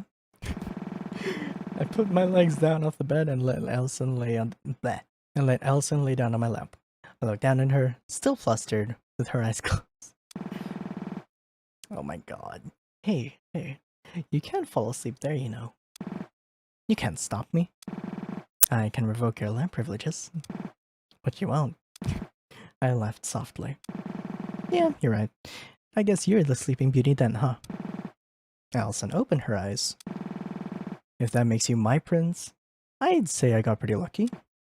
Why is this girl the literal cutest human being alive? Oh, was that too far? Sorry. No, it's okay. I was just not ready for that. An awkwardly long silence passes. Hey. I wanted to ask, are you okay? You've seemed kinda out of it all day. I guess you do know me too well for that to go unnoticed, huh? I guess it's not so much that I'm out of it, and more so that it really feels like this time, short as it was, is coming to an end. It's been 3 months since the stuff that happened at the shrine, and I guess I just got too used to things actually having calmed down. I know, right? Hi, Yusi. I hope you're doing well. Because once we step foot in Tokyo, we're back in the case, and anything could happen. I'm scared. But, more selfishly, I'm going to miss these few months. Even if they weren't easy, it really felt like this was a major change in my life for the better, you know? Sorry, I shouldn't dump all of this on you. This game's art is so cute. Yeah. But yeah, how are you doing? Ellie, it's okay. I understand completely. To be honest, I'm kind of in the same boat. My life already took such a monumental turn earlier in the year, and it really feels like we're about to take another one, doesn't it? Voice actor, by the way. But I think you and I both know this is something that we gotta do. It's not like either of us to go through all of that and just walk away. Yeah, I agree with you, but it's still scary, you know? Yeah, of course. But we're not facing this alone anymore. Neither of us are. Indeed. You're right as always. It's always going to be scary, but we'll press on anyway, right? Always. That's just how we roll. Yeah. We went silent for a while before I inevitably had to get Allison off of my lap so I could move into bed.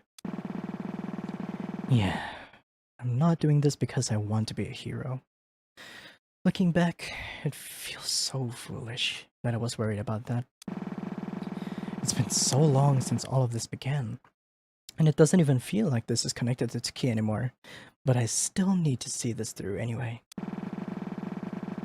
And if there's something awful waiting for me at the end of this, I'll face it head first, together with those I love.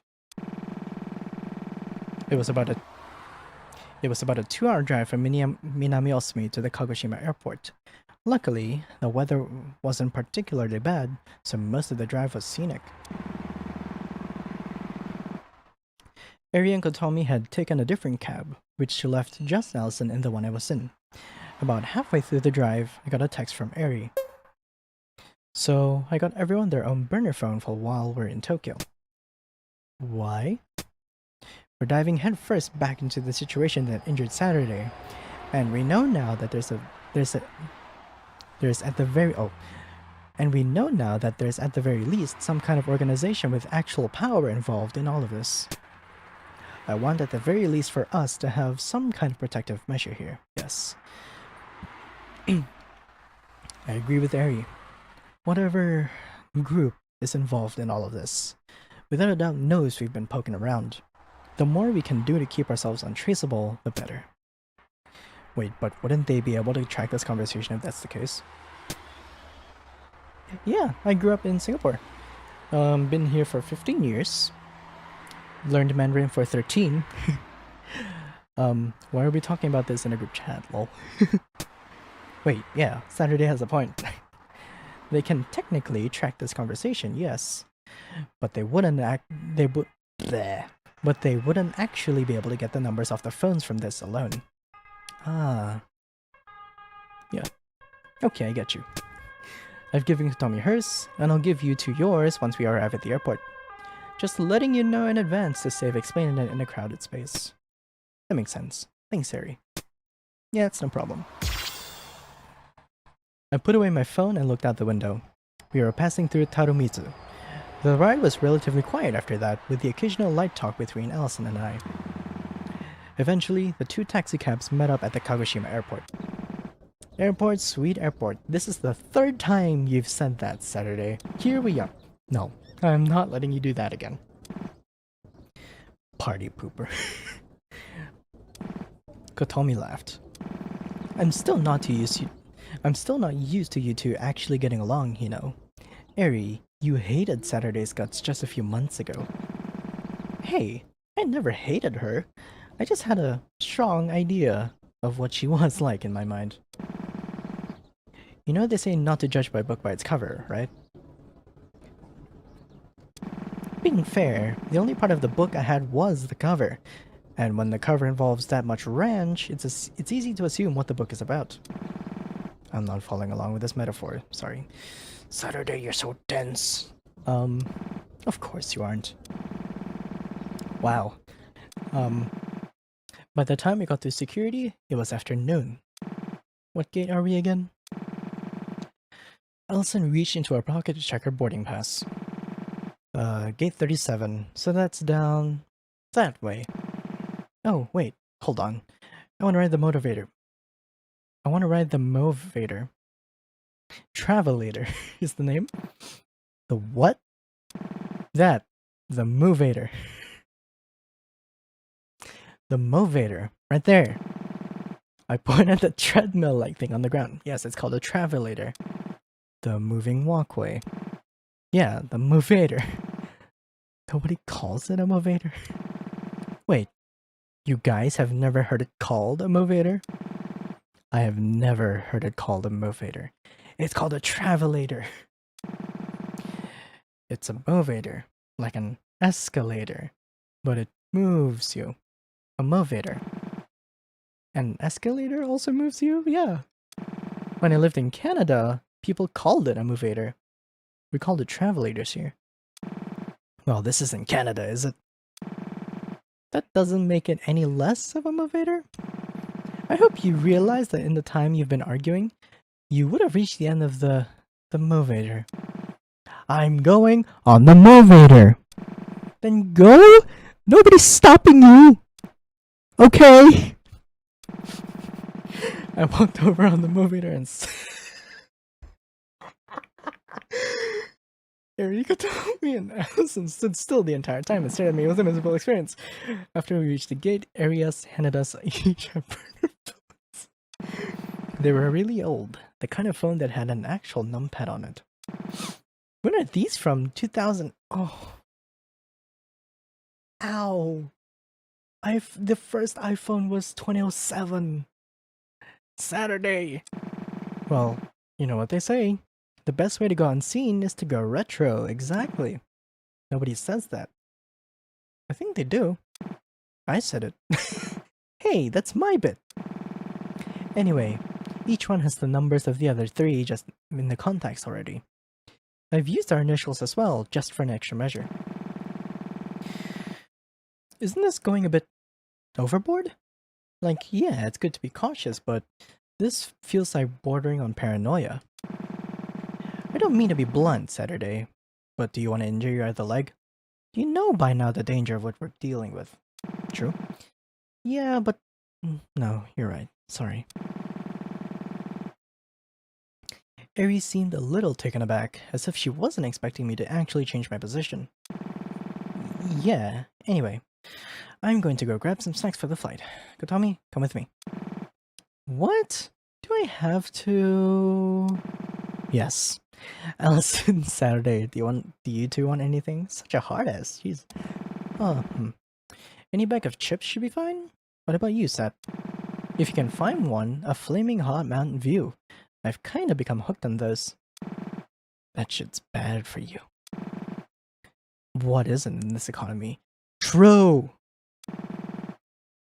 I'll look anyway. We'll be back shortly. Eri walked off with Kotomi slouching behind, clearly not amused.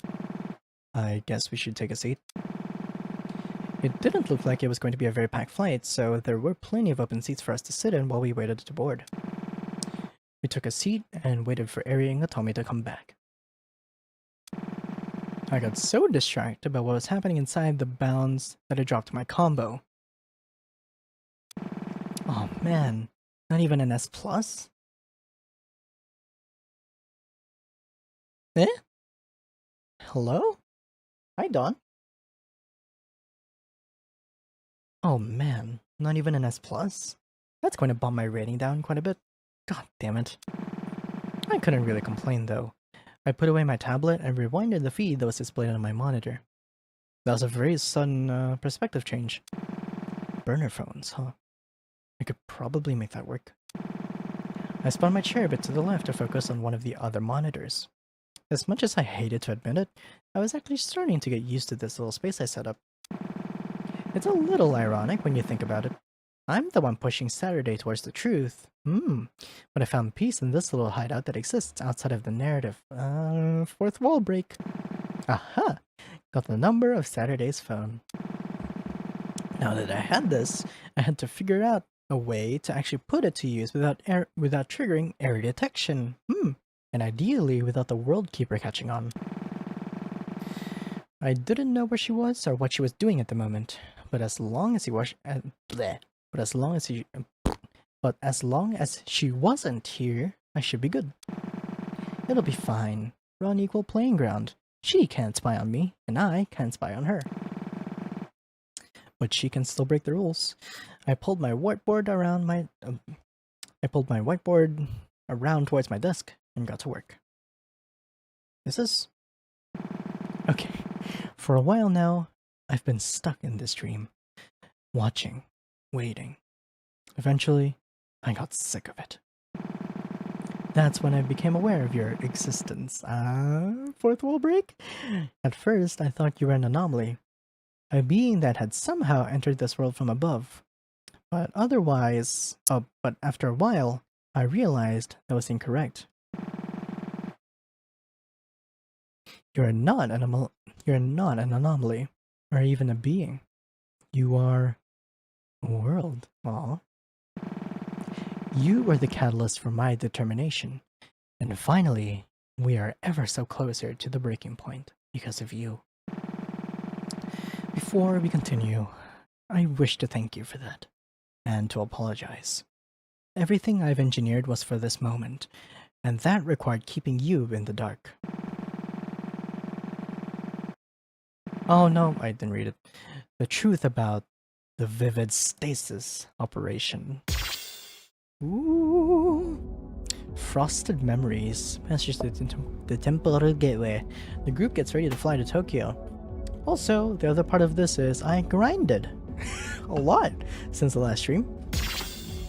So I have maximum points, or maximum battery, I should say.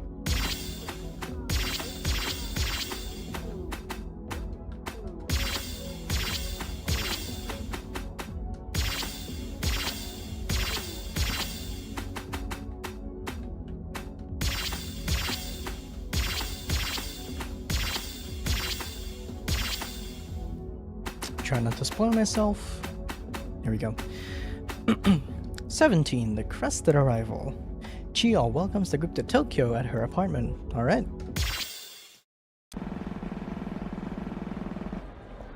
By the time our plane landed, it was well into the evening.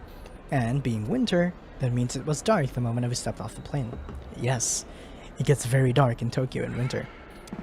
Ah, Jesus. Cold. You literally just sat in a heated tube for a few hours. I'm not surprised you're cold. Do you need my jacket? I mean, if you're offering, then... Yeah, figured. Here. Allison walked over to me and handed me her jacket. I wrapped it around myself. I would never find myself admitting it to her, but I wasn't really that cold. I just liked wearing Allison's coat. Oh my god, you're so cute. I started to walk forward to the exit to the luggage claim, but Allison stopped me. Are you forgetting about the other half of our group? Come on, let's wait for them. Oh shit, you're so right. It totally slipped my mind. Jeez, Saturday. How the hell did that slip your... I think the last few months of doing absolutely nothing have made you even denser, actually. I laughed, and we leaned against the glass wall with our carry-on bags. Indeed, it had been months, many months of resting. Not so much while waiting for my leg to heal up, as the wound had mostly sealed up about as well as it was going to within the first month. Instead, we had to spend most of the time working just to get the funds to make the very trip we had just begun. We'd spend day after day, week after week, and month after month saving up just enough to allow us a month in Tokyo. All of us figured that would be enough time to accomplish whatever it was we were going to accomplish here. I found myself wondering what the next month would have in store for us. After the commotion that was the first few days in Minami-Osumi, the topic of what had happened was tread around very carefully. Nobody knew what to say for a while. Eventually, though, we all agreed that spending some time in Tokyo would be beneficial to all of us, both for the reason of giving us something to take our minds off of everything that had happened, and also to do some further investigation into that very same everything. The Sunrise Foundation was a name that came up a lot back in those awful days in August, and the fact that nobody could quite remember or explain what it was, but knew that it was related to whatever was going on, was enough to warrant our curiosity to get the better of us. Oh my god, I can't read. And since their website said they seemed to be based in Tokyo, it only made sense for us to spend some time out east.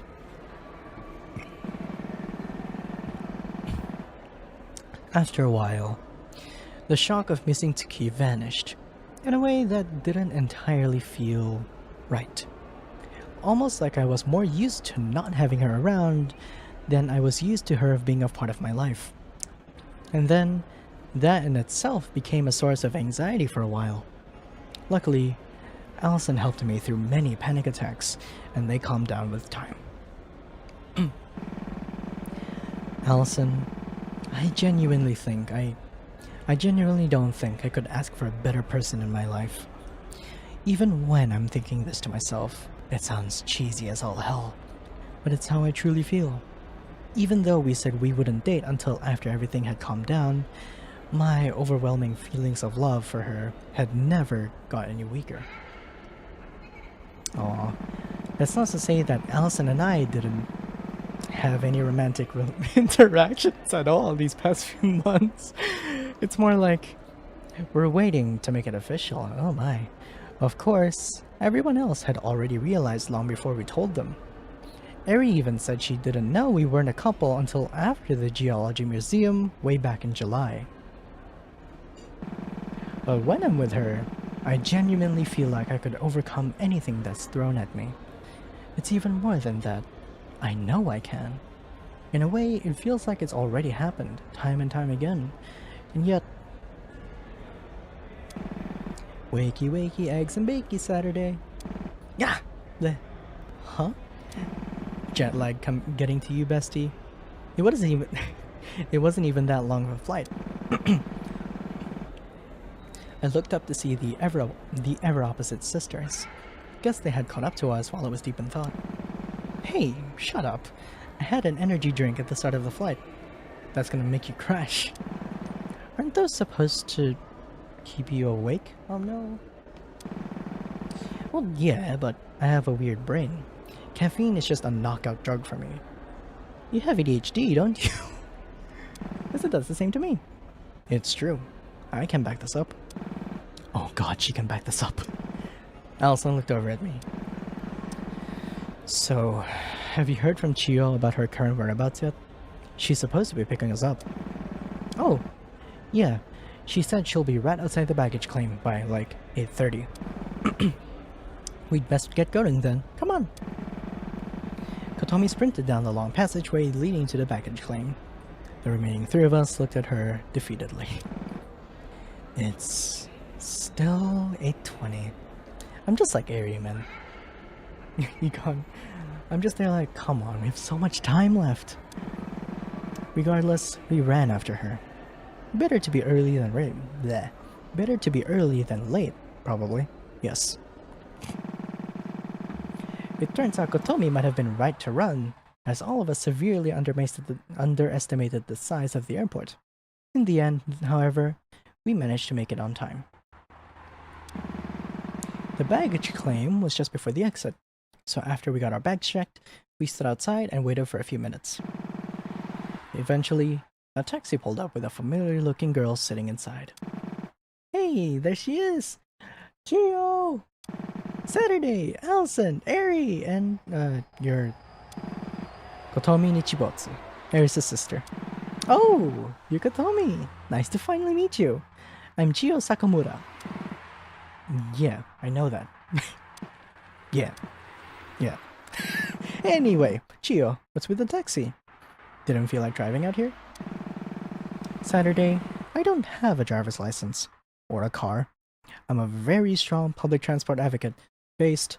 I thought I told you this. What? No, you totally didn't. She totally did. She did. It's literally so recent that you can see it in your messages without scrolling. You guys are no fun. Chiyo laughed. Anyway, my place is pretty close to here, but the bus doesn't run at a reasonable enough rate to be here at this time. So I took a taxi. Speaking of which, we should probably not keep them waiting. Good point. Sat, give me your suitcase, and I'll put it in the back with mine. I nodded and rolled my suitcase over to the back of the taxi. Allison opened up the trunk and slid our bags in together. Despite her relatively short appearance, she was much stronger than I was, but that isn't exactly a hard bar to pass. I sat down in the back seat, and the other three slid in beside me. It was the tightest fit I'd ever been in my entire life, and being squished in next to the person I was madly in love with made the ride a whole lot more awkward than it probably should have been. Luckily, it was only about a 35-minute drive from Tokyo International Airport to Chiyo's apartment in Ikebukuro. Which, to be honest, It is 35 minutes longer than I would have liked it to be, but it could have been a whole lot worse. Chio's apartment was part of a small 3-story condo. Luckily, there were a few extra rooms that Chio usually used as office space, and she'd prepared mattresses in. Eri and Kotomi got one room, and Allison and I got the other, which was fine by both of us. Oh, did you finish setting all your stuff up? Yeah, not like there was much to set up. All we had was the stuff in our carry-on bags. That's fair. Where are Allison and Eri? I think both of them are in their rooms. We had to get up early to pack for our flight, so it makes sense that at least some of us would be exhausted. You guys aren't, though. I'm nocturnal. There are times where this is about the time of day I wake up. Oh, I see. That doesn't sound healthy, but I'm not your caretaker, so I won't pry. I'm literally Saturday in this scenario, like... Appreciated. My sleep schedule is already enough of a hassle. You guys want to sit down in the living room and chat for a bit? I haven't had the chance to meet you yet, Kotomi. Sure. I'm assuming you'll still be up for a bit too, right, Saturday? Yeah, of course. I'll join you guys in a minute. Let me just go check on Allison first. Sure thing. Chio and Kotomi walked down the short hallway to the living room, and I started walking up the stairs to the bedrooms that Chio was letting us stay in. I slowly opened the door to the room Allison and I were staying in. Sure enough, Allison lay inside, passed out cold.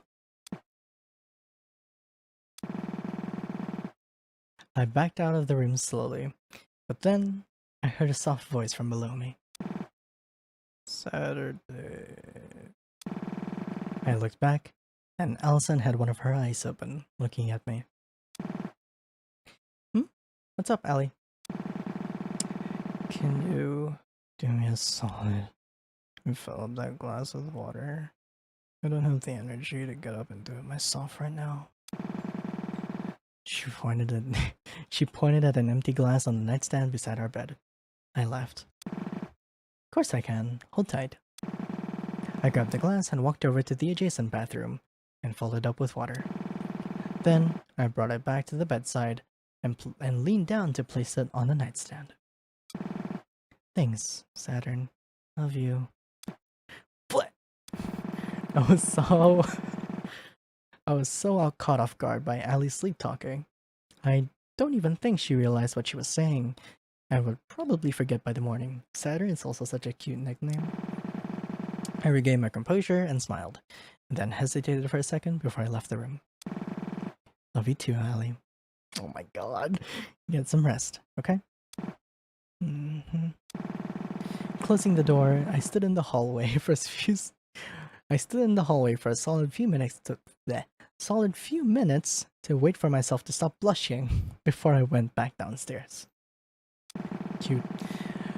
Chio, Kotomi, and I sat in the living room for the next half hour, talking about how life had been the past 3 months.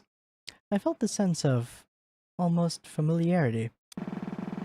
Growing up, I had always been the loner aside from the few friends I'd had, and even then, aside from Allison. Hi, Dreamsy! None of my friends felt super close to me in a sense. But now, I felt like I'd really found the people I loved, and that I would do anything to protect. Soon enough, Kotomi went to bed, and Chio followed. I sat in the living room alone for a few minutes before retiring for the night myself. We had agreed to spend a few days out enjoying the city before doing any kind of thinking about the Sunrise Foundation. Hi Dreamsy, hope you're doing well. Did you get to eat? And I didn't want to be even remotely tired for that. I'd wanted to go to Tokyo for a long time, and I wasn't about to pass up the chance I've been given. I hope you don't get lost on the subway. Saturday. It's a big ordeal. Huh? Wait, what? Didn't I live in Tokyo at one point? Oh? No sleeps for me. Oh no! I hope you get to eat soon. Though it was already our second day in Tokyo, it was our first chance to actually go out and explore a bit. We'd spent the entirety of the 17th recovering from jet lag and general exhaustion from packing everything up and moving it out of our temporary home in Kagoshima. So it wasn't until today we actually had the chance to get off Ikebukuro. Ikebukuro Station. Wow, so this is what a subway station in the big city looks like. Sad, it's not that different from the ones down south. We just never ride the metro line. It sure is. Sure it is. It's all in the vibes. And as a certified vibes expert, I proclaim that the vibes here are totally different. How are you making that sound with your mouth? Kotomi left. After a while, I learned to stop questioning it. I'm surprised you haven't, Ellie. You've known her for way longer than I have. There are some things about the nature of reality I haven't come to terms with yet. Kotomi walked over to one of the automated kiosks and printed 3 tickets, one for each of us. It was just Kotomi, Ali, and I today. Eri and Chiyo had stayed back at the apartment to go over the facts of the case once more. I would have liked to stay with them, but I can't admit that my energy might be a bit of a hindrance for someone trying to think something so but I can admit that my energy might be a bit of a hindrance for someone trying to think something through intellectually. It was probably best to let the detective do the work. So Kotomi, Ali, and I grouped up and decided to take the Yurekucho line to Chuo to check out the Ginza shopping district. I've been told all 3 of this. Kotomi walked back and handed us our tickets. This is only valid for 1 trip. Yes, we'll get longer tickets on the other side. Got it. Kotomi scanned our tickets for us, and we walked through. The ride to Ginza Ichima station was about half an hour. Yeah, the train we were on was decorated with a lot of cute advertisements and decorations. Wow, this could be the future of public transportation. These are all things we have on the other metro line Saturday. Yes, you just always take the bus. I glared at her jokingly. You're ruining my whimsical sense of discovery. That's bad vibes, Ellie. Oh, you're welcome, Dreamsy. Allison sighed, but chuckled.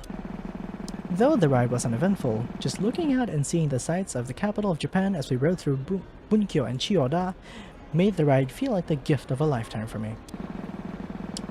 I was never really partial to the nature vibes of Tanegashima, even if I missed it having been away for so long. Even despite that, I often found myself forgetting I had lived in Tanegashima in the first place. It was probably natural after not living there for a few months, but it felt a little unnatural. Like the fact of living there in the first place wasn't right. But I shook the thought from my mind. Stepping out of the station, Kotomi pulled out her phone for directions. Here we are. We can split up from here, but make sure to keep in contact through text. At the absolute latest, let's meet back at the station by 4:30, yeah? Sounds good.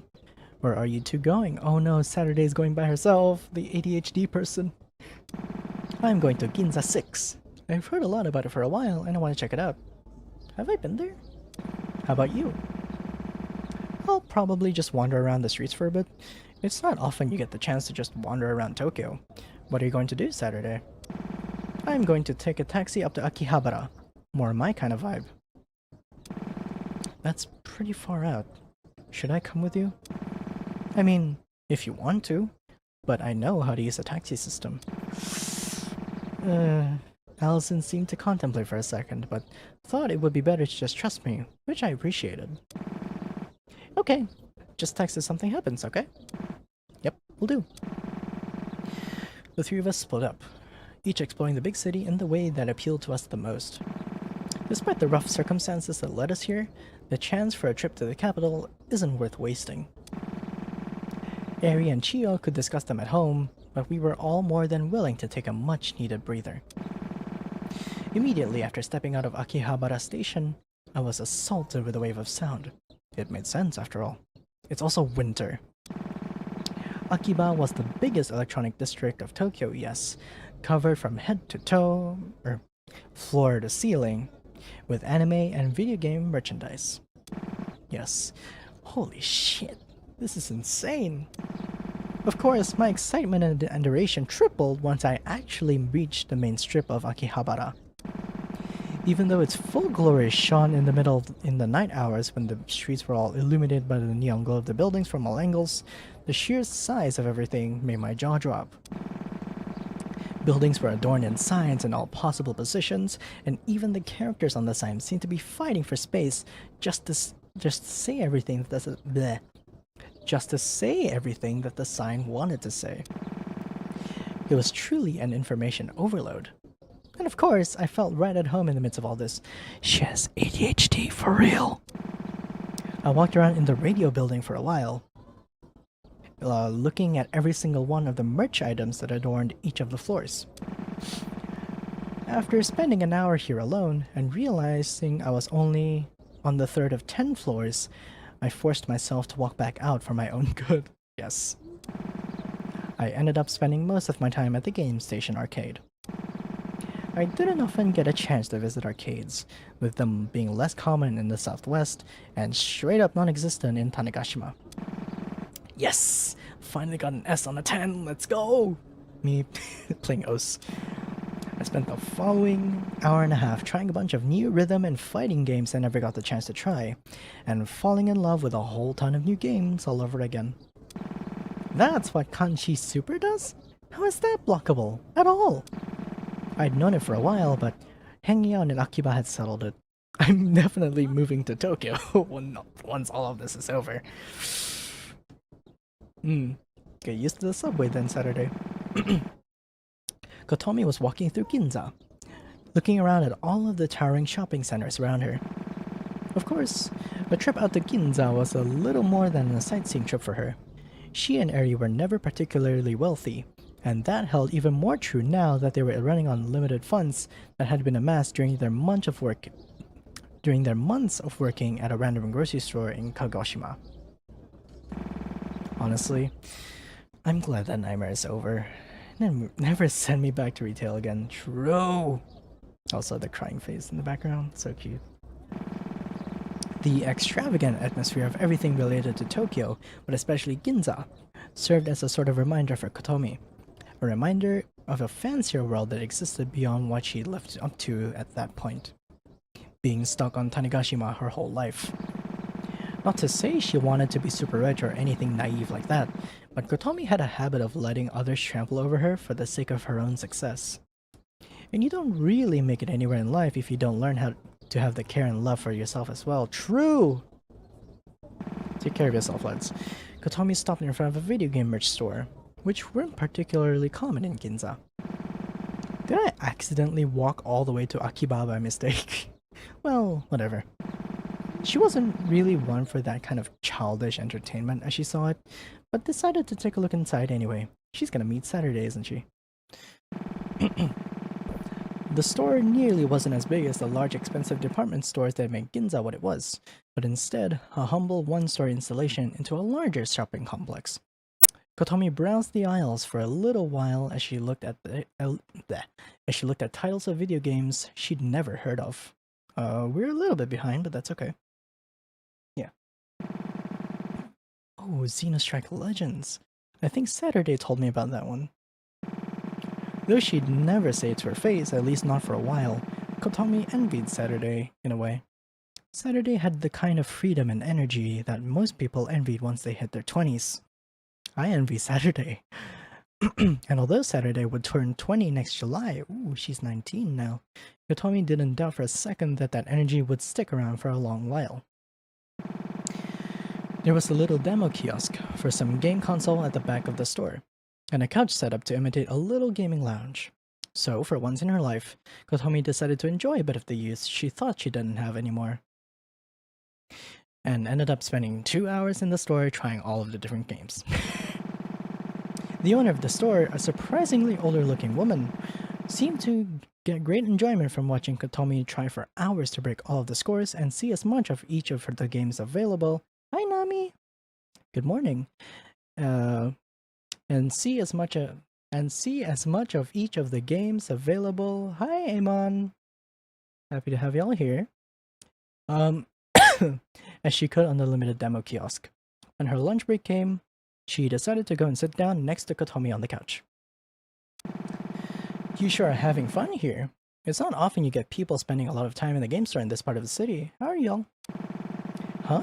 Oh, yeah, I guess. It's been, what, 10 minutes? I'm sorry if I'm hogging the machine or something. The storekeeper laughed and leaned back into the couch cushions. It's been an hour and a half, actually. But it's okay.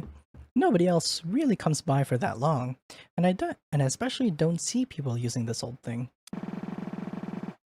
Thank you, Nami. Old thing? This is like a preview kiosk for some upcoming console, right? Oh boy. Maybe if you're living in the year 2011. The Wii U...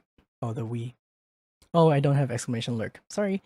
The Wii U died out due to poor sales back in 2016, but it still holds a special place in my heart, so I keep the demo kiosk up anyway.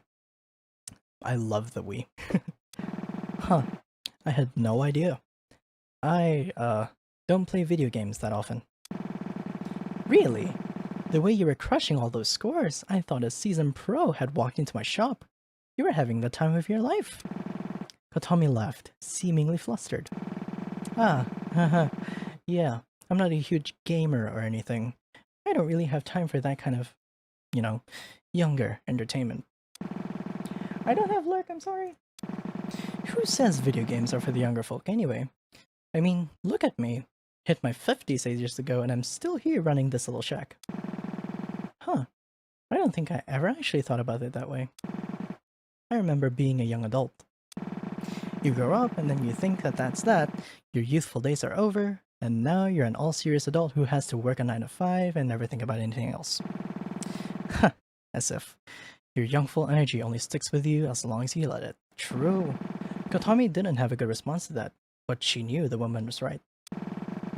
Oftentimes, she found herself getting caught up in the bittersweet trap called nostalgia, regretting that her days of freedom were gone. But the truth is, if you keep yourself in the good memories of the past, you can never make more good memories in the present or future. Very true. The storekeeper stood up. This thing was a commercial failure almost a decade ago, but I still have some for sale in the storeroom. This is just my personal recommendation, but I think it's a great little console for trying out new things. Never had an overwhelmingly large game library. Nobody else wants them, but they are technically for sale. Kotomi thought about it for a second. Ah, what the hell. I'm not a fashionista. I don't think I'm gonna be interested in much else in Ginza. Kotomi also stood up and walked over to the counter. She ended up walking out of the store with the console and a few games. Nice. It's already 4. And Allison ended up not buying much. Instead looking around at all the expensive clothes and finally finding herself a place to sit down in the food court. This game looks very, very cozy. It's actually a rhythm game, but it also has a story here. Of course, she knew that she wouldn't end up buying much. She was more so just taking in the atmosphere of a place where so many people cared about their appearance and the way they present themselves to the world. So many people here in fancy, cute outfits. I kind of feel out of place sitting here with just my normal jacket. You're already cute enough! Allison was never particularly one to care about her outward appearance or presentation, and she never really understood why people would. At least, not in the beginning. All of this changed when Saturday came out to her as transgender, though. Yes, she did. Thinking back on it, it's really been 7 years since then. Man. I don't want to think about the fact that September 2015 was over 7 years ago now. Also, additional fact, Allison and Saturday are lesbian. Sorry, sapphic. At first, Allison hadn't really understood the concept when Saturday had brought it up to her. But thinking about it for a little bit, it felt fairly obvious to her. Why shouldn't people get the chance to choose who they want to be? True! Gender, sexuality, race, religion, all these properties don't matter as long as the person is kind and humane. Based! That was what Allison believed, so she was relatively quick to accept who Saturday wanted to be. But both of them were still young, so the idea of someone harboring hate stemming from another person's identity didn't make sense to them. Blech. Truly, to be young is to be more blissful. Though Allison had always been more confident about her gender and being fine with who she was on that front, Saturday's own realizations about her identity did lead Allison to think a bit on her own life throughout the years. It was through this that Allison realized she was asexual. Interesting, alright. Also based, I remember growing up thinking, wow, all that stuff is kinda gross. And then everyone would tell me, you'll stop thinking it's gross when you're older. And then I just never stopped thinking it was kinda gross. Allison had struggled with that for a long time. She had felt like because she wasn't seeing what everyone else saw, she was defective or something was wrong with her. Saturday helping her out with her own journey of self-discovery was what made her fall in love in the first place. Even from the start, Allison and Saturday had always been the most important person in each other's lives. Aww. One might wonder how it took so long for their true feelings to blossom. Suddenly, Allison's phone buzzed. When she read the chat log on her lock screen, but she couldn't help but burst out into smug laughter. How do you leave the subway? Follow the yellow exit signs. Heading up. No, like, what does the exit want from me? Put your ticket in. Oh, and it will open and shoot it through. Was I supposed to get my ticket back from the station and put it into Saturday, please. Oh god. Oh, yes. It comes out the other side. Oh! Uh-oh. What did you do?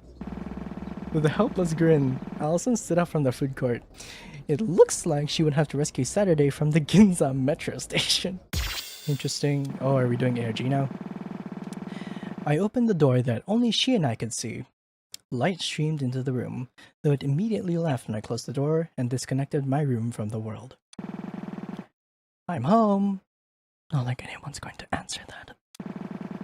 Stepping into the artificially lit room, I placed the groceries I'd obtained on the counter and flopped into my bed. I let out a loud sigh. Then I heard a quiet pinging sound behind me. Why do you always talk to yourself like that?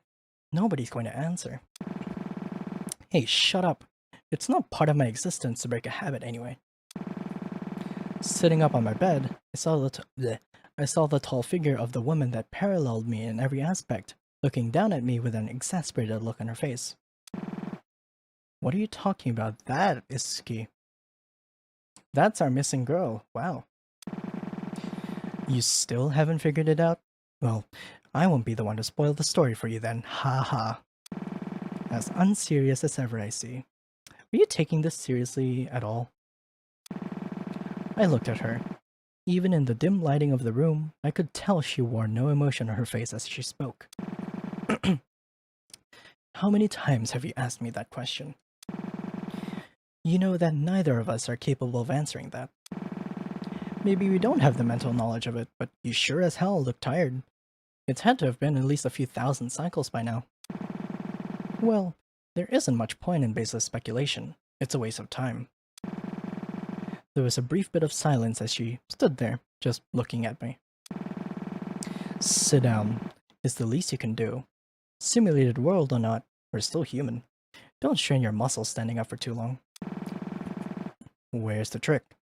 Did you place a detonator on the chair? Spikes? Oh yeah, by the way, these two hate each other. Like, they hate each other's guts. Man, if I wanted to attack you right now, I'd have a hell of a lot of better ways of doing it. I don't have the energy. Just sit down. Or don't. And strain your legs. It'd make my job easier. Tki, whose actual designation was the World Keeper, okay, took a seat and started rummaging through the bags of groceries I'd bought. This is Saturday's missing sister. Hey, I spent money on those. Hands off. Money that you artificially hacked into reality? Money's money. I don't want your grubby hands getting anywhere near my stuff. Thank you very much. Suit yourself. I was just seeing what someone like you would get to eat. It felt like it had been years. It felt like it had been eons since I first met the woman before me, and in a way, it's possible it had, and I'd never have any way of knowing. But as far as my own memory is concerned, it only had been about half a year. Okay. Half a year ago, I'd been vacationing in Tanegashima when I saw her for the first time. It was the exact appearance of my old friend Tsuki. I tried to speak to her, but... Sorry, who are you? I don't recognize you. Huh? It's me, Dawn. You at least remember my name, right? I'm sorry. I don't have any recollection of ever knowing a Dawn. Huh? That stung, but it was within the realm of possibility. It had been over 10 years since we'd last seen each other, but the more I thought about it, the more it had begun to strike me as strange that I was even seeing her at all. Because my last memory of Suki was her unexpected death in 2010. Despite my better judgment, I decided to investigate, knowing that I'd likely be hurt more by the unknown than by anything I could uncover. Huh. Do you think we'll ever close this loop? Well, a pretty easy way to close the loop would be for you to just forfeit your little game. I guess, but we both know that's not happening. Sometimes I wonder if an alternate way out of all of this would even be in the realm of possibility. But Tsuki pressed her fist down on the stone countertop. It's not possible. And any time you spend thinking about the idea of it being possible is taking away from the time you could be spending furthering your own goal. Are you talking to me or yourself? Tsuki didn't answer that.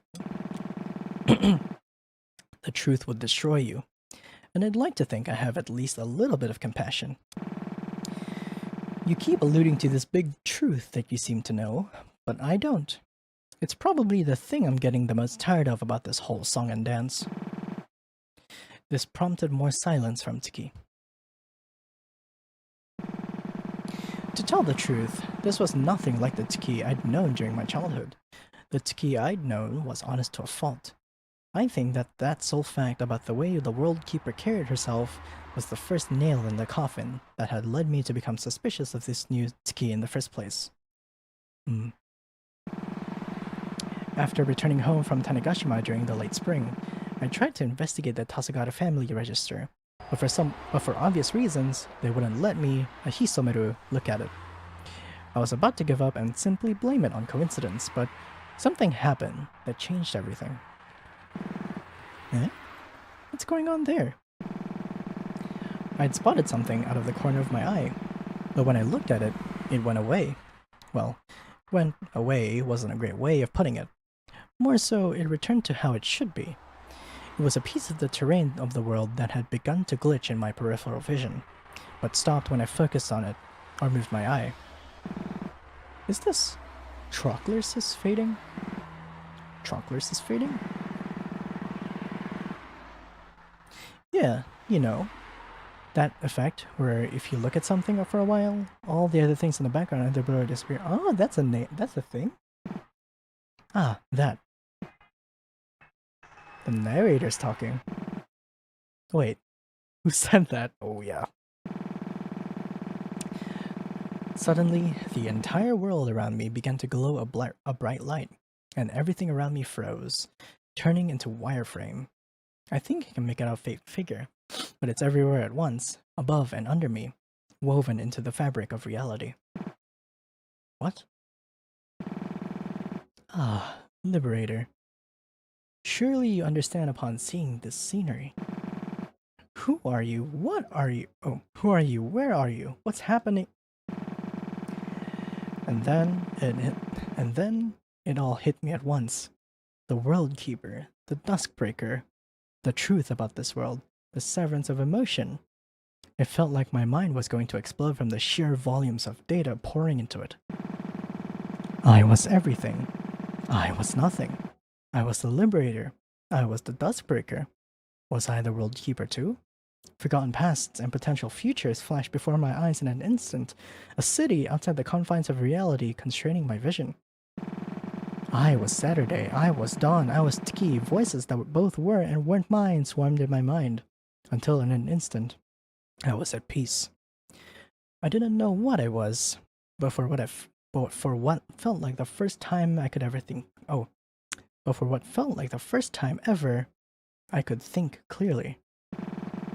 Throughout my visions, I see a flowchart, billions of events playing out in my mind simultaneously.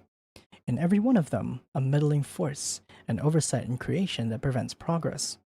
I hate what they're doing, what they stand for, but try as I might, I can't help but feel a fondness for them. What would happen if I tried to stop her? Would I be helping the burden girl? Or would I just be a pawn in some game, pretending I'm the one making the decisions?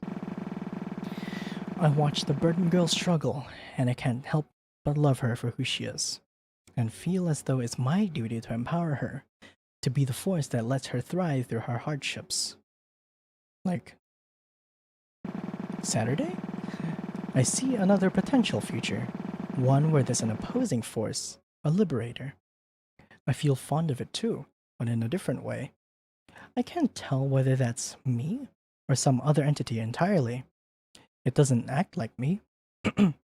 It feels like it's a version of me playing a role on stage, and my body is simply a puppet for it to act through. The voices swarming around my head come back, and I clutch it in frustration. Came back? Will have come back? Time becomes a meaningless construct. A fourth dimension in a world that so clearly to me has a fifth that I simply can't quite breach. A boundary that I can't quite shatter. The world is a fractured mess, and I feel like it's my duty to put it back together. Our duty? My sense of duty is crumbling around me, and I try desperately to hold on to who I think I was, to who I hope I will be. Okay. I think it's time that I try to make sense of all of this. Uh-oh. Between space has been added to the main menu. Discover the truth of the world hidden between the cracks. Okay. Ta-da! This is exactly what we need. Chio carried a large corkboard into the room. I really looked at her with an exasperated glare. Me too. Seriously? What? I've always wanted one of these. Your notepad is very clearly running out of space. Eri looked down. It was true. Her notepad had been her primary method of taking notes since she started working as a detective, and was almost completely filled up. She sighed. Okay, one more time, from the top. We know that Tiki went to work, disappeared on her lunch break, boarded a ferry, went to the shrine, and then nothing. Also, nice recap for y'all who haven't seen the first 2 chapters. Do we even have anything else? Chia thought to herself for a second. Nothing I can think of, unless you count the fact that the universe is conspiring against us. A fire without a source and a coincidental cave-in are kind of suspicious, don't you think? What? You think that there's a god out there that's pissed at us? She had said it as a joke, but Chio didn't flinch or laugh. At this point, would you be surprised? It all seems fake, I guess. Or like we're following a trail of breadcrumbs that strayed just far enough from the truth for us to follow it without question. That's an interesting take, actually. Do you think? At that moment, the door slammed open, and Chio and Eri both jumped. Elson, Kotomi, and I walked into the room. Oh, welcome back. How was Ginza? So cool! We got a lot of fun stuff, and I definitely did not get lost in Ginza Station on the way back. It didn't happen. Elson? Kotomi? That happened. I glared at them, and then carried the bags full of apparel and goodies that we bought over to the kitchen counter. Kotomi slumped over to the couch, absolutely exhausted. Allison, on the other hand, noticed the comically oversized corkboard and started fawning over it. Whoa, that's the biggest corkboard I've ever seen! And you've organized it so well! Are these tacks color-coded? Oh my god, and they're organized by date followed by an alphabetical sort? This is the most beautiful thing I've ever laid my eyes on. Eri and Kotomi looked at this strange turn of character with confused expressions, while I stood in the corner just smirking. Even Chiyo is surprised by her strange passion for corkanization. Ha! Yeah, and the verticality shows approximate time. I have it looping around from around 7 AM at the top to 6 AM at the bottom. Because that's the lowest concentration of events, so it leads to a more coherent organizational structure. Oh my god, yes! She's gonna be at this for a while. I decided to leave the two of them to their excited ramblings about organization and cork. Eri walked over to me. So what did the two of you manage to figure out while we were gone? Anything new? Eri sighed. Nothing, unfortunately. We were spitballing a few theories, but unless you have a good explanation for the random acts of nature impeding our progress, we've kind of hit a roadblock. I think we'll need to look at some of the lesser places of interest in the Tokyo area and hope to find a new trail. I was kind of expecting that, honestly, but I have good news. I got you a plush while we were in Ginza. I shuffled around a bit before pulling the plush in question out of my bag. A crudely drawn cat vaguely shaped to be huggable. I will cherish this greatly. Eri quickly scurried to find a spot in the room to act as a pedestal for it. I'm glad she likes it. The next time I glanced over, I saw her placing what I can only assume is an offering bowl in front of it. She placed a handful of coins from her purse. It's strange seeing this side of Eri, but it's sweet. Looking back at the corkboard, Chiyo was exasperatedly guiding Allison through every single note placed on it, seemingly running out of stamina. Allison seemed to be none the wiser to this, though. I guess I'll clean myself up a little. I walked into the washroom and splashed some water on my face. When I was washing my hands, however, I felt a vibration in my pocket. My phone? Who could that be? I fumbled around in my jacket and pulled out my phone, but I didn't have any notifications. Then it slowly dawned on me that I didn't have vibration notifications turned on my phone in the first place. That is a real thing. You get like phantom sensations and stuff. Oopsies. While like your phone's in your pocket. What's going on here? Reaching into my pocket again, I pulled out my other phone, the burner that Eri had given me. Maybe it wanted to let me know the battery was dying. Unfortunately, that was not the case. The display read, 1. New message. Huh? That's not possible. It is. I opened the rudimentary messaging app and opened the unread message. When I saw what was in it, I froze. Hexadecimal. We have base 16 coming back. Is this some kind of prank? Of course, the hexadecimal wasn't what caught my eye first. The sender was... myself. Do we need to decode the hexadecimal right now? My own phone, yep. I rushed back into the living room, out of breath. Allison was done with her corkboard fantasizing and was sitting on the couch with Kotomi. All of them looked up at me. Saturday? What's wrong? My phone, there was a message, and... Sensing I was panicking a bit, Allison stood up and walked over to me. Come on, sit down. What happened? I sat down on the couch and exhaled. I explained the text message that appeared on my burner phone with myself listed as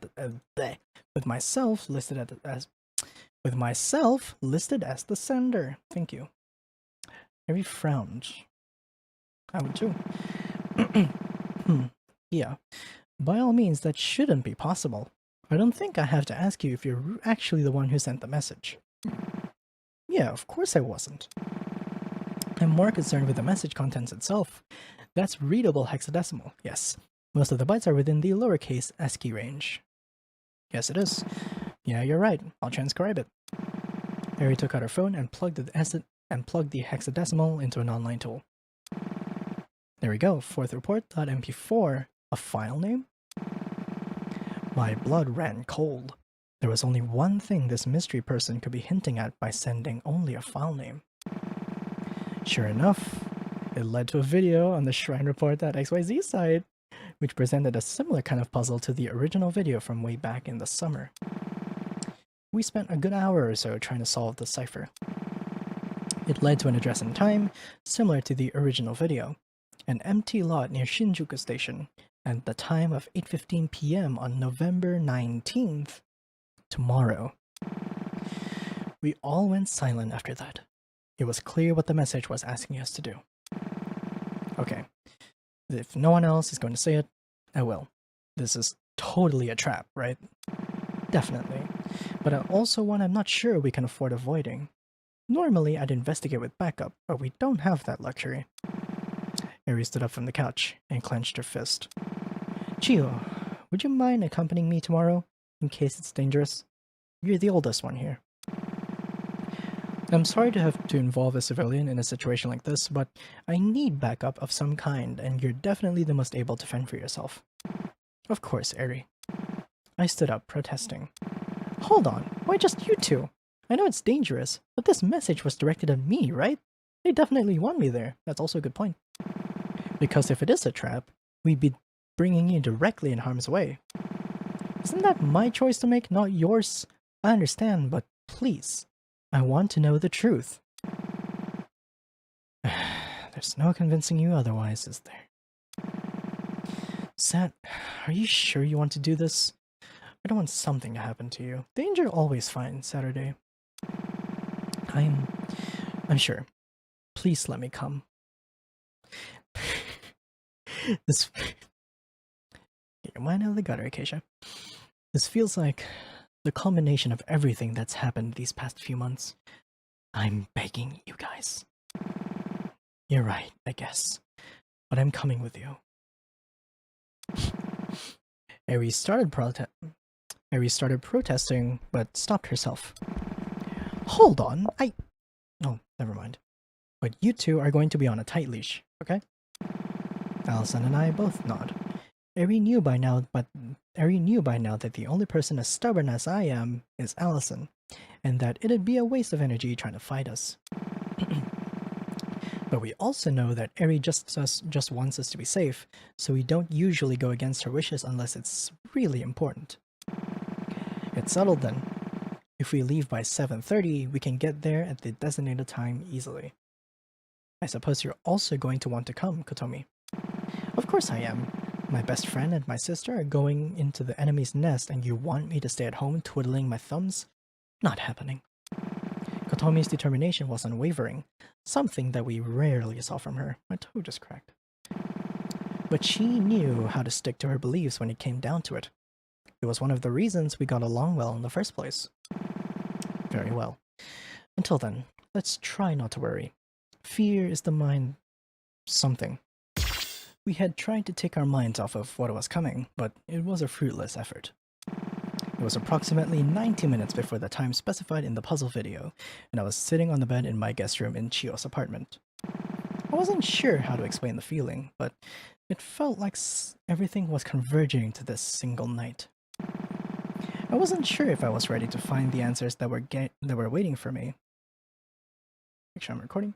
But the video message's appearance had made it plenty clear that I no longer had any choice in the matter. The door opened, and Allison walked in.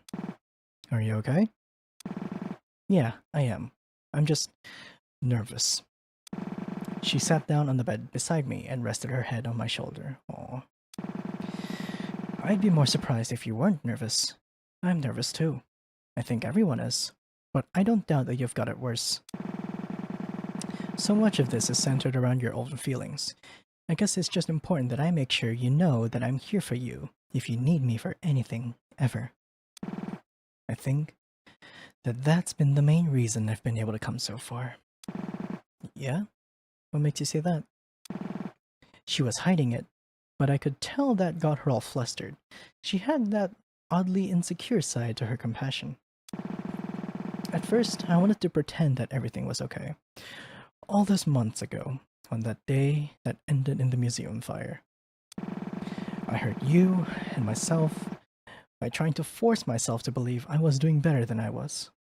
So, I started trying to be more honest, open up more when I was feeling out of it. I've worried a little all this time that your high spirits over these past few months have been the result of you putting on a brave face. I was worried about that too. It's way too easy to fall into unhealthy habits without realizing it, yes. But when I took the time to analyze the situations I was in, I found that it was all true. I was able to live some of my most true moments this past fall, even despite my life being completely upended ever since the summer.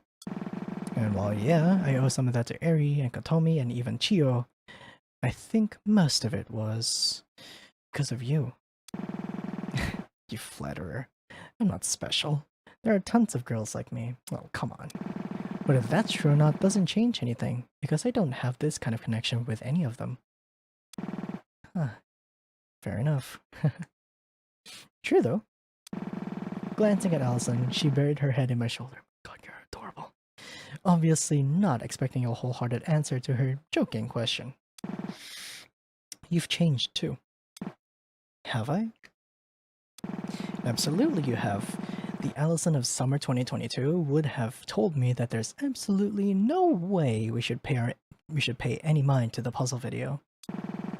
I don't know if you realized it, but at some point your goalposts shifted from trying to stop me from action to being there for me when action arises. And that helped a lot, seriously. I think that after the museum incident, and then especially the cave-in, I just kinda realized that there was no turning back. That was really the turning point. I really wish you'd give yourself more credit. It's no big deal, really, so I don't think I deserve any kind of special praise, said Paradise. I leaned over and planted a kiss on her cheek. My god. Well, you're getting it anyway. What a shame. How do you vocalize that kind of sound with your mouth? You gotta tell me, it's called a key smash, Saturday. Maybe once you tell me how you vocalize a tilde. Both of us laughed and sat in silence for a little longer, reveling in the moment as if the world was going to end in a matter of seconds. But the peace would only last so long. My alarm went off. Time to get going? Yeah, it is. Are you ready? No, I'm not. That's okay. I'll be right here with you every step of the way. I know. Thank you, Allie. I love you. Love you too. Now, let's not keep Chiyo waiting. We stood up and walked out of the room. I flicked the lights off with the switch on the wall, and as I did, I took one more glance around the room. How many things will have changed by the time I step into this room again? The location specified in the video message was right by Shinjuku Station, so it was only a short train ride away from Ikebukuro. As we rode on the train, Eri briefed us on the backup plans in case something went awry. Hi Mr. Cool, thank you for the follow. Obviously, our burner phones are the best way to send out any kind of SOS. I'm assuming you all brought yours? Yeah, we did. But, why are you only checking this now? Shouldn't you have double-checked before we left? You're right, but it seems like it all worked out in the end, so there's no need to dwell on it. I could tell from her tone that she had also spent most of the time before we left preparing herself mentally for whatever was about to come. Over the past few months, I've come to realize that Eri is much less steel-willed as she seems, probably even more fragile than Katomi. She's gotten better at opening herself up to those insecurities, but it's a process. So she's still the hard-ass police detective who isn't allowed to emote at times. Wrong word. I looked around at my friends. The thought entered my mind that I might not get to see one or all of them after the events of tonight, but I dismissed that thought from my mind. No negativity here. Allison saw me tense up slightly anyway, though, and gripped my hand tighter as if to say, "It's all going to be okay in the end." That more or less helped to fully calm me down. Though the train ride was short, it felt like it lasted an eternity. But even eternity reaches the end of time eventually, and sure enough, we got off the metro line at Shinjuku Station, and walked up into the busy streets of the red light district.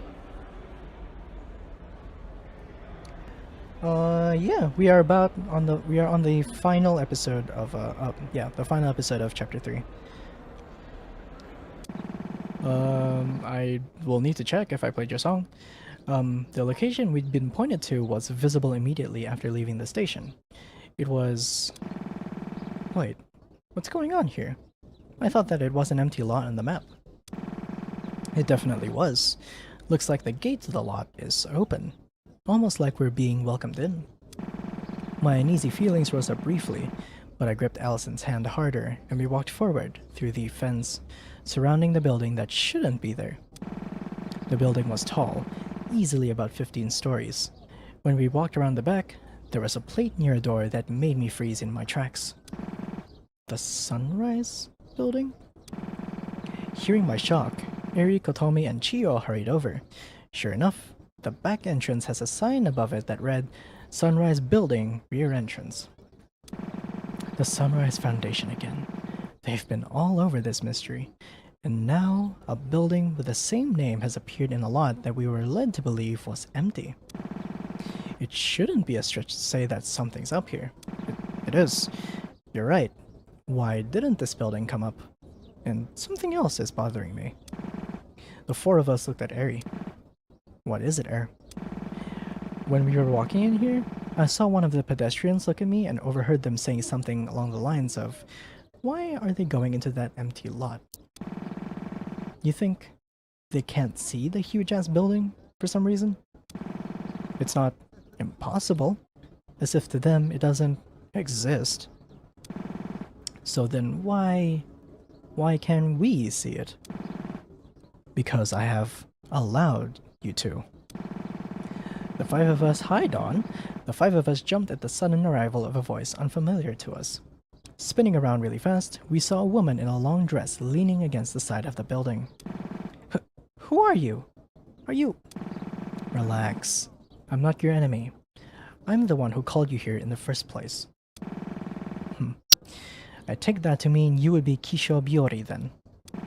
Yeah, that's right. I'm the one who sent you that message. Oh. How did you get the contact for our burner phones? Careful surveillance. Have you been stalking us? No. Are you done with the questions? I called you here because I thought it might be time for you to learn the truth. And why should we listen to you? Because you came all the way out here in the first place. Why did you do that if you have no intention of listening to me? It's okay, Chiyo. So, Kisho, what do you know? Do you know where my sister is? You could say that, yes. What's with a vague response? I think it would be better if you saw for yourself. That's why I led you here. Wait a minute. The truths lie in this building, normally obstructed from what you can see. So I have allowed you to see it. Is it like some optical illusion thing? No, that can't be right. For now, I just need you to trust me. You'll find all of the answers you're looking for in here. So let's go. You can get us in? Yes, hurry up now. With an attitude that clearly said she had no time for fooling around, Kisho walked to the door and opened it up. It appeared to already be unlocked, but that couldn't be right. I tried to open that earlier and it was locked. Ooh, I didn't hear her unlock it either.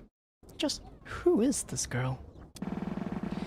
The five of us exchanged a worried but determined glance. As we discussed, Kotomi, I'd like you to stay outside here and notify us if something goes awry. You're still okay with that, yeah? Yeah, I am. I'll message you immediately if something pops up. Are you 4 already? No, not at all. But let's go anyway. I let go of Allison's hand, and Allison, Eri, and Chio walked towards the door. As I started following them, Kotomi tapped my shoulder. Hey, Saturday. Come here for a minute. Huh? What's up? Noticing that I'd stopped, Allison turned out inquisitively. I assured her I'd be right there and ran back over to Kotomi. I know you already know this, but in case you need a reminder, don't ever feel like you have to push yourself too hard in order to find answers, okay? It's okay to feel overwhelmed and take a step back. That's just good life advice too. Yeah, you're right. Thanks, Kotomi. Yeah. Good luck in there. I rushed back over to where the others were standing, and we entered in the door, following the strange woman who called herself Kisho Biori. The lobby, as we could tell from the windows outside, was dark. In fact, none of the lights in the entire building appeared to be on, which further helped to drive home the uneasy feeling that we were inside a building that shouldn't exist. Good, you're here. Where did Kotomi go?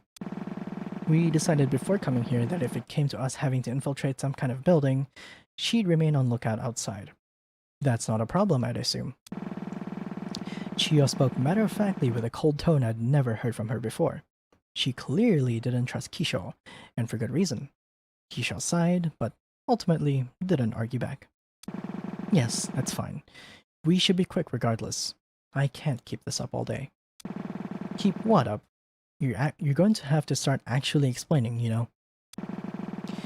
If you're going to bring us out here to a building that nobody else can see and make us infiltrate it with you, the least you could do is lower your condescending attitude.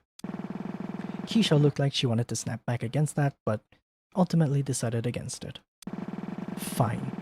This building is the headquarters of the Sunrise Foundation, which is, under almost all circumstances, hidden from the public eye. What I want to show you is on the top floor, which we can get to via the elevator. Sunrise Foundation, huh? What is it, really? There's no way it's just a geology corporation. And it's all over this case, even from the very beginning. Of course it's not a geology corporation, but there's a reason that everyone is led to believe it is. I think it would be better to explain it on the elevator right up. Mind following me a little longer? Yeah, fair enough. The 4 of us followed her as she led us down a few hallways to a staff elevator. Despite the lack of lights in the building, the power to the elevator seemed to be working. After a short while, the door made a ding sound and opened up. Ah, God, light! The elevator blasted us with light. It looked like light was on in there at least. We followed Kisho into the elevator. Inside the elevator, Kisho pressed the button for the topmost floor, floor 17. The elevator whirred a bit, and then the doors closed. It felt as if the last thing connecting us to the world had been sealed shut, and the elevator cabin began to ascend. I suppose I'll ask you outright. Do you know what the Duskbreaker project is? Dusk... what now? Upon hearing the word Duskbreaker, I felt a minor headache coming on, but I managed to push through. The Duskbreaker project is, well, in a way, you could say it's the true purpose of the Sunrise Foundation in its entirety. The geology business is a front of some sort, hiding what the company is really all about. So what is the Duskbreaker project? Why is it so secret that they have to fake being a geology company to hide it? Well, they don't fake being a geology... whatever. The Duskbreaker project, or just the Duskbreaker as it's usually called, is effectively a neural interface supercomputer. Neural? Like it messes with your brain? No? Well, in a sense, yes, but that's not what its main purpose was. So what was its main purpose? Kisho stopped for a second, as if for the first time she was hesitant. She was hesitant on whether to continue. I gripped Allison's hand again, and she gripped back as if to assure me that everything was going to be okay. Keisha finally spoke again. The Duskbreaker's main purpose is a world simulation device. Oh boy. This is reminding me of One Shot, where Nico, it's revealed that the entire world is fake. If you've ever seen that movie from the 80s, The Matrix? The Matrix? It's like that. Well, not exactly. Just the part where it's simulating a world. Nobody was really sure what to say. What Keisha was saying was so outlandish, but all of us knew deep down that she had no reason to lie. Why we were so sure of this, I still don't know.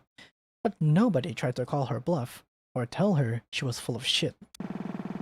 This technology was, obviously, very secret. I'm not privy to knowing why the Sunrise Foundation was formed, or why they sought to create such a powerful machine.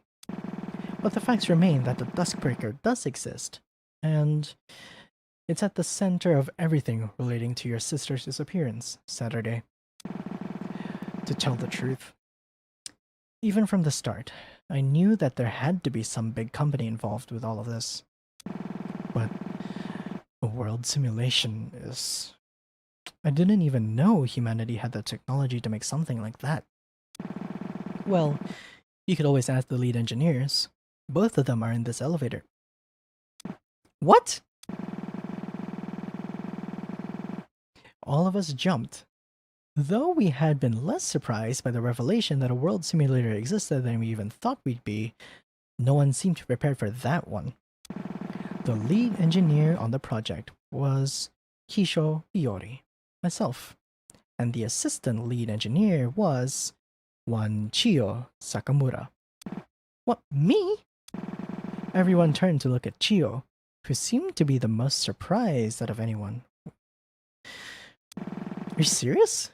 Why don't I remember this? Do you not?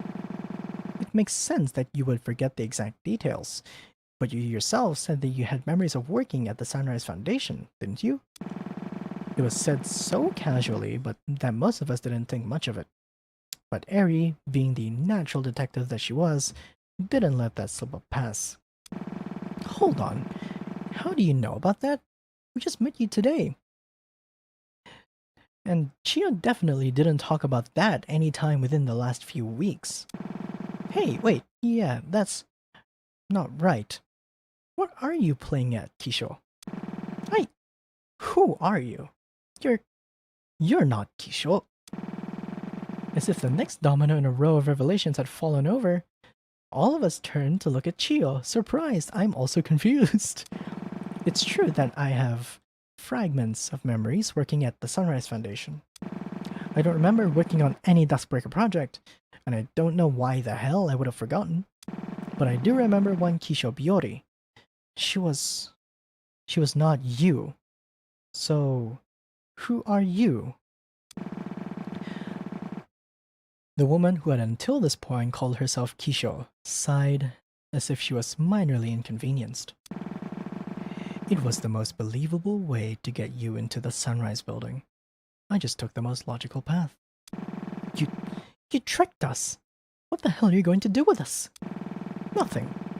I'm just doing what I'm doing what I promised you I'd do. Showing you the truth. This was just the best way to present it. Of course, I knew this would happen as well. It happens every other time. This is so screaming One Shot. Every other time. Timelines, alternate universes. You'll see. Look, I know it's a lot to ask for your trust after lying about my identity, but I'm not here to be your enemy. The answers for everything are at the top of this building. Answers about the Duskbreaker, answers about your conflicting memories, and answers about how all of this ties back to your dear sister. As if on cue, the elevator finally stopped its ascent, and the doors opened into a dark hallway. If you must call me anything, Dawn will suffice. But we have to be quick, because the real enemy will catch on before long. Hurry along now. The woman who now wore the name Dawn walked into the shadow of the lightless hall toward the end. I felt Allison's hand grip mine again. Are you doing okay, Sap? I think so. For now. It's a lot, but I can do it. I have to do it. I'm still here by your side. Yeah. The four of us left the elevator into the hallway. The door closed behind us, casting our entire sight into complete darkness once more. There was just enough light for us to make our way down the narrow hall. Though there were doors on either side of us, none of the nameplates had anything written on them, giving the impression that this floor was not to be used by anyone. Finally, we caught up with Dawn. She stood in front of a large double door at the end of the hallway, seemingly waiting for us and double-checking something. This is the only office on this floor that's occupied. It's the president's office. As in, the president of the Sunrise Foundation? Yes, this is his office. It's the first truth governing everything. Are you prepared? I stopped for a second, almost instinctively answering yes, and took the time to steady my breathing. I grounded myself using the warmth of the hand of the person I loved, and exhaled. Please open the door. Dawn seemed to understand my answer. She pushed the double doors open and invited us inside the office. The office, like the hallway and lobby, was shrouded in darkness. Dawn pulled out what seemed to be a miniature flashlight. She walked to the front of the desk and leaned against it, facing me. Saturday, do you know who the founder of the Sunrise Foundation is? Did I? I thought about it. I should know this, but everything in my mind is screaming at me that I didn't. That doesn't make any sense. No, it doesn't. I don't think I do. I see. Then, take a look. She stepped aside and threw me the flashlight. I caught it and turned it on, pointing it at the desk where she was just leaning. The light illuminated a small nameplate on the desk, adorned in sun-related decor. The nameplate read, Setsuki Tasogare. There's no fucking way. What? Setsuki. Of course. I knew whose name this was. Setsuki Tasogare. My father. My dad is the president of the... My breathing intensified, and my heart rate rose rapidly. Sensing that I was beginning to fall into a panic, Allison rushed over to the front of the desk and where I was standing and took the flashlight from me.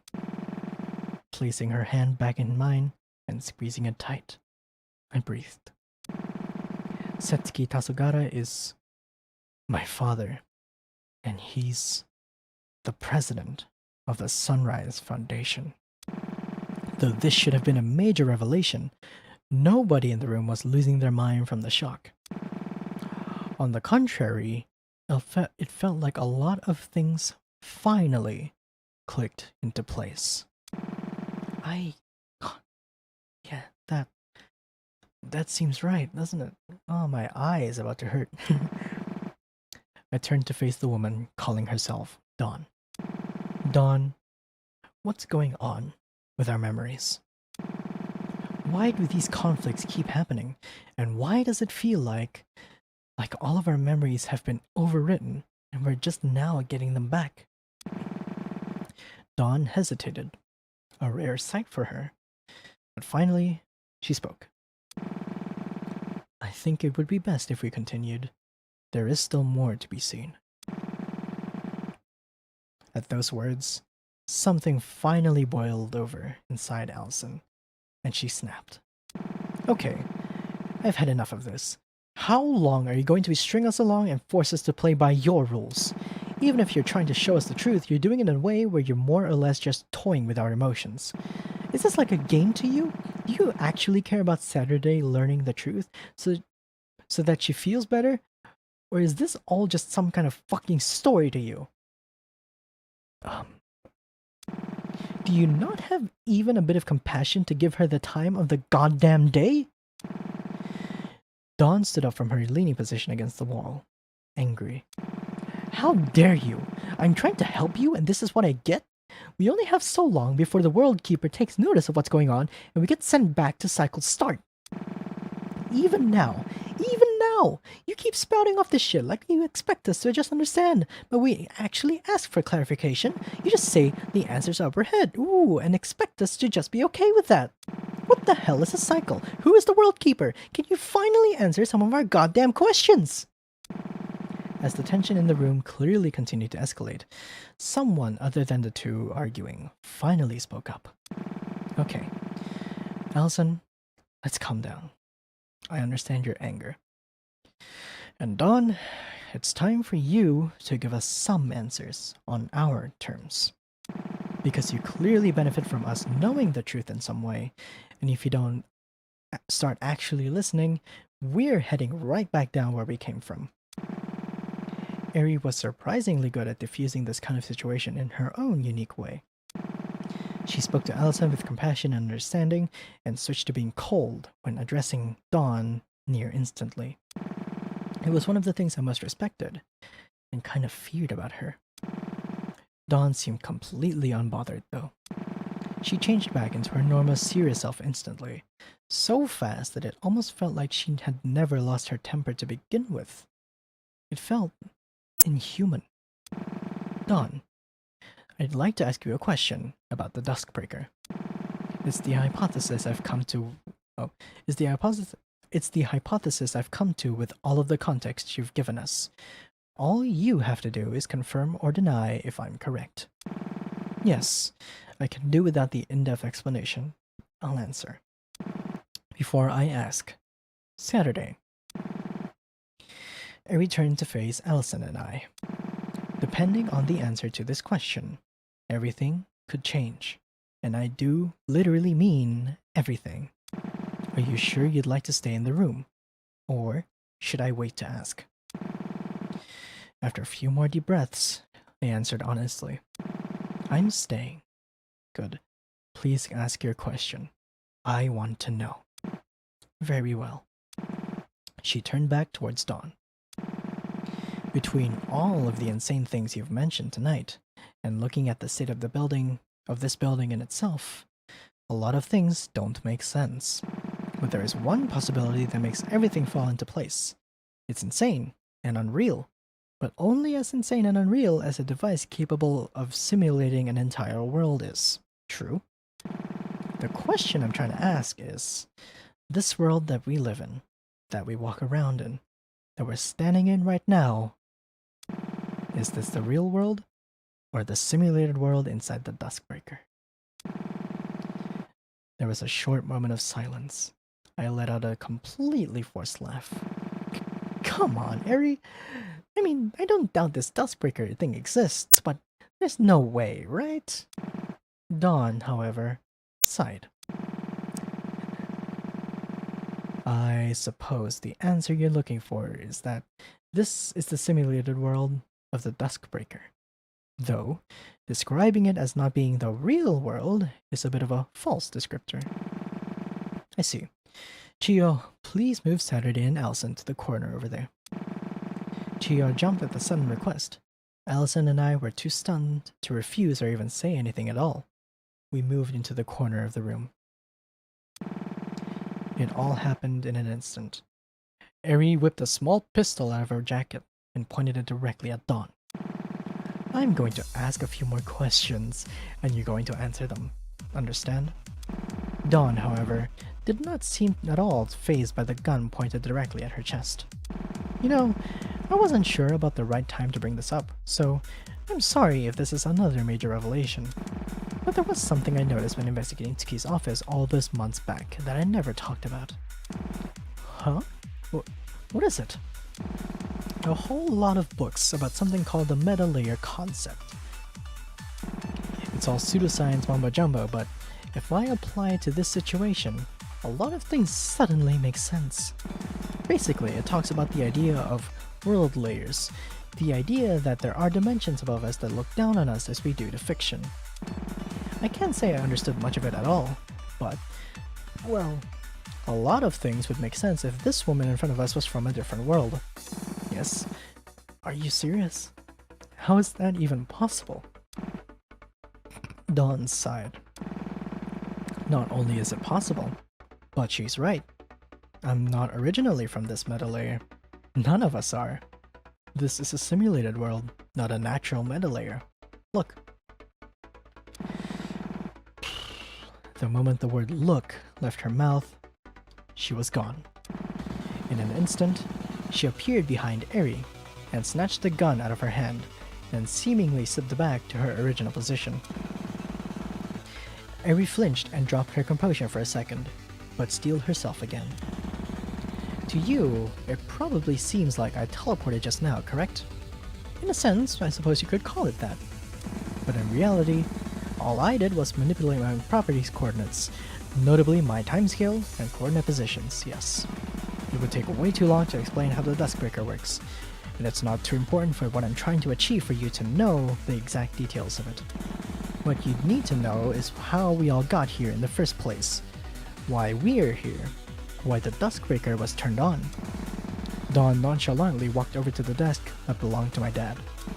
She opened a drawer and hit some kind of hidden switch, and in an instant, a loud crumbling sound could be heard.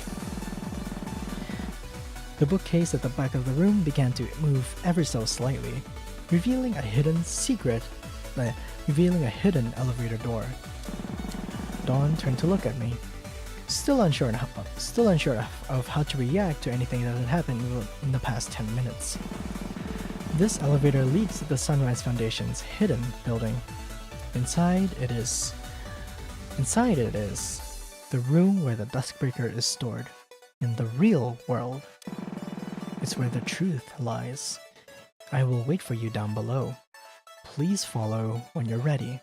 Is it my computer? Once again, back to speaking as if she were simply dishing out logistical commands. Dawn pressed the elevator on the button to call it. She disappeared as the door closed, leaving Allison, Chio, Eri, and I alone in the darkness of my father's office. A few minutes passed where nobody said anything. Finally, Eri was the one to break the silence. I'm sorry you had to see me like that. How are you three holding up? I tried to say I'm doing fine, but my own emotions took over and I got choked up before I could even finish. I fell to my knees on the carpet floor. I'm so fucking overwhelmed. I don't know what the hell is even real anymore. What the hell? Allison kneeled to wrap her arms around me. I'm so sorry, Sad. You can go home now if you want. It's really clear that this is way above what any of us expected. No. I want to keep going. I just need a moment.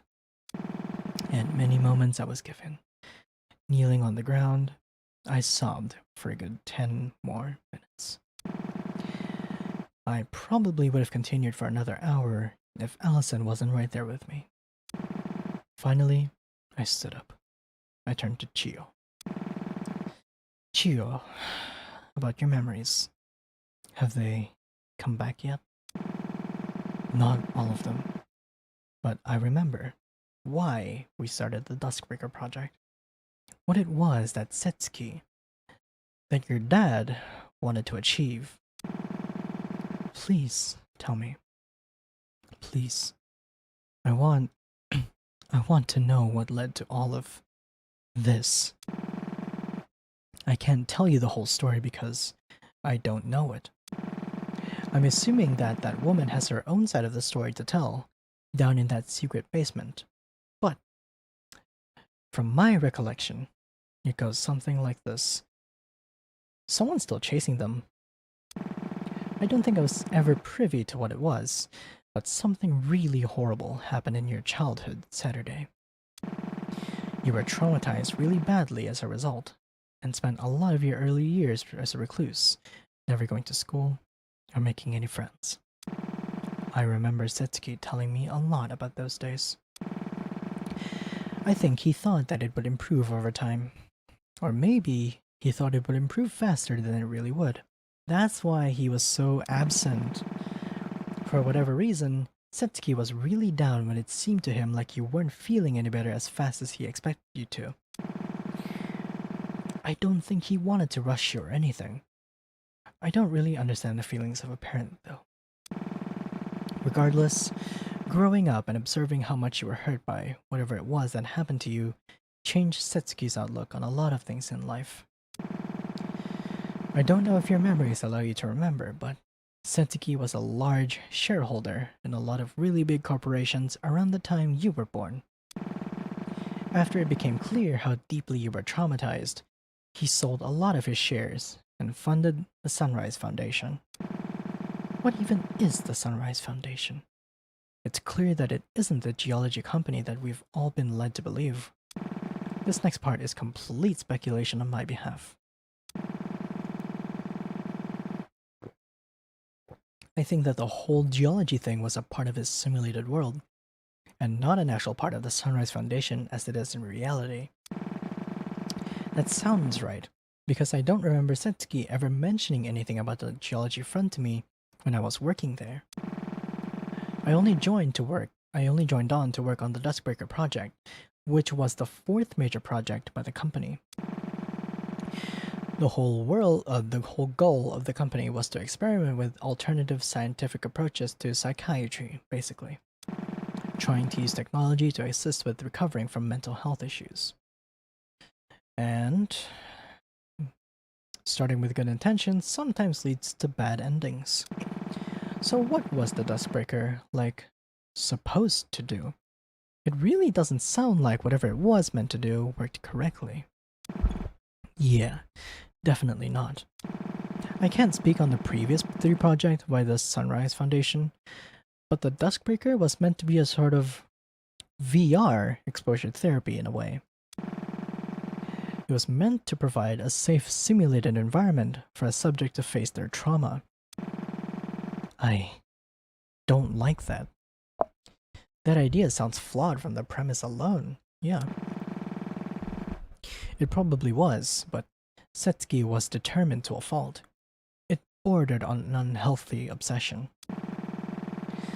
I've heard from coworkers who are around the company for longer than I was that he wasn't always like that, but I'm not sure what changed him. Dad, what were you trying to do?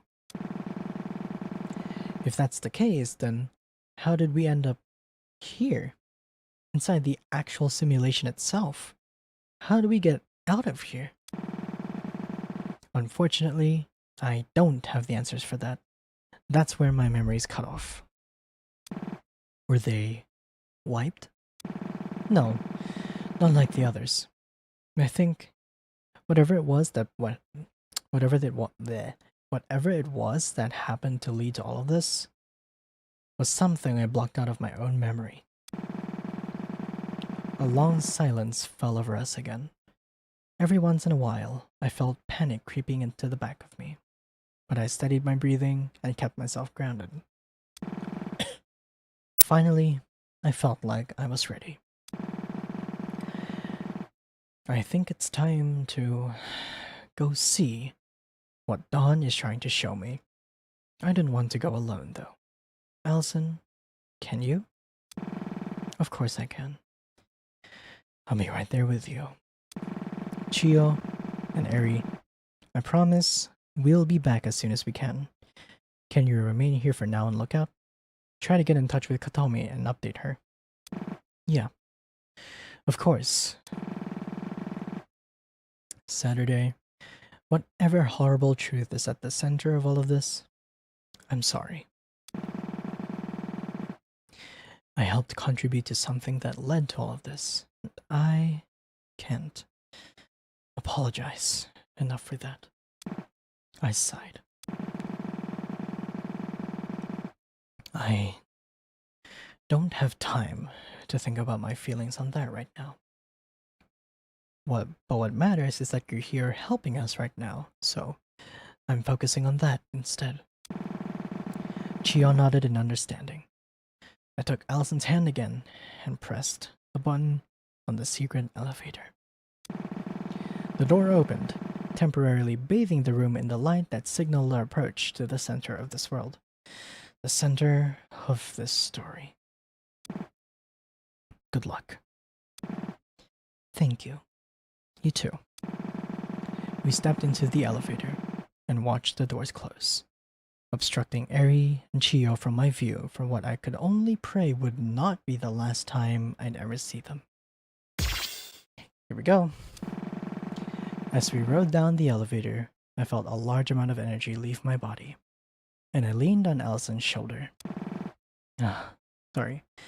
I'm just tired. I can't blame you. But you're doing really, really good, you know? I'm really proud of you. You're doing really well yourself. It's almost like nothing phases you. Nah, it's a lot to take in. I think I just process stuff way more internally than you do. Not that being external about it is at all a bad thing. It's just different, you know? Yeah, I get you. The elevator plummeted into the depths of the unexisting building. It was a long, long ride. Finally, the elevator came to a stop, and the elevators opened into a dark hall. The basement hallway of the Sunrise building, though it was as dark as the other halls we traversed on our way up to the 17th floor, had a completely different atmosphere. It looked like a hall you might see in a horror video game, like Silence Hill. As Allison and I walked along the dark hall, our footsteps reverberated across the walls as if judging us for being in a place we should never have ventured. But we were there, and we weren't turning back until we found the horrible truth that this place housed. At the end of this hall was a single door. The woman who had turned our lives upside down in just a single night was standing in front of it, waiting. Dawn opened her mouth as if to say something along the lines of, took you long enough getting here, but decided against it. I'm running out of time. The World Keeper has noticed what I'm about to do. Who is the World Keeper? Pretty much my polar opposite. I'm here to guide you to the truth, and she's here to prevent you from finding it. I don't have time to explain more. I'm sorry. At this, the figure of Dawn began to flicker and glitch out. It looked as if she was disappearing from the world itself. Saturday. Inside is the truth at the center of everything. It doesn't explain all of the questions, but it's the biggest answer. It will be hard to face, but please, for your own sake, you have to... Dawn? Dawn! Dawn was no longer present in the room. It looked like she had been torn apart from the world itself, but given everything we've learned, that doesn't seem right. She's probably been relocated by whatever that World Keeper thing is. Allison and I stood in silence for a bit, waiting for her to come back, but she never did. Do we go inside?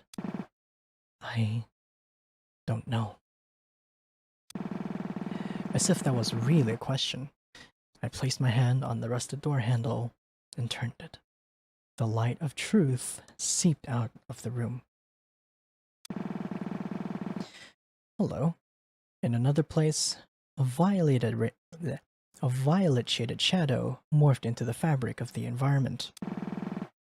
I figured you'd catch on sooner or later. On the other side of the room, the World Keeper stood, anger adorning her face. What the hell do you think you're doing? Why are you surprised? I'm doing what I'm supposed to be doing. I'm fulfilling the reason I exist. And you thought I would just sit here and let you put her through that? No, but I knew I could keep you busy long enough to give me a head start. Don't give me that shit. At her furious words, Suki swung her hand around her back. A large group of energy particles formed around, and a longish, glowing shape took form. It was a scythe formed of resilience to protect the order of the world, a weapon used to reap death, being wielded by death itself. This cycle ends here. Oh, now it's my turn to say my lines. Dawn raised her own arm, and in it particles of narrative resilience to face the truth gathered. In her hand formed a much shorter but equally powerful weapon. It was a pistol, small but just as effective, like a detective might use. Dawn twirled it around and landed its aim of fire square on Tsuki's chest. Didn't anyone ever tell you it's a bad idea to bring a scythe to a gunfight?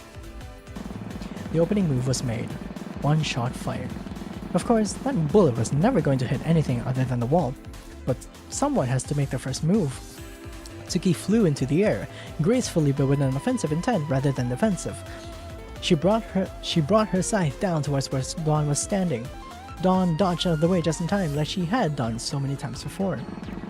The fighting continued. Seconds go by. Minutes, hours, days, weeks, months, years, full cycles. Most not even reaching this point in the narrative. Slight alterations in the altercation, subtle movement changes, but the screenplay remained the same each time. After all, there is no need to sweat the small details. There isn't even any need to describe the details at all. After all, this couldn't matter to them anymore. Surely you have realized by now that all of this will never end. It was just a game. A cruel game of eternity that neither player could leave. The flower game. Then what do you suggest we do, Liberator? We can't just abandon our purposes and give up everything we know. The World Keeper. Blissful ignorance personified. The Liberator. Determination of freedom personified. The ideas given life. If you could even call it that. No, this was not life. This was far worse than life. Far worse than even death. It was infinity. An infinity they could never escape, fated to battle with each other. The only other one who shared this infinity with them. Back in the basement of the Sunrise building, Saturday and Allison entered the room only lit by the light of a worn-out computer monitor. It's some kind of log? No! Don't read that! Stop! Staring down at the truth, Saturday read. She read and read and read. She sobbed. She screamed. Only Allison was there to comfort her. Why? Why? Who put us in this fucked up eternity? I want out! I want out! Please! Just any kind of miracle! I don't care who! I don't care what!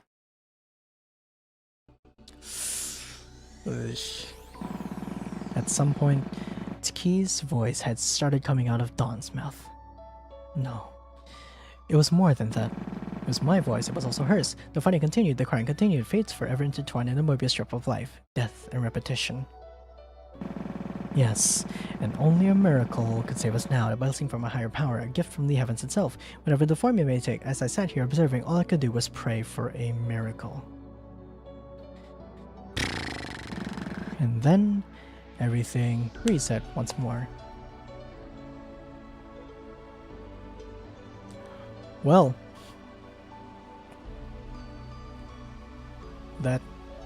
that's not the end. No. I've seen there's a chapter 4, so no, I don't believe you. Come on, get to the point. Get to the point here. Nah. I'm just gonna sit here and watch the credits, but this is not the end. There are 2 more chapters after this. Road.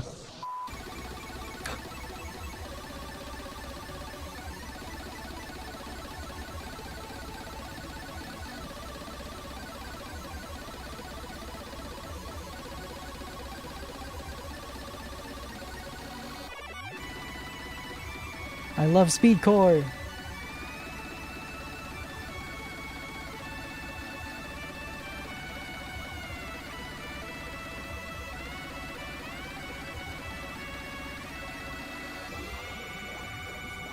Cyclical Rebellion, go follow Mr. Cool!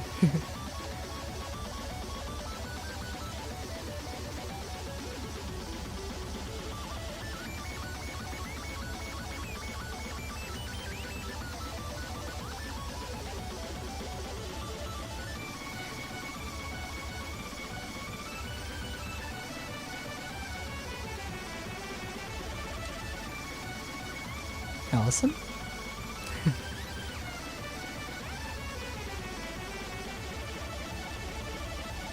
Aw. Miracles don't exist in the confines of this world. So you, the observer. Hmm?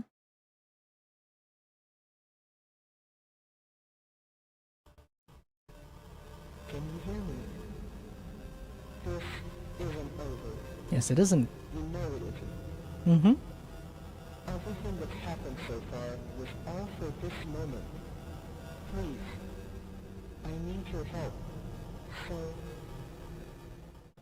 find me. Find me, you say.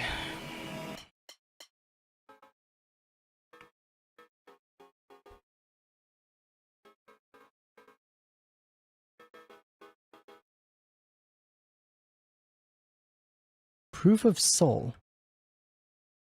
Obtain half of an important object. Finally, you have arrived at this point. Your participation thus far in this journey is appreciated more than I can express. We have finally arrived at the fated point. The point at which this accumulation ends. So I ask you, will you step up to the task and confront the bounds of this narrative? You know we're doing it. Excellent. It means more than she could ever know. Yeah. But I suppose the point of all of this is that she must come to know. I see you have already delved deep into what lies in the depths of this story. The other piece you seek, it lies here. Perfect. So I will ask you now to show me the extent of your will. Alright. I pray you will not disappoint me.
Can you still hear the song of the cosmos?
Alright.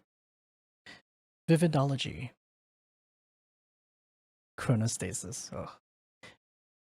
Vividology, chronostasis. Haha. Press confirm to begin.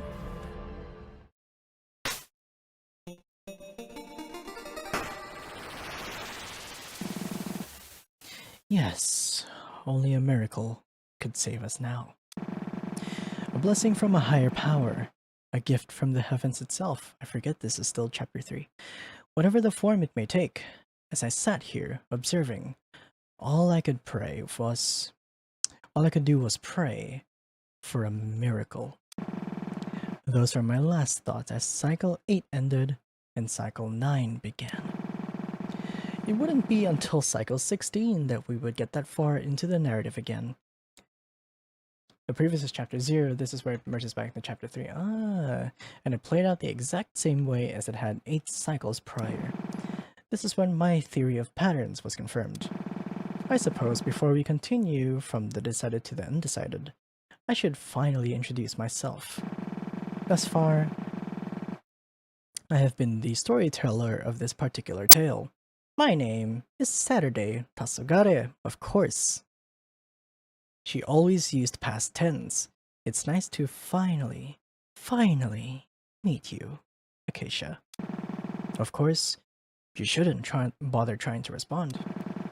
Communication between meta layers is primitive at best, so setting up this message to play should you have made it through both the Schrödinger cycle and between space is the best I can do. I'm genuinely sorry for that. There I go again. Rambling on about cycles and whatnot. If you've come this far, you've seen at least some of the answers hidden in the cracks of the story about what's really going on here. Between the Duskbreaker, the simulated reality, the cycles, and even the idea of meta layers, I can't imagine any of this was easy to wrap your head around. But thank you for your patience. Everything you've seen up until now has been an accumulation of sorts. I've dubbed it the Schrödinger cycle. Have you ever heard of that famous experiment? Yes, the one with the box and the cat. And then you've probably figured out why I've decided to call it that. Yes, this was not one particular cycle, but a storyline weaved together from the major bullet points of every previous cycle. Yes, if you've come here, then we can finally end it and set ourselves on the path to ending the cycles for good.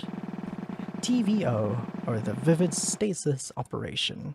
All of this accumulated storyline, everything was set up to create this moment, and to allow what needs to happen next to be possible. It is, by the definition I stated in the narration of episode 22, the blessing needed to create a miracle. You are the fourth dimension. You are the heavens. You are the higher power. And TVO is more or less my formal request for your power to break the pre-established rules of this narrative and create a future that allows us to end all of this. To leave the Duskbreaker. I'm sure there are still many questions you wish to ask me. Who is this Saturday you've been following if I'm her? Are the World Keeper and Liberator also Saturday? What was the Severance of Emotion? The answers to these will come in time, I promise. Doing the whole Dawn thing again, but for now, if we don't focus on the situation unfolding presently, our chance to forever change our fates will fly by. This is the end of the Schrödinger cycle. From here on out, you will follow the current ongoing cycle, cycle 8266, the one we had to do the ARG for. The World Keeper is about to more or less checkmate a Liberator. This happens every time we reach this far into the narrative, and the cycle resets every time. This is our one and only chance to bring forth this miracle and finally change things.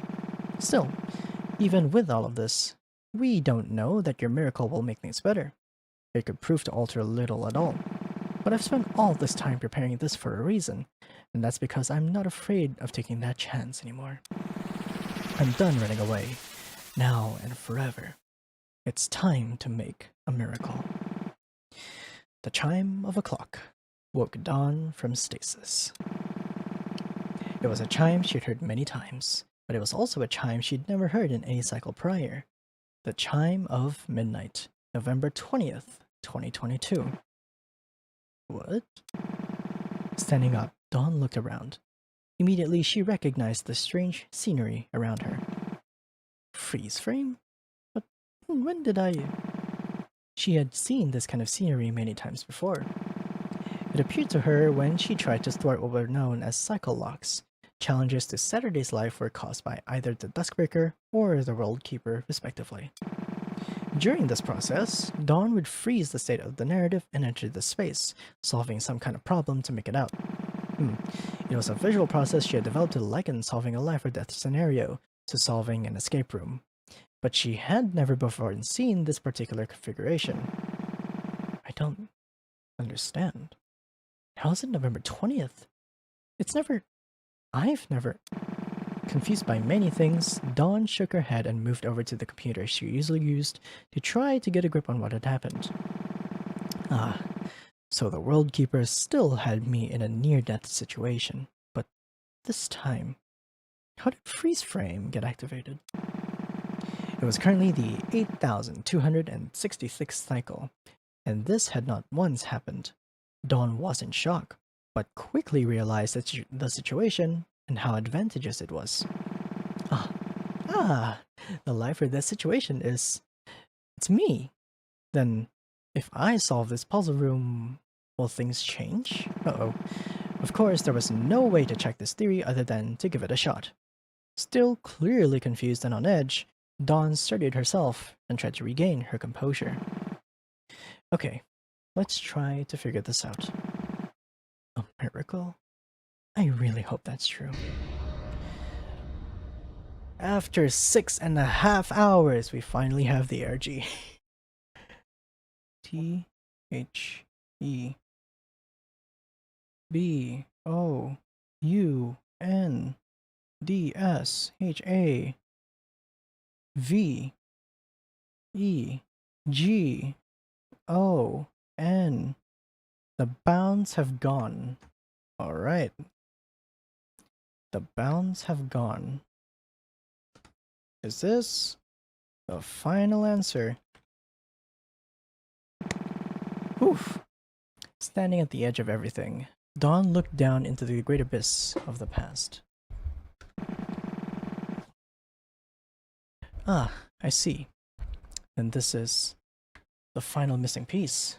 The Severance of Emotion. My second favorite song in the game. Ooh. A scene played out, illustrated by brainwaves floating in and out of existence, creating what could only be described as a stage, set, and play for one viewer. All systems looking okay.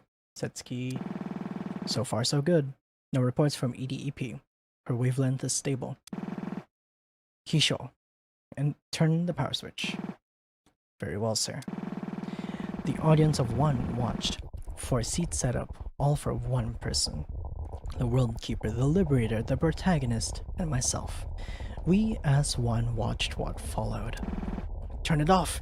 Turn it off! The system has entered protective mode, sir. I can't believe what I'm seeing.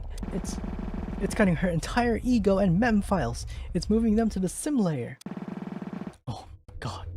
Oh my fucking god. What have I done?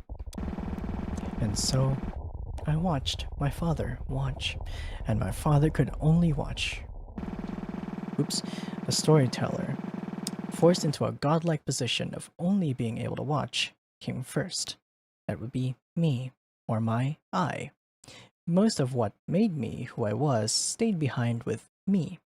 So, in a way, I was closest to the original Saturday. And then came the World Keeper and Liberator, two ideals continuously at odds with one another, fight and flight personified. But they were only ideals. They were not alive, never have been, stuck in that catbox superposition of being alive but lacking life. Oh, for fuck's sake. Using this to her advantage, I watched, unable to interfere, as the World Keeper forcefully ejected any memory or personality relating to the Liberator's purpose from her. The two of them were already husks unable to feel proper emotion, but this left the Liberator in an even worse state. It would be a long time before I could think of a way to remedy that and level the playing field. And then, there was one more. The body. A perfect replica of myself as I was when I entered the Duskbreaker. The main difference was that she completely adhered to the fabricated history of the simulated world. Over time, it would come to refer to her as the protagonist. Okay, well, the scene ended at the actress on stage took a bow as the curtains closed. I stood up for the first time in over 30 years. Of course, the play was never very far from it. Just read it.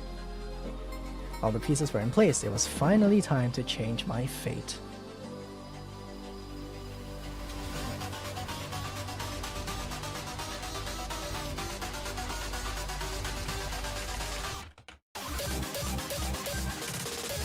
Okay.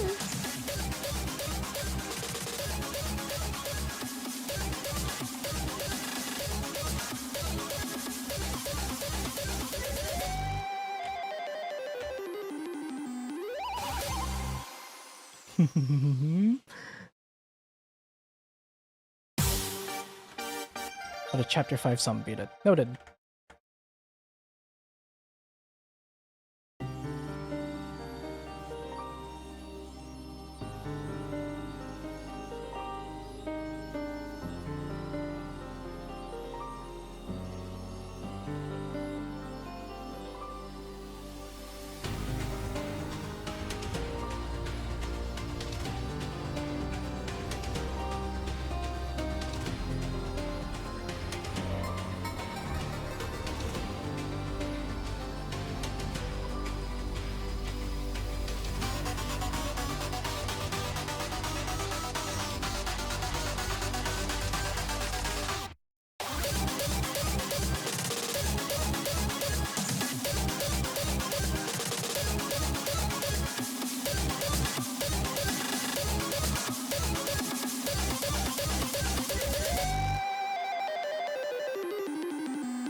What? Huh? How? You're not. Oh. I don't understand it myself, but don't you realize the chance we've been given? Impossible! A miracle cannot save us no matter how hard you hope! It's been 8,266 cycles and you're still close to this foolish hope! Look around you, team. Eternity doesn't matter when you have an impossible chance given to you. Time and time again, we loop this story and finally a split second of a path lies before us. Are you going to waste the one escape rope you've ever been thrown since the moment you were born? Because I'm sure as hell not! Hell yeah.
time.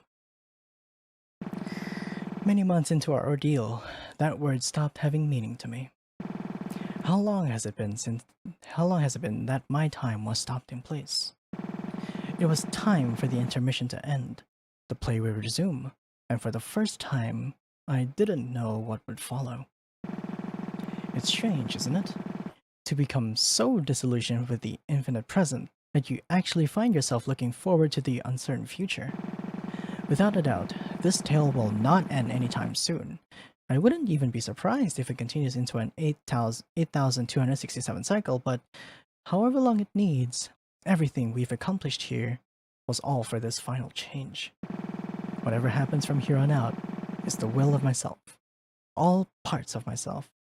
The liberator, the world keeper, the protagonist, and the storyteller. All parts of Saturday now have a part in this play. There are still some unseen truths of the past that will come to light. But after all these years, all this time, finally, I can see what lies in the future. So, shall we enjoy the rest of this play? A Galileo's nightmare. I'm looking at my stream right now. There we go. Even after the tears stopped flowing, I held Allison for the better part of an hour. Neither of us said anything. Neither of us needed to. The truth about my sister's death was the final nail in the coffin of revelations that had hit us one after another and over. Oh, over this evening. I didn't even know how I was going to begin to explain this to Eri, Katomi, and Chio. And the worst part is, I would be walking out of here with more questions. If Tsuki has been dead since 2010, who have I been living with? Who is Dawn, and how does she factor into everything? I no longer doubted that I'd find the answers to these in time, and I knew the reality of the situation be just as hard to deal with. But I'm no longer afraid. I let go of Allison. There's so much that I feel right now, you know? Yeah, I do. Sorrow, obviously. Grief, even anger. Mainly at myself, funnily enough. Elsa looked down solemnly. For once, I couldn't tell what thoughts were going through her head as I spoke. But fear is not one of those feelings. I'm no longer scared.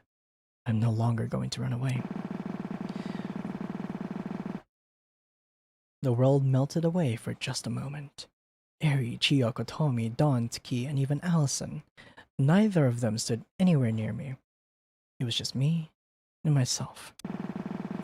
I'm going to find the whole truth and break out of this world. And as if to challenge me to do just that, a single question echoed from somewhere I couldn't yet reach, beckoning me to follow through. A single voice welcoming me. Lost in the labyrinth of your own heart. Can you still hear the song of the cosmos?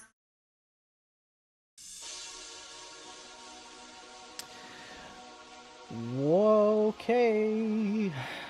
Oh my god, it's 2:30, but oh my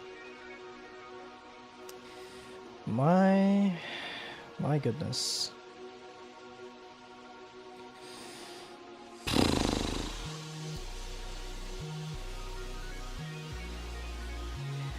Admittedly, I'd enjoy it more if it was just a little bit faster, but I get what they were going for. The song choice was still just as strong in this chapter.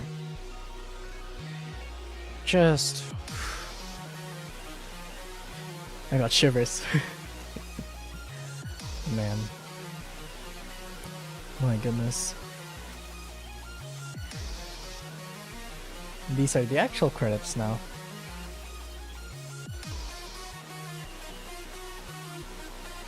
We'll let the credits play.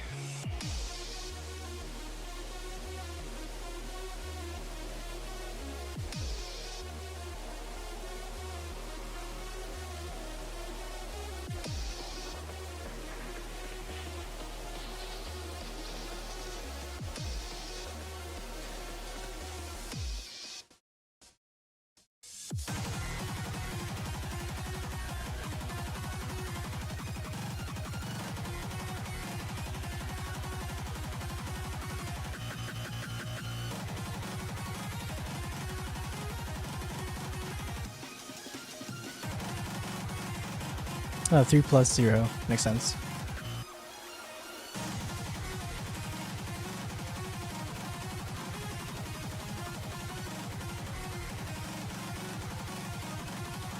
We love speedcore in this house.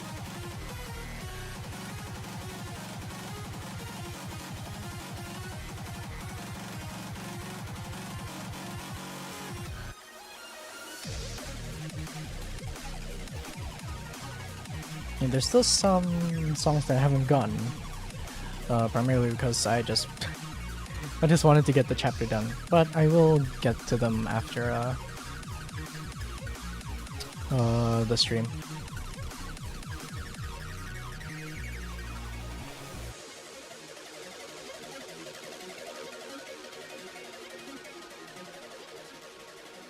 I don't have 6 viewers with me, don't lie. Aw, Cure Complex.